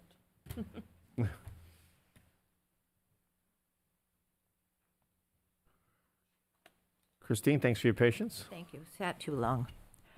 Christine Perez, 5 Wesley Drive. Couple of things. This is what gets people frustrated. You have a public hearing, and then nothing that is spoken to about from the public, and you have a 10-page document or 6-page document from Greg Carson, and nothing that is spoken about is taken into consideration. That's why they feel as though by the time it's public comment, it's a done deal. And it's my understanding that we did not have any development agreements with Woodmont. Is that correct? That's not correct. We had You did? How about with Technology Hill? None with Technology Hill? And it's my understanding that Technology Hill was supposed to not do their residential first, but yet that was the first thing that went in. But anyway, on another subject. There have been 3 that I know of, not anonymous complaints put in the past month, not anonymous, that have not been brought forward to the public. I'm upset about that, and one of them was mine. And according to the ACLU, my civil liberties were violated by a council member. And having let's learn how to use Facebook is not going to fix that. It's not just my civil liberties were violated, but other people's were too. That's huge. That happened to a state rep several years ago, and it went to the ACLU. Yet you decide not to do anything about it. Christine, I'm going to stop you. I didn't say I was doing anything. I said 3 times, actually, that I'm going to address it with education. We're going to have elected officials be educated on social media. Okay, well, you're a what I public said. official that violated my civil liberties. My freedom of speech knows very well that he violated my freedom of speech. And that you don't have to instruct Counselor Faber. He knows what he did was wrong. So now it goes to the ACLU. Thank you. Tony, you've been so patient. I know, we didn't hear from you. at all tonight. Patience is what I do. Patience is what I do, and people that know me are laughing right now when I say I have patience. My son always said I have a lot of patience for a short amount of time. Tony D. Francesco, 1 Cheshire Court. Just for the record, Technology Hill did not have a development agreement because it was a one-owner development. One owner owned the land under the current PUD, which we changed for the new one, should you choose to adopt it, for a whole bunch of reasons. We're going to leave it at that, okay? So keep it at that. The sequencing is, for that project is on schedule, so it's not, it is what it is. But I wanted to frame it. We had the conversation, right? And so this is part of the reason why we're thinking we're better off, let's have all of them have agreements. So, and you've already made that change. So thank you, and I appreciate you giving me the time as All right. well. Thank you, Tony. How am I doing? Good evening, sir. Thanks for your patience. Glenn Douglas, 6 Overlook Ave. I'd like to know when this training is going to happen. Is it going to be public, or are you guys going to hide with a little non-meeting? Because I agree with Christine. Multiple people have filed complaints. I was one of them. There should be a reason stated why it is that a councilor chooses to selectively hide comments on his Facebook page from constituents.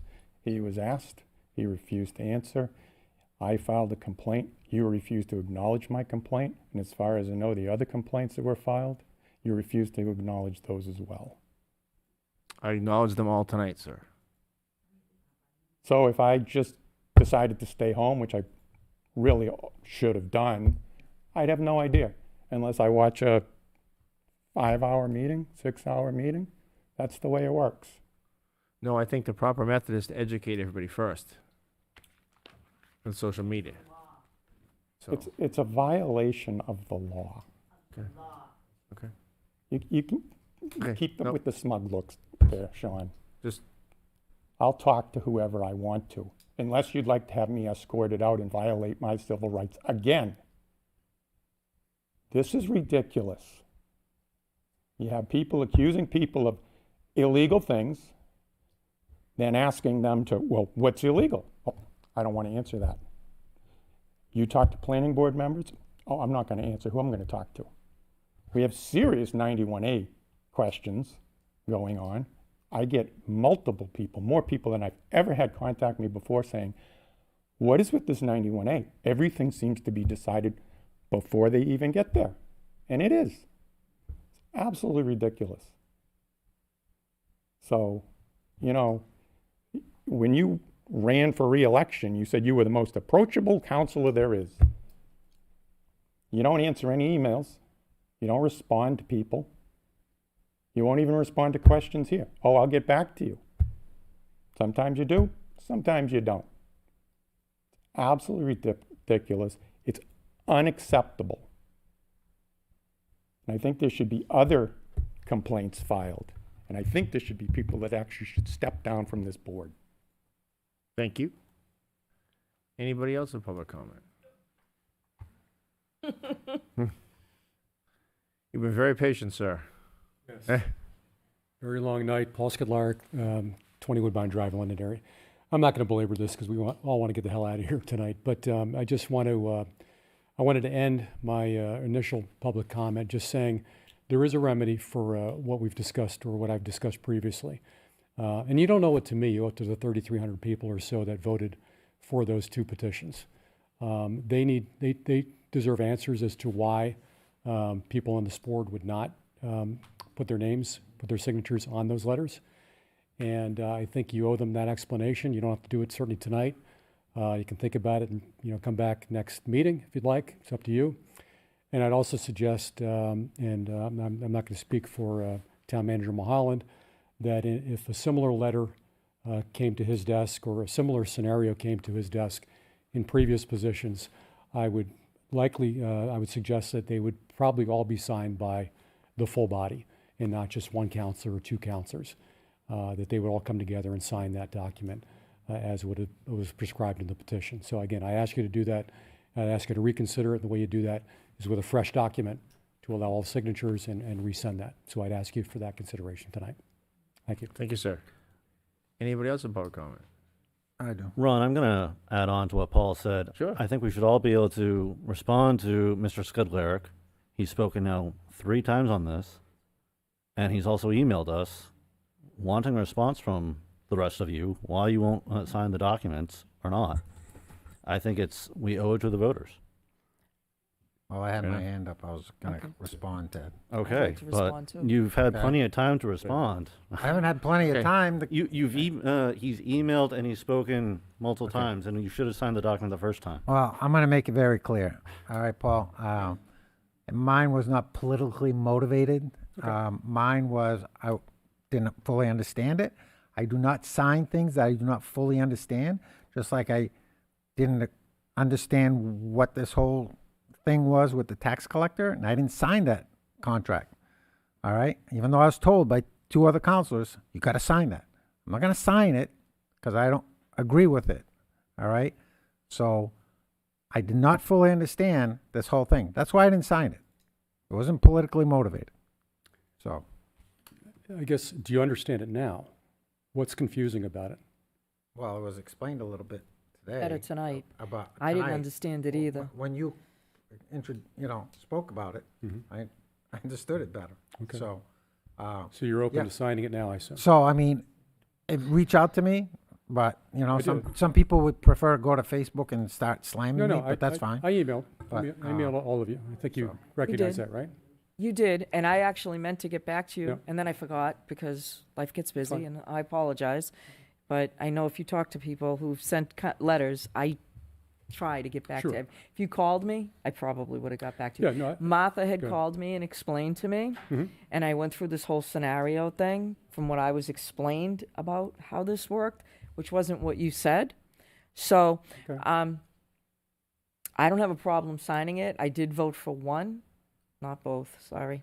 But I don't have a problem. I'll just selling it. I didn't understand it. I'm glad you came and took the patience to come and explain it. I'm glad Martha took the time to pick up the phone. Actually, before you got here, I was texting her back and forth Right. and going back and forth. So, Well, I hope it's clear now, and I hope that. Well, it is for me. That you'll, again, reconsider and hopefully get your signature. So, anyone else want to explain? Good. Thank you. Appreciate it. Okay, thank you. Anybody else in public comment? Seeing none, I will close public comment. now We're gonna go go to non-meeting. Yes, pursuant to 91A:3(2)A, I need a roll call vote to go into non-public. Hi, Ted Combs. Hi, Sean Faber. I, Ron Dunn. Hi, Dan Bouchard. I did, Paul. Drew, we will be back to adjourn.